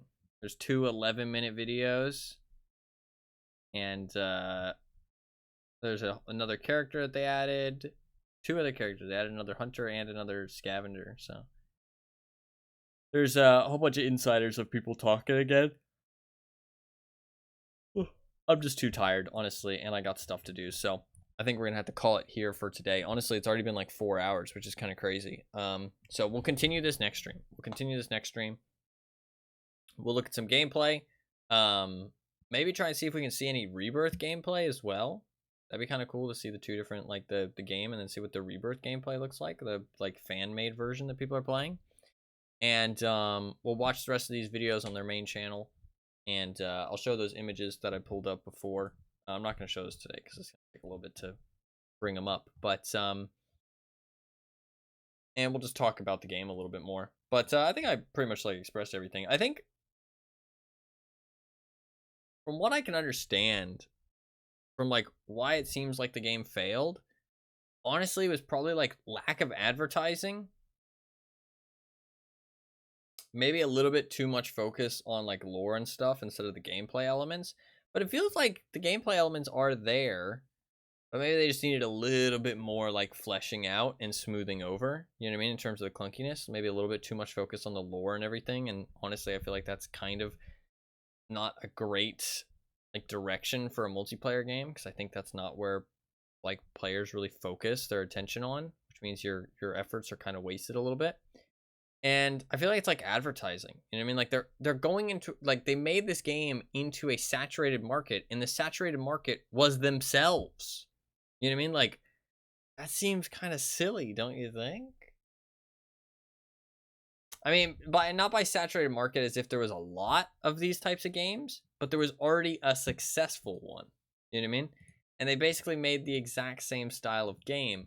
I mean, like, there is some difference to it for sure, but like the difference is quite nuanced, I feel like. And I feel like most people aren't going to recognize the difference. And like I said, they're only going to play one or the other. They're not going to play both. So it's like whatever player base you had in DBD is not going to play this game.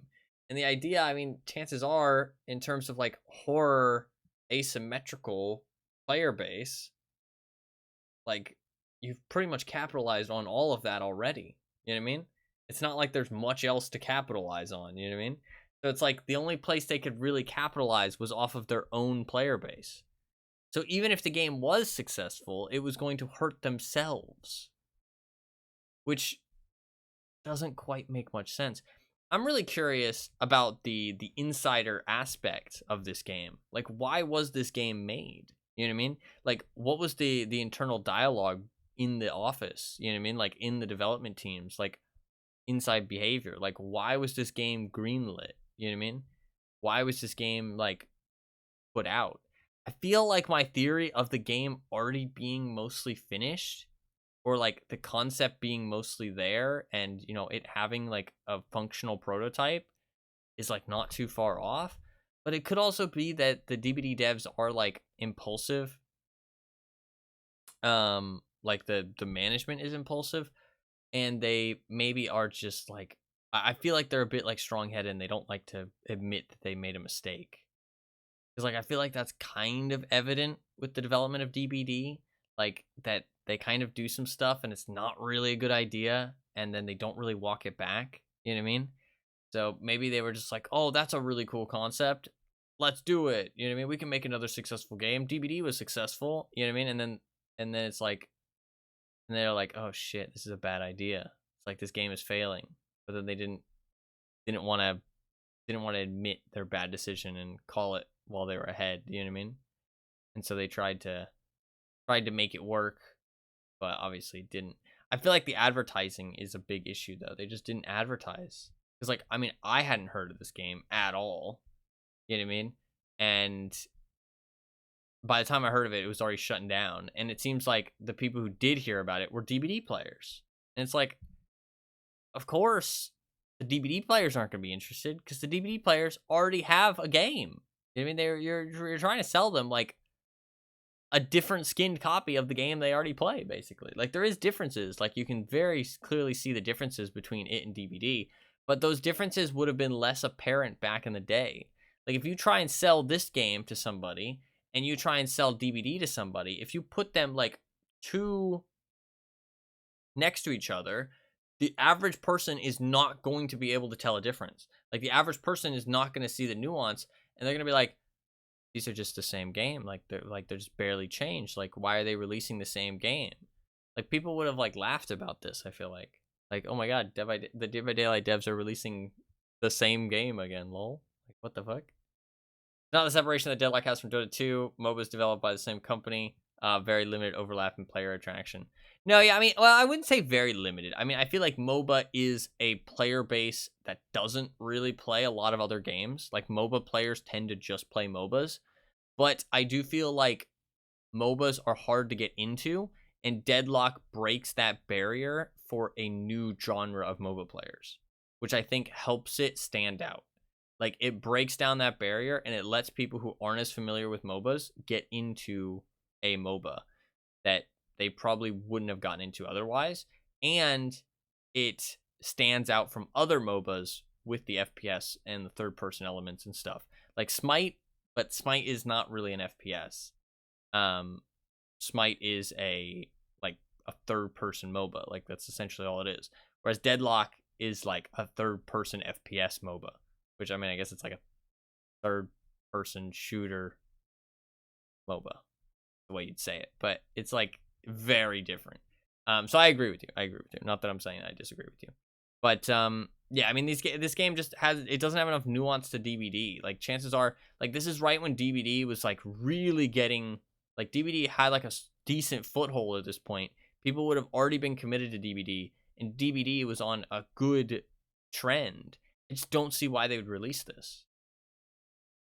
So I feel like that's like the three things that I feel like kind of contribute to this game's failure is they're releasing a game into a market that they've already capitalized on, and the game just isn't different enough to really draw enough of an audience.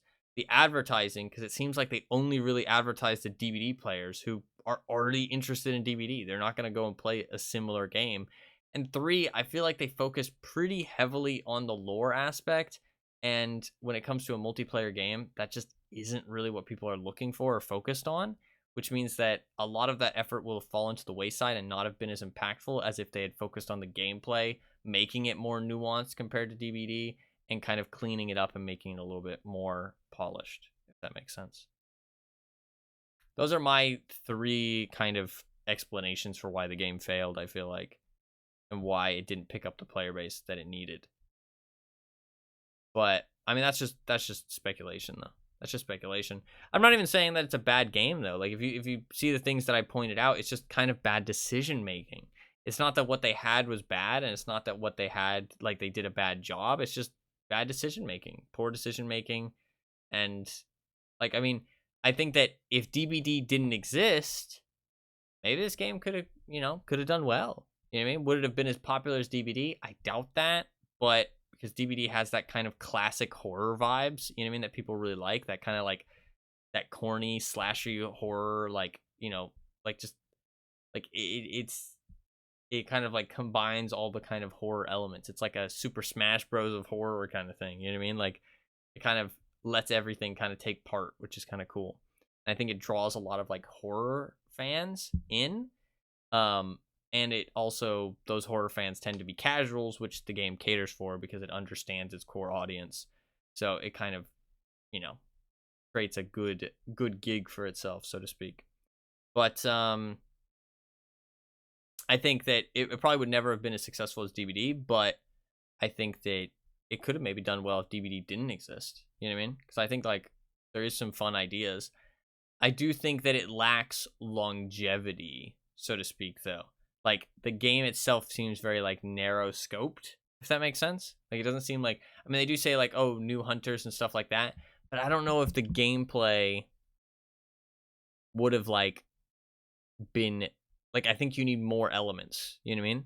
Like, the killers to do different things, the maps to have more interactive elements, the survivors to have more different elements, because, like, it seems kind of like it would get boring, because, like, there's only one difference between, like, whether you're getting shot at by an assault rifle or an LMG isn't really going to change much. You know what I mean? Whether you're getting shot at by one shotgun or the other shotgun isn't really going to change much.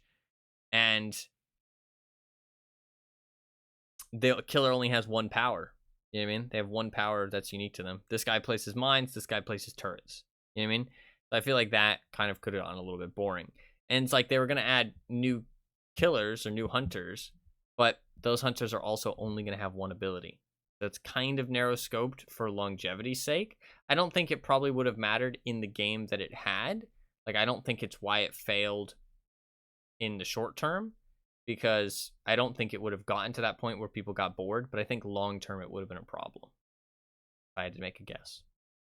But it's sad to see any game die. Like, I don't know, like it's just sad because like these are ideas, you know what I mean? These are ideas that when they die, sometimes they die forever. You know what I mean? Like they die and they're gone, and these ideas go to rest, and nobody ever picks them up. Nobody ever thinks, oh, this idea was interesting or worth talking about or worth investigating. You know what I mean? Worth taking into account because it failed. You know what I mean? So that means there's no real point to, you know, take that into consideration, which is really sad because just because something failed doesn't mean it was a bad idea. You know what I mean? Like if somebody else picked up this idea and they maybe focused a little bit more on the gameplay, made it a little bit more like the killers had more nuance to their gameplay and there was more like mechanics in the match, like the survivors had more abilities, or like maybe some of the survivors, you know, had different moves, you know what I mean? Like some of them could like slide or slide jump or like lay prone, crawl around, you know what I mean? Like they had like more different movement maybe, or like an extra ability or like a passive ability or something, you know what I mean? Like just like different things that they can do. The killers had different stuff, and you know, DBD didn't exist, and there was like more advertising. Maybe, you know, this game could be pretty fucking cool, you know what I mean? But because it failed, everybody's just gonna think that it was a bad game or a bad idea, and including possibly the devs. You know what I mean? They might think like, oh, you know, we did a bad job or the game wasn't good, which is sad. That's what I was talking about before. That like hopefully they can feel like, hey, you know, like there was people who really liked our game. It wasn't enough to keep the game going for, you know, an extended period of time, but that doesn't mean that we did a bad job. You know what I mean?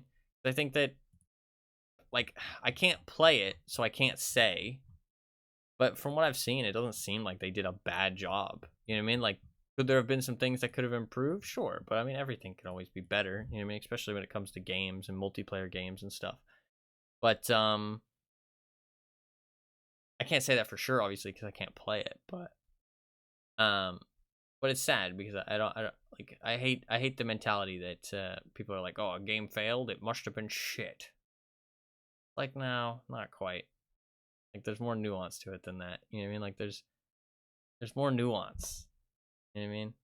Like, it's more complicated than that. It's not that simple. It's not that cut and dry.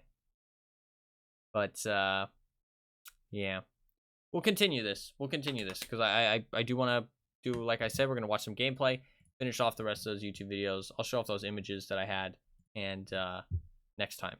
But I really do gotta go. I gotta be responsible, and I'm actually tired.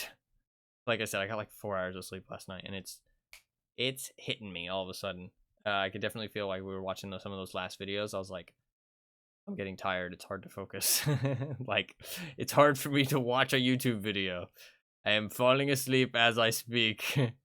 This is bad. Time to go to bed. Yeah, I gotta head off. But this was fun. Honestly, I can't even imagine. I'm really surprised 4 hours passed. I know this is a really weird stream today, and that's okay, because I appreciate everybody that tuned in anyways. Because I mean, I'm just sitting here chatting shit. You know what I mean? Trying to make like some little bit of fun content. And also, you know, do what I said I would do, play these games. I don't have any clips today. I apologize. No, yeah, that's fine. There's nothing really to clip. Nothing really to clip. Don't feel bad. It is okay. Some days there ain't no clips. That's okay. That's okay. There's nothing wrong with that. I had a good time though. Hopefully you guys did too. Hopefully it was at least a little bit of fun. Hopefully it was fun to take a little bit of a trip down a sad memory lane, and you know, see a little bit of insight into a remnant of a game. Kind of interesting how there's these remnants on the internet, you know what I mean, of like these things. If you search hard enough, you can find it, you know what I mean? I was able to find their, you know, the Steam store page, and then look through all the stuff, find those images, you know, look through their YouTube, look on their Twitter and the Steam forums, and see all those discords of people still talking about the game. Like, it's interesting how like the internet just kind of, these things, it's like a beach, you know, like it just gets buried in the sand, and just people just go on, but all these little crumbs on the internet of just little remnants of stuff. I mean, the amount of data on the internet of just random shit, it's kind of crazy if you think about it. Kind of crazy. And who knows? Maybe in 5 years, people will be talking about Deathgarden Bloodharvest, and they'll see my video. They'll be like, hey, shit, look at this guy. He's talking about Deathgarden Bloodharvest. He did a 4-hour VOD just talking about the game. That's weird. What a fucking weirdo. And maybe they'll watch my video, and they'll be like, hey, look at all these, like, you know, look at these clips. He's talking about the game, speculating on what happened. Kind of cool if you think about it. Like a little time capsule. But yeah, a little bit of a weird stream today, I know, but that's okay. We're gonna continue this next time. Probably another like short just chatting stream, and we'll continue this. And you know, like I said, we'll watch some gameplay, maybe watch some Rebirth gameplay if there's any on YouTube. We'll watch the rest of those those videos, not VODs. Watch the rest of those videos on their YouTube channel. I'll show off those images at the end of the video as well. And we will yeah, we'll just do some more chatting like today. Chat about the game a little bit more. Another like kind of short stream, and we'll do some chatting at the end, that kind of thing. So kind of a repeat of this stream, and we'll do that next stream. So maybe potentially on November 1st, because it'll be a shorter one, or on November 2nd. We'll see. But I definitely will not be streaming tomorrow. Potentially stream on November 1st, late November 1st, short one. Or definitely November 2nd, but definitely no stream tomorrow. So keep that in mind, excuse me. But yeah, that was about it for today. It was honestly a fun one. I had a good time. I know it was like a little bit weird, but I had fun. And hopefully you guys can understand with my PC issues and the stuff I got going on right now. I'm kind of trying to still make some fun streams, even with all the shit I got going on, and cross some games off the list and still make some progress and stuff towards my goals and stuff like that. But yeah, I'm not going to be able to upload a short today. I really got to go to bed. I got to wake up soon. And there's some stuff I got to do before I go to bed, honestly. So, yeah, no short, sadly. But that's okay. I'll get back on the YouTube uploads pretty consistently once I get back on November 1st/2nd. And we'll continue with the daily streams. Try and hopefully get the PC issues fixed, because I'll have an SSD, hopefully. That being shipped. Should show up in like 4 to 5 days. I'll switch everything over from my hard drive over to that. It'll be a little bit of a hassle, but it'll probably just be like a 1-day project.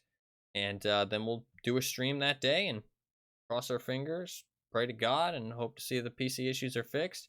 If they are, we're going to crack out some streams, dude. I really want to play some games. I want to play some stuff that like I'm excited to play, do some playthroughs, some stuff, and like really crack back into some streams. Hopefully. I'm really hoping that fixes it. If it doesn't, fuck, man, I don't know where to go from there, but I'll try the overclocking stuff too. I mean, like I got like a not even a handful, just like a couple fucking pebbles worth of ideas left, but I'll try them. See where we go from there. If not, I don't know. Keep trying to figure it out. Just fighting the good fight. Try and figure it out. Worst come to worst, maybe I build a new PC in like a couple weeks. And we rock with that. I don't know. That's if I can get a new PC. I'm not 100% sure I can. Not the one paying for it. It'll be like a Christmas gift. But yeah, we'll see. I'm not actually sure if I'm getting one or not, so no promises on that, but yeah. I mean, if I don't get one, I'm not really sure I can stream. Although some games seem like they're fine. Like Rogue Legacy wasn't stuttering, so maybe I just gotta like go through the list and find stuff that isn't stuttering, you know what I mean? Like if Rogue Legacy wasn't stuttering, there'll be other stuff that doesn't stutter too. So, I don't know. I might play Eliza, because Eliza is like a text-based game, so the stutters won't really be that big of a deal in that, I don't think. So maybe Eliza would be a good option. Maybe play that soon. Crazy Machines 3 is also potentially an option, or Driftland: The Magic Revival. Those aren't like as big a deal. Play those with some stutters, it won't be the end of the world. feel like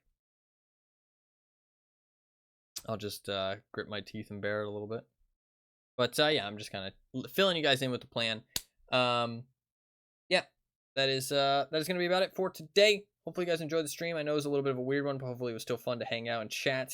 I do appreciate it. This is not going to be like a normal thing, but you know, just crossing this game off the list, doing a little bit of a weird stream, and having a little bit of a chill time with chat and stuff. So yeah, we'll do this again with the next stream, but then after that we'll be back to playing some games, hopefully. So but yeah, that is going to be about it for today. Hopefully you guys enjoyed the stream. Hopefully you guys had a good time. If you are new to the stream and you enjoyed, you can hit that little follow button down below, the little heart. I do stream pretty much every single day. That heart down below will let you follow the stream, get notified the next time I go live, and I'll show up on your follower list whenever I'm streaming, so you can always tune back in if you see me playing something you want to watch. I do play pretty much anything and everything, and I do stream every day, so chances are you'll see me playing something you're interested in, and you can come back next time. If you do want to hear about more Deathgarden Bloodharvest, we'll be talking about it more on the next stream, so if you do want to check that out, you can. Even though I do stream every day, though, I don't start the stream at any specific time, so if you do really want to know when the stream starts, your best bet is to follow me here on Twitch with the heart down below, or you can follow me on Twitter with the link in chat, or you can join my community Discord with the other link in chat. All three of those things are completely free. All they do is just give you a notification whenever I go live, so you can always know when the stream starts.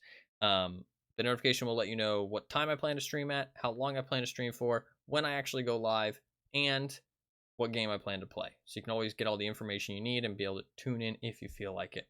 So that is the heart down below to follow here on Twitch. And then there's a link in chat for my Twitter and a link in chat for my community Discord. Other than that, I do have a YouTube channel where I post occasional highlights and videos and shorts and compilations and stuff. Just general gaming content. If you enjoy the stream, chances are you'll enjoy the stuff I post up on there. It's pretty similar stuff. And I usually upload about twice a week, so if you do want to check that out, there's a link in chat.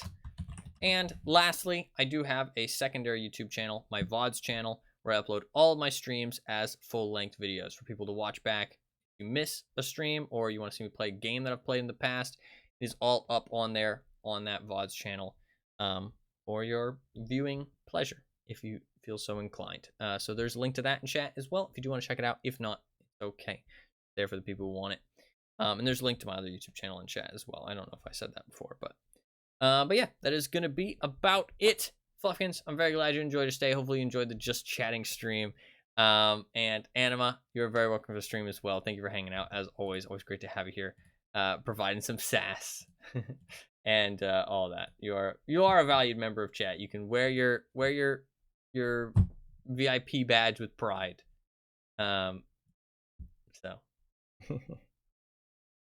Hopefully I answer your question of why. Hopefully you feel like you understand why now.